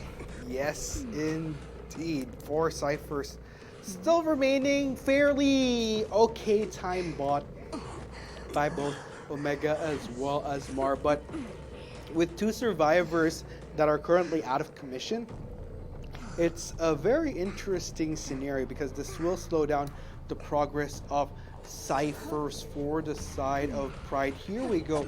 We see that the forward trying to come into the fray to not only put some crowd control onto Golf, but also get the save onto Omega. But how long can Omega last? All right, the magnets is used quite efficiently to just further the distance and quite a bit to transition into a better place into our map. And now you have to take note that Omega has to buy enough time for the Mind's Eye and company to actually go and decode, because once he's chaired once again, it's going to be him skyrocketing up back to the Manor. And of course, that is what happened just now because unfortunately, Omega was not able to kite as longer as he think. But the pros here is that the other 2 remaining ciphers are on their way to actually be primed, and all they have to do right now is, I like the patience here though that the mercenary and company is actually doing, because they're not really rushing it this time. And the best bet that they can do now is if Quan Lee was able to contain Golf right here, but with the help of the blink successfully knocks down the incapacitated forward. Golf doing a great job here with 1 less survivor to work with. This is definitely great use of the time. 2 survivors that are still in commission, fairly healthy though, so that's pretty good. It does seem that the call for Pride is to just focus on those decodes, realizing that, hey, you know what, we don't want to put ourselves in a position where if we do end up with less survivors, we work against the disadvantage of not having those ciphers prepped. So it looks like that will continue. Mar will be on the save duty, doing mercenary things. Not really any pads to work with anymore, so he has to be careful. Quan Lee, of course, will try to buy as much time. Definitely, and this is a good opportunity for him because this is a good position with a lot of structures, and Golf is not destroying that pallets just yet. So I think the best transition that Golf would do is to target out the Mind's Eye, because take note, 1 cipher is remaining, and the Terror Shock is going to be used with the help of the mirror image, really hitting that decoding survivor. And here is what I've been saying just earlier, that the main target would be the Mind's Eye because it's an easier target. And in terms of the kiting capacity, Mind's Eye is in a little bit of a disadvantageous stage, unless of course Sentai is a very comfortable pick for this Mind's Eye. But going back right here, it looks like Quan Lee is another target, and the best strategy for the mirror image of Golf right here is to go near the physical image. But unfortunately, is not gonna make it, and is now the mercenary and the forward being knocked down. And the best bet here is that Mind's Eye is either to get 1 up or save 1 up without being, knocked down herself. Right. But look at this. Man, the Mind's Eye. This is probably a very tricky situation that Pride is working with, because the last survivor that you want to be standing is someone as delicate as a mind's eye. Definitely. And now, of course, Golf knows that the self-heal time is almost there and really transitions the focus from the mind's eye to the forward. And the forward is doing a pretty good job, but the mirror image is just using to just shove him away to prevent him from saving. And again, that blink is beautiful and on a timely manner to knock down the forward. And now knowing that the forward no longer has a self-heal, will be focusing back onto the mind's eye and potentially to get that knockdown. Ooh, here we go, gap closing. But unfortunately, that will be a full wipe across the board for Pride. Golf really bringing his A game into our overtime, the tiebreaker. Oh man, beautifully played. Of course, Golf going to be putting the nail in the coffin by making sure that he secures Quan Lee. Ladies and gentlemen, for the first time in this particular best of 3, we have a wipeout. Golf just brought it hard and just really paid off. Very impressed. You know, normally when you hit these tiebreakers, you know, there's a lot of tension going. It's like, ooh. Yeah. Like, what could... What to do? Yeah, usually when I look at these tiebreakers, we never really see these type of heavy bounce backs because we never see that heavy of a dominating game in any of our previous rounds for this best of 3. But right when it really counts, sets the bar super high. The villain, they have their work cut out for them. Yes, truly. And now, according to our data right here, the mind's eye decoded a stunning 340% decoding progress, alongside with the forward with 100% as well. But Golf right here having 14 strikes and that knockdowns of 9 and 1 terror shocks is one of the reasons why, you know, he managed to get that wipeout. And unfortunately, there was 1 cipher remaining, the supposed saving grace of Team Pride right there, but you know, Golf was able to prevent that from happening. Right, and oh man, I got a feel for a blow here because that is a monumental task that he has to pull, and the question is how. I think, yeah, this is what I brought up earlier. The thing that our audience has to look out for is how deep his pool goes and whether or not that even playing on a role that necessarily isn't his full forte, whether he can pull it off. Yes. That's definitely going to be the anime arc that we're playing with here. Yes, this is like the final countdown and like the climactic episode of any anime that will the enemy team be able to be on par with the other party, or will the other party be successfully be triumphant with this clean sweep? Yes, I'm thinking of lots of references right now. But going back, yes, this is going to be pressure times 2, especially for Blow, simply because number 1, he has to create a clean sweep for them to enter another tiebreaker. And second of all, this is, like what we've been saying, he's working on 2 roles. Initially being a survivor, then transitioning to a hunter. And of course, that is another thing that you have to consider, since there is a difference. Even though, okay, let's say everyone is good, especially for the professional league of being hunters and survivors, but there is a specific, difference in terms of when a player is a hunter main and if a player is, survivor / hunter. So both have their pros and cons. So this is the final phase of our tiebreaker game. Now, if Blow manages to get the sweep,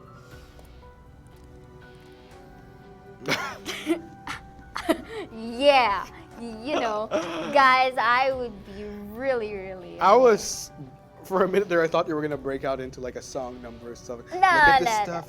Isn't it neat? You're the one who made the song number, not You me. think my score is Complete. deplete? Well, the mermaid. Oh, gosh. Going. We went there, but yeah, anyway. Yeah, I mean, you went there Right. because I was speechless and you were. Well, yes. And this time for our second phase, it's going to be the villain who is on the survivor side. Pretty sure. And going back, Hunter is Blow. And without further ado, we will be proceeding into the final draft Oh, boy. of the tiebreaker for the second phase. Whew, I had a breather. Okay, this time V is going to be the survivor, Pride for the Hunter, and survivors will be banning out the Ripper and the Bloody Queen.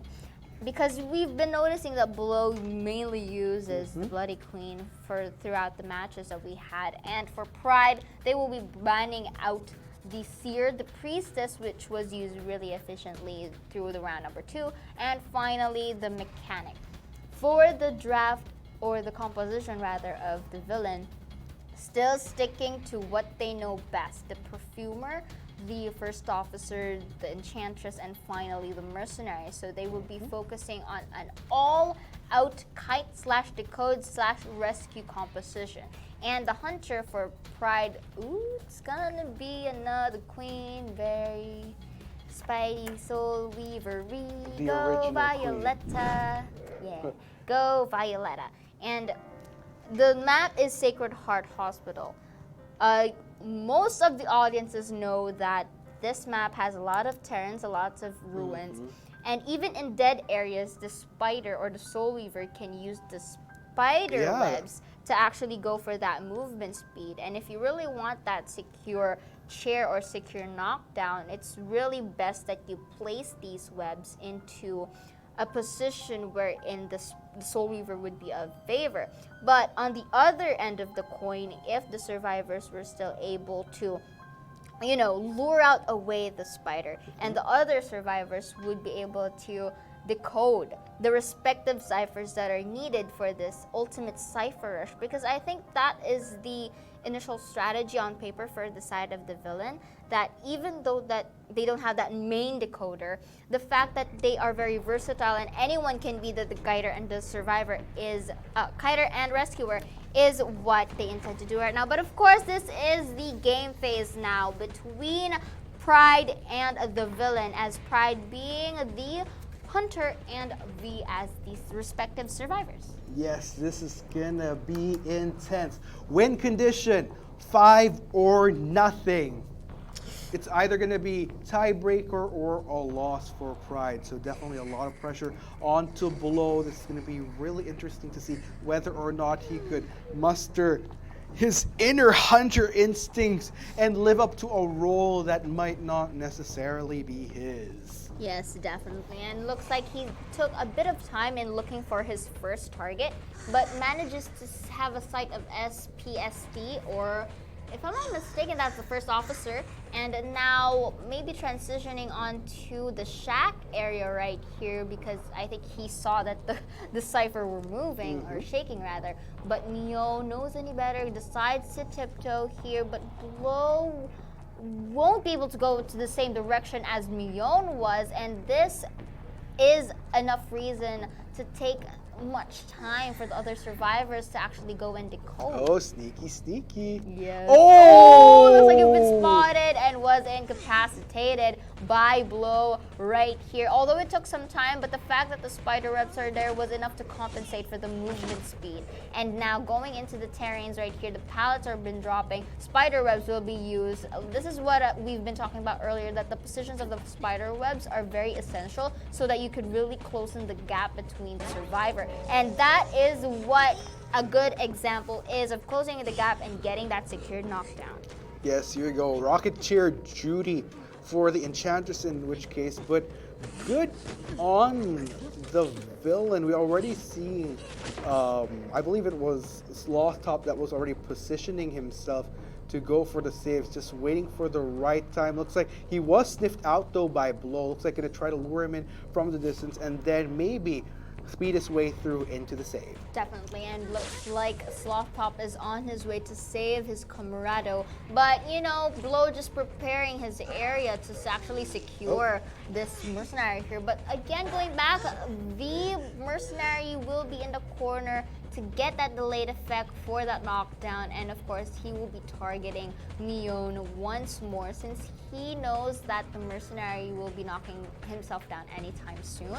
And here we go back to the roundabout in which the Enchantress will try her best to actually go and kite, but again, the spider webs are the ones that close in your gap between the Hunter. And this is the second chair, if I'm not mistaken, for the Enchantress right here. And of course, if you really want to secure it, you will be going for a different survivor now. Absolutely. But still, I gotta give it to the villain. As far as where they should be in terms of ciphers, it's actually at fair average, especially now that we have the accelerated decoding. This should be fair game for them. Again, a lot of the pressure is on Blow at this point. All the villain needs to do is just get one survivor out of those gates. Definitely, and looks like the Mercenary will be replacing the Enchantress into this chair. Last effort though for the Enchantress, and you have to really widen up your gap if you want to stay safe and sound. But it looks like Blow wasn't able to find the real illusion right here, but instead will still be focusing on targeting the Enchantress, which is a good point because like what I've been saying, this is the third and final chair for him. And of course, the best bet for Pride here is to get that sweep.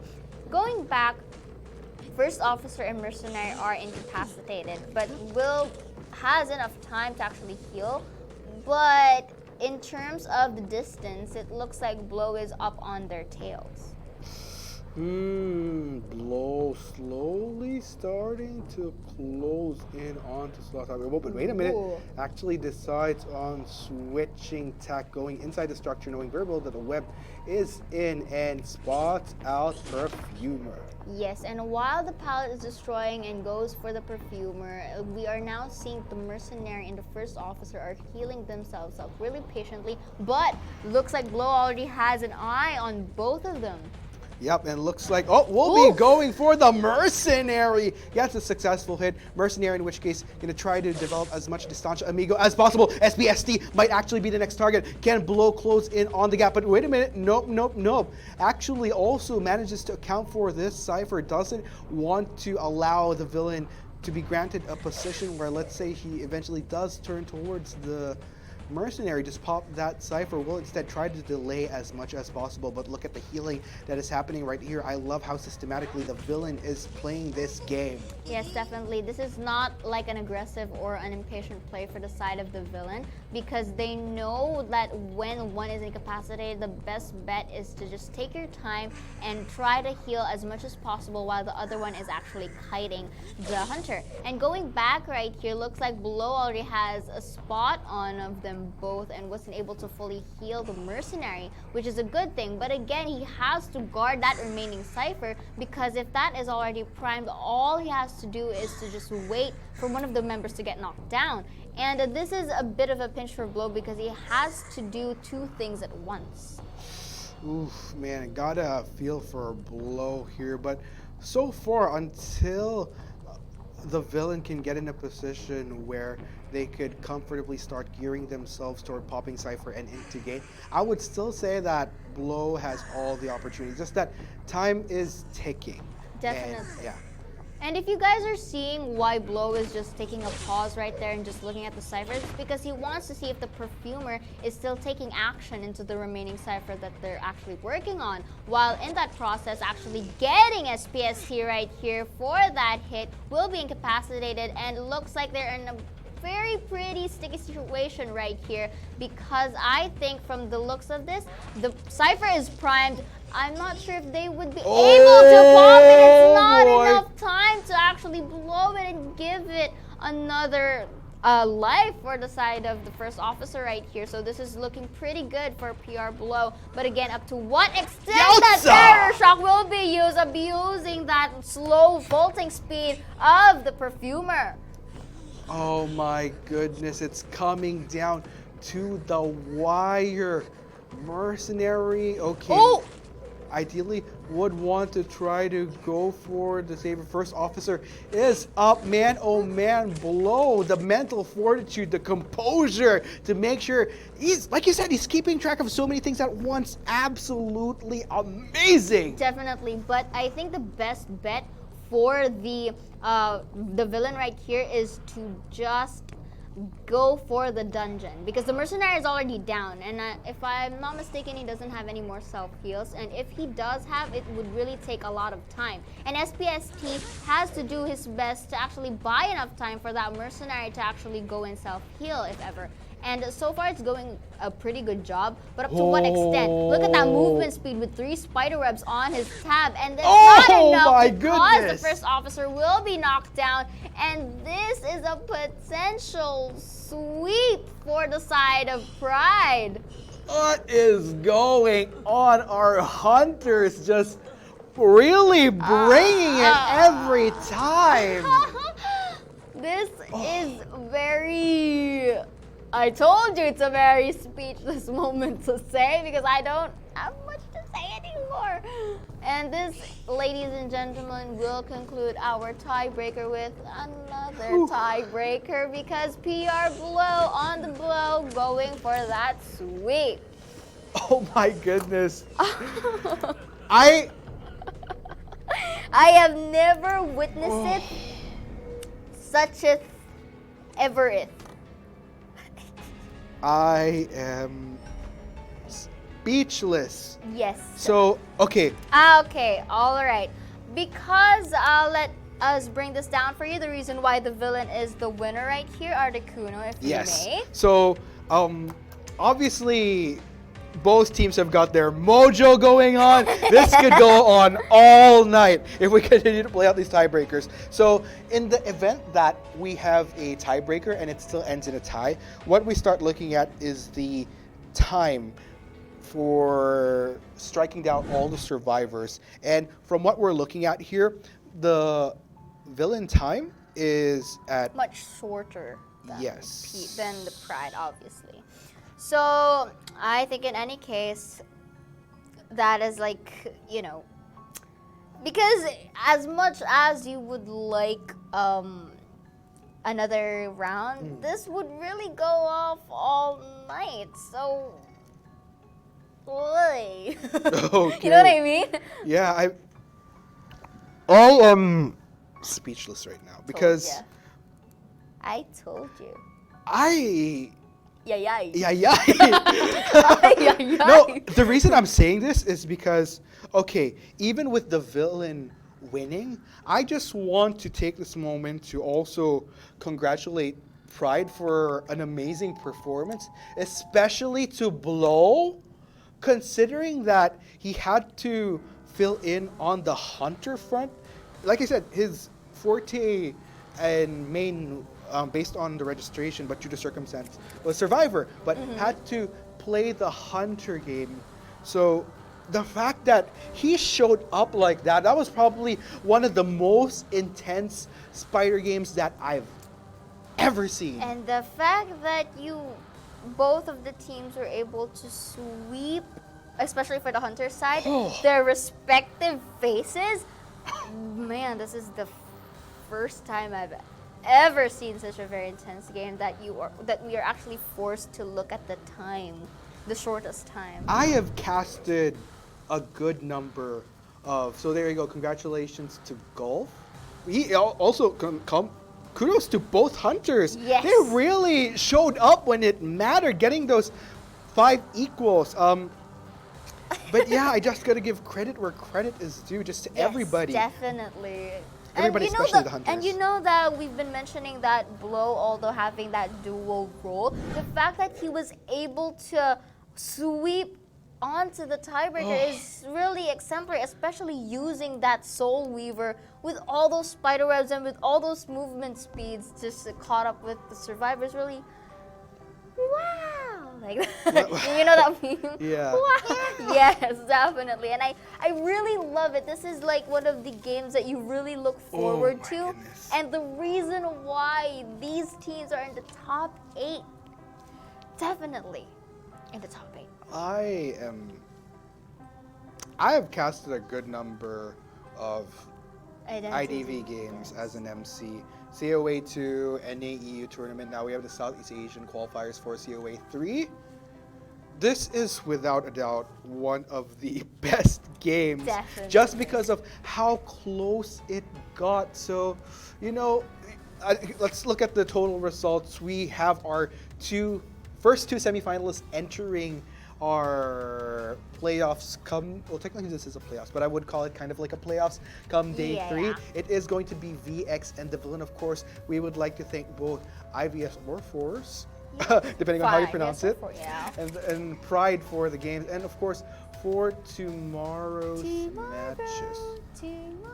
Yeah, of course, on the 8th of February, 17:15 time, we will be witnessing a GK versus OSM, followed by PK9 versus EMV, and finally the winners of today's match, VX and V. So the battle of the V's. Yes, you guys are getting a lot more games tomorrow. It should be exciting for y'all. Should be very exciting for you Yes. all, and this is the tournament bracket, so you would get a glimpse of how our games are going to be in play. So of course we will be focusing on the first 2 matches that weren't able to have those respective matches right now, which It is would be a long day if we did that. yes, Oh, gosh. definitely. And now after the results are in, the last match I will be having is against VX and V, because, well, simply because they are another step towards the finals. Yes, indeed. So, because the reason why we're playing the first semis tomorrow as well is come the 3rd day, we also have a battle for 3rd. Yes. So, want to give credit where credit is due. due-ish.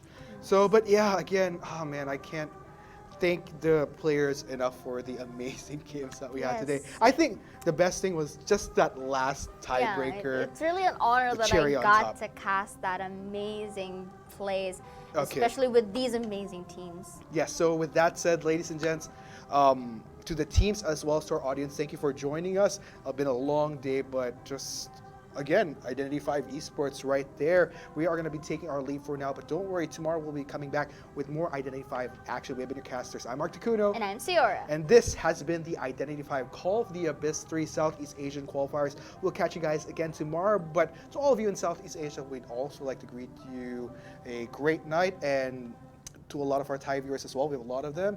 Come on, Kap. See you later. Pew, pew.